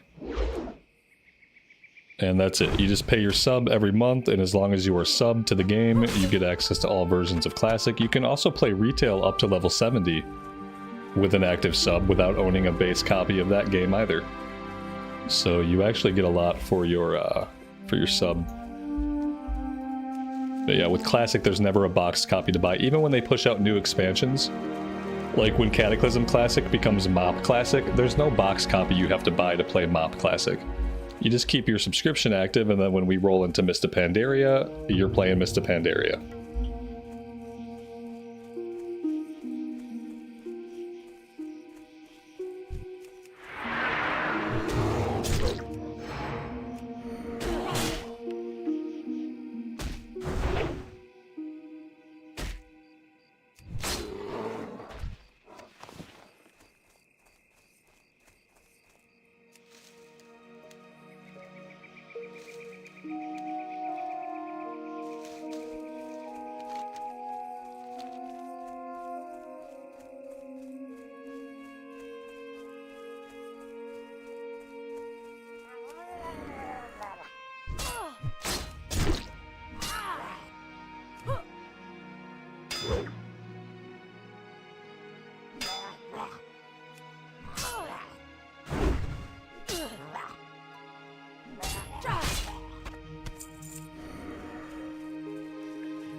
Yeah, every version of the game has something different to offer, but yes, for retail they want you to buy the new expansion. And as time goes on, the new expansion comes out faster and faster. Somebody told me that the next expansion's coming out in spring of next year, which feels really fast. But yeah, I guess that's about a year and a half. Every year and a half, and the one thing you can be guaranteed of is that even though the sub has never gone up, the base cost of the game will probably keep going up.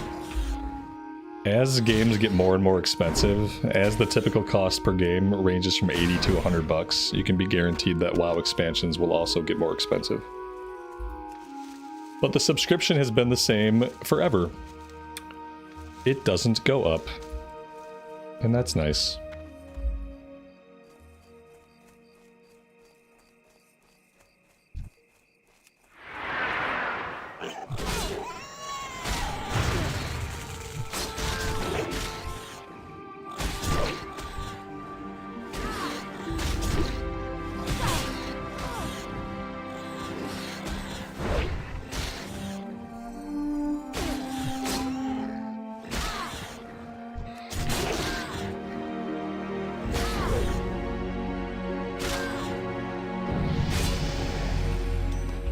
And that is level 12. Very nice.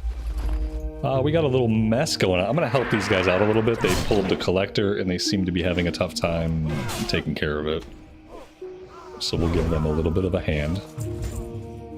There we go. It's our good deed for today.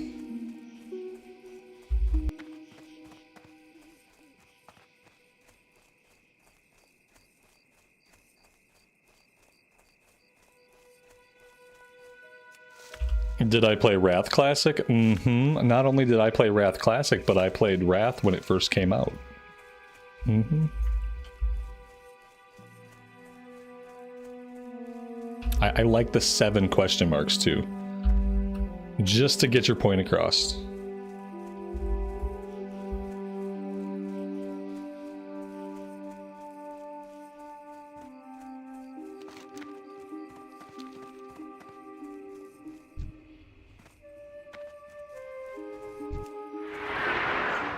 It needs more question mark? I thought so.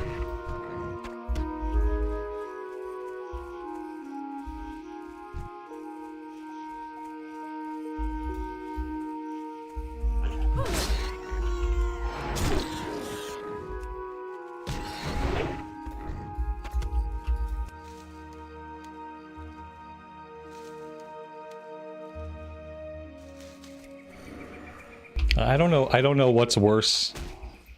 As a writer, I don't know what's worse. Somebody not using punctuation or somebody misusing punctuation. I don't know which one's worse. I guess they're both equally bad.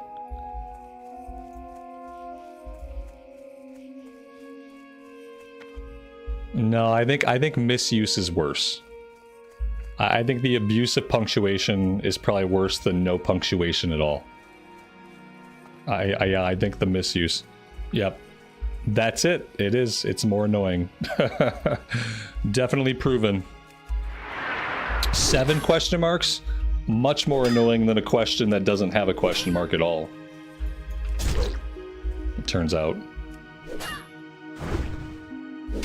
Katinos, good afternoon. Welcome to the stream, buddy. Thanks for being here.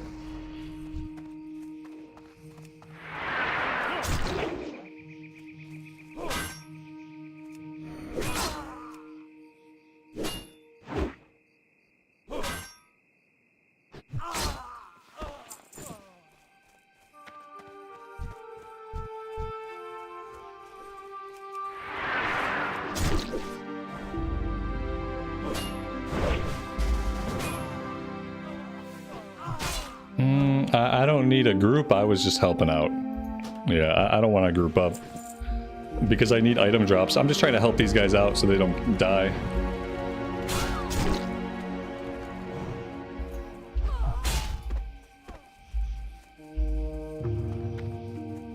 We need one more red bandana and then we can get out of here. Let's head over to the barn. A mage and a warlock, they should be able to handle this on their own. I think they've got this. I think they've got it. You're impressed? I pronounced your name correctly, even though it's a Greek word. I just give it my best, you know? Sometimes I hit the mark, other times I fall flat. What I do is I look at a name and I just give it my best guess. You got lucky.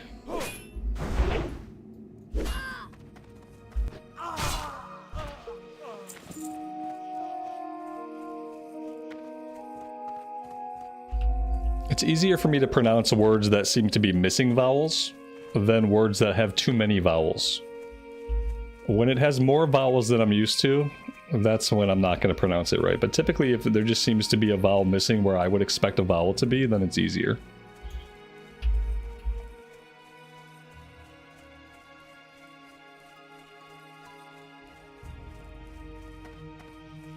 How much longer will I be live? Oh, I don't know. We've been at it for 5.5 hours. A little bit longer. Probably a little bit longer, but not too much longer. A bit longer, TM. Dragon's Bane, welcome to the stream, buddy. Hope you're having a good Thursday. Thanks for stopping by. Alright, that's all of the red linen. Let's go turn this one in, and then we will hearth back to Goldshire.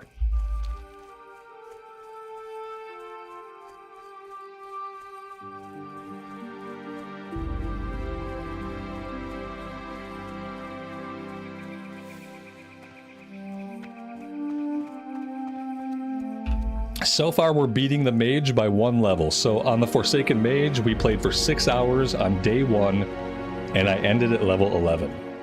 Today, we played for 5.5 hours so far, and we're level 12. So we've been 1 level more efficient than we were on the mage. Sounds like a small thing, but it's pretty big.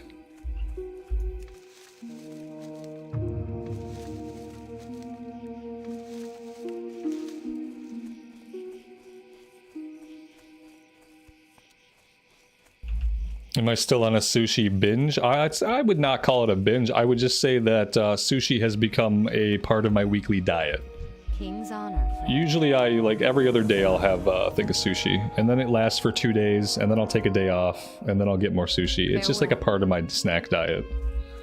I just snack on it. I don't sit down and eat a bunch of it all at once. I know for a lot of people, sushi is a meal. For me, sushi's not a meal. For me, sushi is something I can eat like 3 or 4 of them as a little snack between meals. I try to keep my eating like often, but in small increments. I don't tend to eat a lot in any one sitting. So yeah, I just snack on them. Yeah, I got some upstairs that I'm gonna finish tonight. I think those are the rainbow rolls. I'm pretty sure they're rainbow rolls. Whatever they are, they're gonna be gone in a handful of hours. And then tomorrow I'll have no sushi, and then the day after that I'll probably get some more. Be careful. Go with honor, friend. It's kind of expensive, but yeah, it's worth it. For the Alliance. Light bless you. Alright, go to Westbrook Garrison. Let's go down to the farms and turn in the quests that we have down that way. Let's do that, and then we'll head out to Westbrook Garrison and do the stuff out there.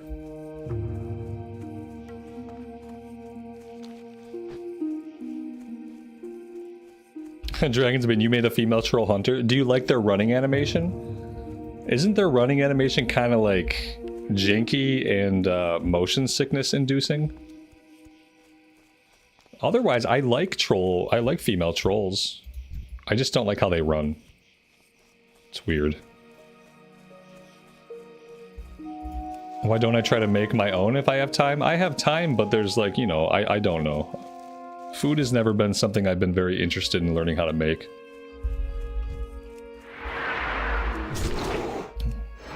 It's one of those things, like, while I might have time, I'd rather just spend it doing something else. I've tried to find joy in making food, but I don't. And then when you have a kid and you have to make food for them often, it sucks whatever joy might have been left out of it.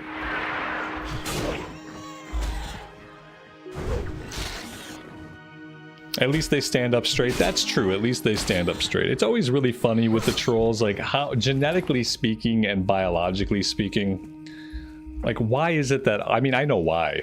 Because of aesthetics. Like nobody wants to look at a female character who's like completely hunched over and so on and so forth. So like, yeah, it doesn't make sense though, because on the one hand, the troll can't stand up straight when it's a male. On the other hand, when it's a female, it just stands perfectly erect like a normal human. I guess genetically the males get the short end of the stick. They have like severe back problems, apparently. I never understood that. It's kind of similar with orcs, right? Like the male orcs are hunched over, and the female orcs don't seem to have a problem with their spinal columns. Their spinal columns seem to be completely straight, like a human's would be. It's very odd. Hey there. See you around. Yeah, the female undead does hunch a bit. That's right. The undead is the only one that's consistent from male to female. Both the male and female undead hunch a little bit. They don't have the hulking hunch of an orc, but they're not as broad. But yeah, every other, like, on the horde side, everybody else has a different silhouette between male and female. They just have completely different postures.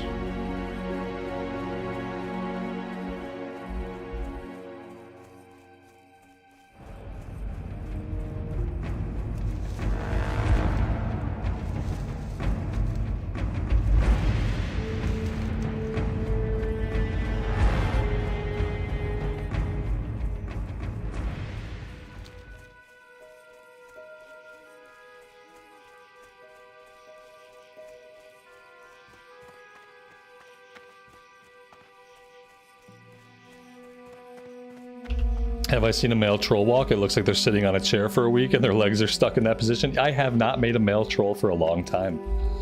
I made a bunch of characters before I started playing vanilla again last week.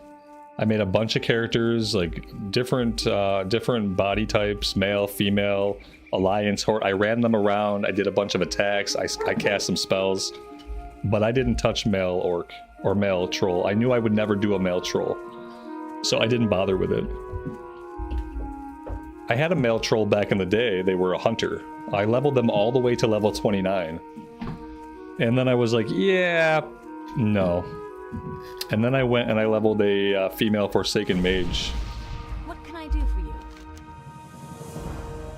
Have a good one. So I played them before, but like in the distant past. It was literally like the first character that I leveled into the 20s was a male troll. I don't even really know why. Like looking back on it, I don't know what compelled me to make that choice. I think I just kind of liked the fantasy of just a male troll hunter. It just seemed to kind of fit well with the troll, so that's what I did. But looking back on it, I would never make that choice again. Maybe a shaman. I feel like a male troll shaman might be okay. But I don't know what their casting animations look like even. What I do know for sure is that they're ugly. Really ugly. That's what I know for sure.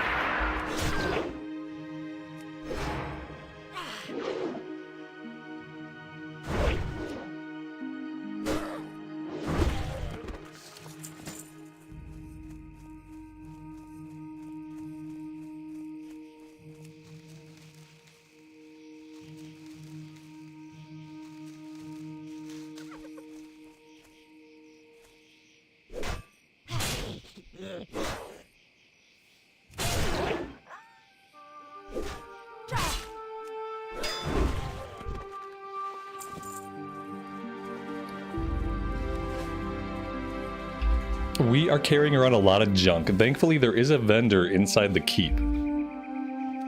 So let's go take care of that before we fight anything else.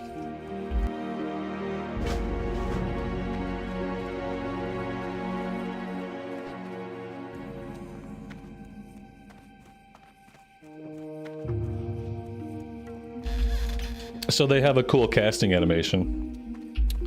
Is the Hadouken kind of like the Kamehameha? Aren't they kind of like the same thing? I think I watched more Dragon Ball Z than I ever played Street Fighter. Need something?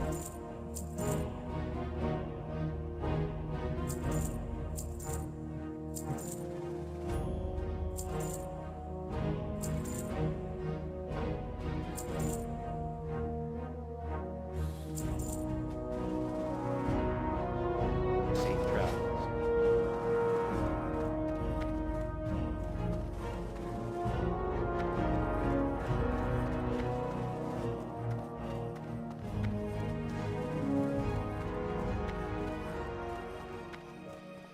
What can I do for you? Go with honor.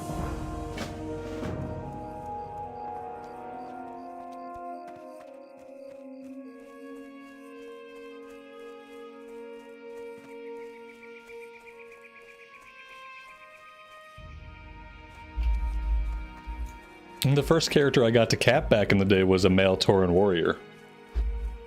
That was after the 29 Troll Hunter, after the 25 Forsaken Mage. I finally asked my friend, like, what class equips the biggest weapons and the heaviest armor? And he said, warrior. And I said, okay, what race is the biggest? And he said, Tauren. And I said, okay.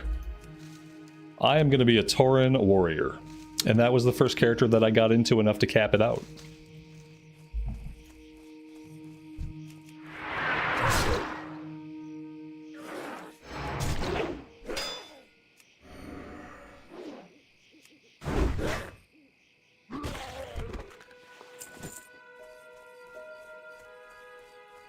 Can we take 3 of these guys? Let's find out.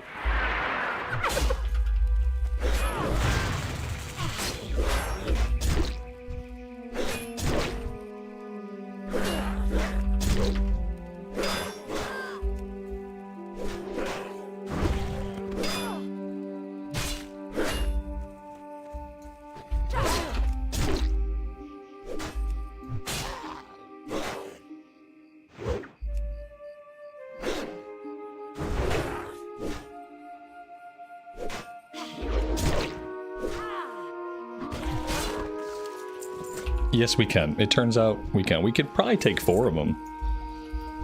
We might have to pop a potion if we do that. But then again, we have 14 potions. So it's not like we're hurting for it.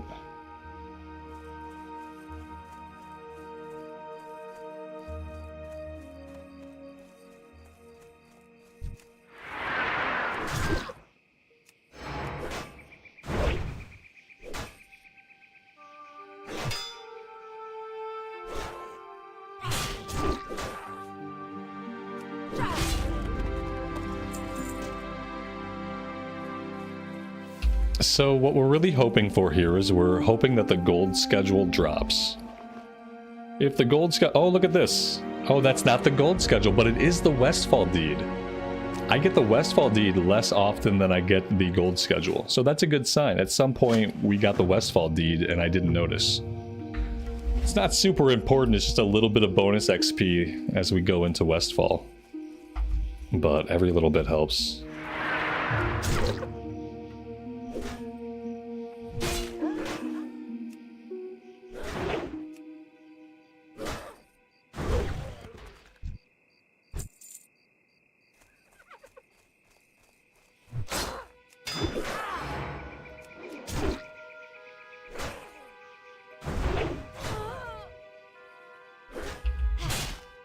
I'm also thinking pretty soon we're going to want to upgrade our weapons. Pretty soon.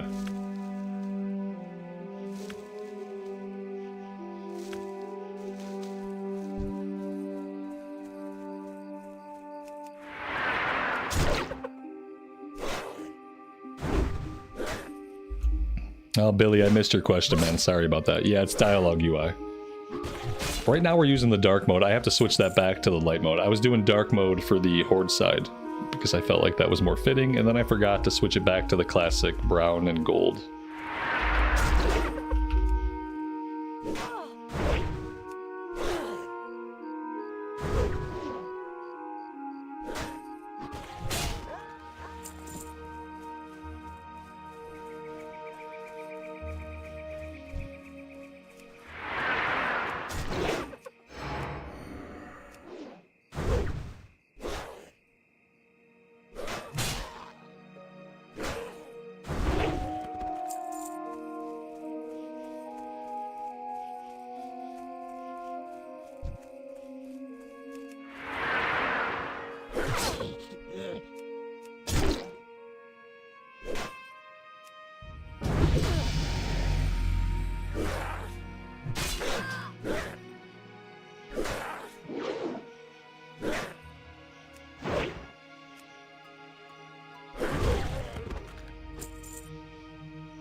Dragon's Bane, if you're gonna do Dungeons and Kata right now, prepare to die a lot. Well, that was my experience. Prepare to die much.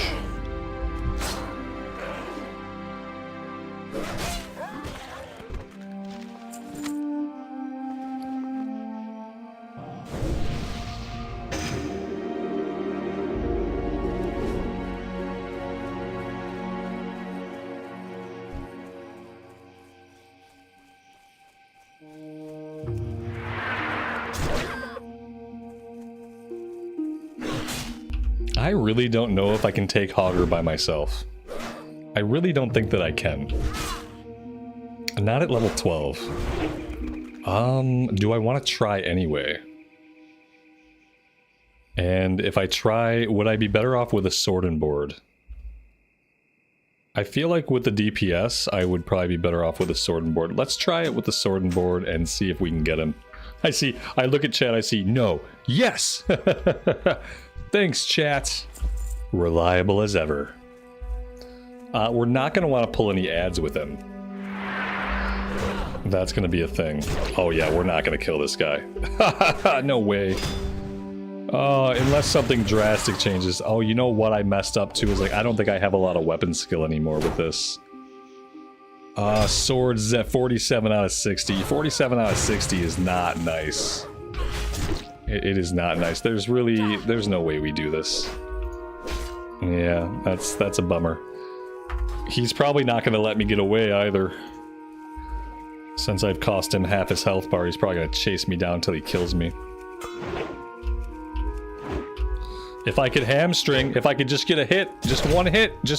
Okay, I hit him, but then he stunned me. Alright, yeah, let's just try to get out of here. That was a dumb idea. Yeah, no, elites are hard in classic era. You can't solo an at level elite. If you're a paladin, maybe you can. Do you want Hogger? Do you want, you're gonna try to steal my mob, but do you want to actually group up with me instead of just trying to steal my kill? Do you want to like group up? Okay, good. Okay, good. Here we go. So maybe with the two of us, maybe we can do it.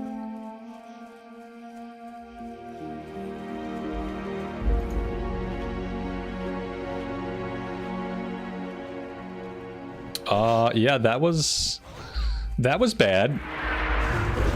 So he pulled a rare spawn. We got a rare spawn that pulled, and we also got another ad. This guy did a great job of pulling this. It was a professional pull. Couldn't have gone better. Couldn't have gone better. I'm not going to be able to kill it with this guy either. Like, I'm going to try to kill the rare spawn, and then I'm going to get the heck out of here. And I'm going to hope that I live long enough for my potion to be off cooldown so I can pop a healing potion. I'm gonna loot that guy. That guy dropped the gold schedule. Look at that. How awesome is that?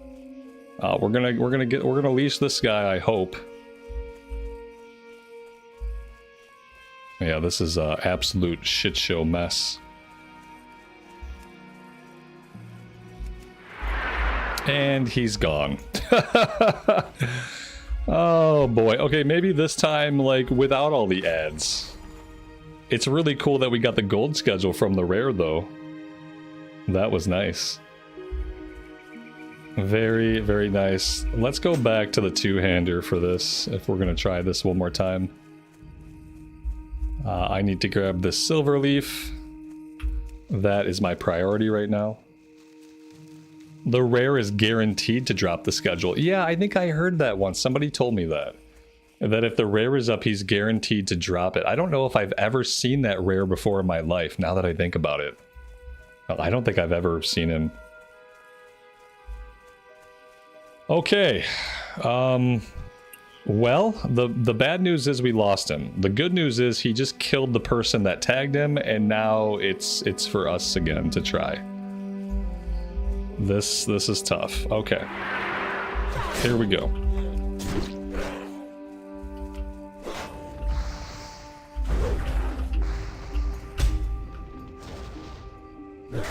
I think we got him this time. We didn't pull any ads. We don't have any other problems. We should be good.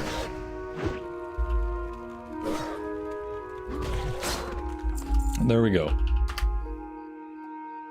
Perfect.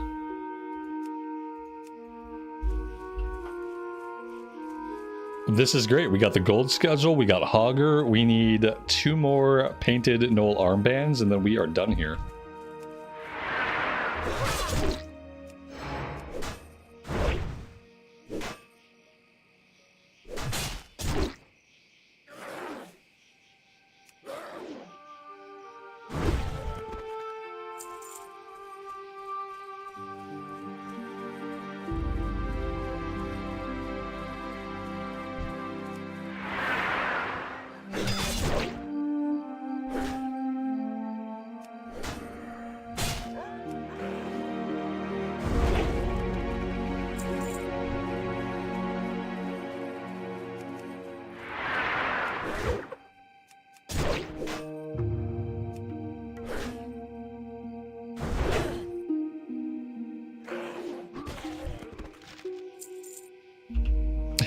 We got another gold schedule to drop. Yeah, I've never seen 2 of them drop. So yeah, that must be a guaranteed drop off the rare. And then this is the normal drop that we would have got. So, you know, 2 gold schedules, 1 character. That's never happened before.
All right, that's 8 out of 8.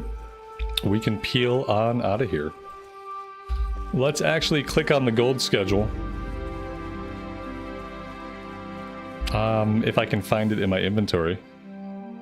Did we already click on it? My Questie is being so broken today. Like, Questie has been misleading me, like, left, right, and center. I need to just stop paying attention to Questie at all. It was marking as if we hadn't... Yeah, it still is. What's the deal with this?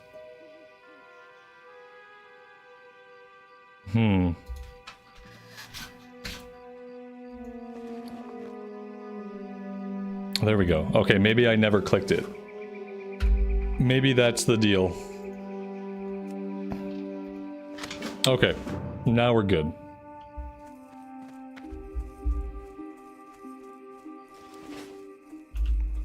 Will I be live tomorrow? Yeah, I've been... Yeah. Usually I'm on Monday through Saturday. Basically the same time. We typically go from noon my time, anywhere between 4 o'clock my time and 6 o'clock my time is usually the stopping time. Depending on if I have other stuff to do that day and depending on how the stream's going. But yeah, I start every day at noon, typically Monday through Saturday. Greetings. Be careful. Light bless you. For the Alliance. Alright, back to Goldshire we go.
You know what would be really good? If I put track herbs back up.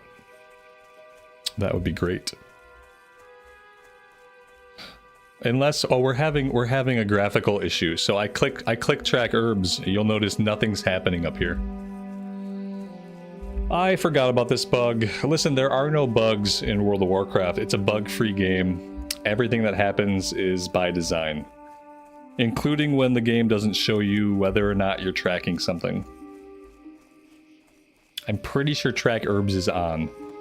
The only way to be sure at this point is to like visualize an herb in the field and see if it's tracking it. Because yeah, for some reason the icon just vanished. Very misleading. Light be with you. Light bless you. For the Alliance. Be careful. Go with honor, friend. Alright, so that is the collector quest. That's going to leave us with a few things to do here in Elwyn Forest before we move on. And I think we will finish up Elwyn, and then we'll head back to Teldrassil, and we'll finish up Teldrassil.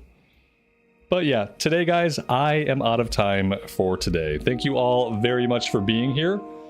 I have had a wonderful time on this warrior, and I am looking forward to diving right back in tomorrow. So I hope you will join me then. Have a great rest of your afternoon or evening time. And as always, take care of yourselves, take care of each other, and we will see you back in Azeroth again very soon. Bye for now.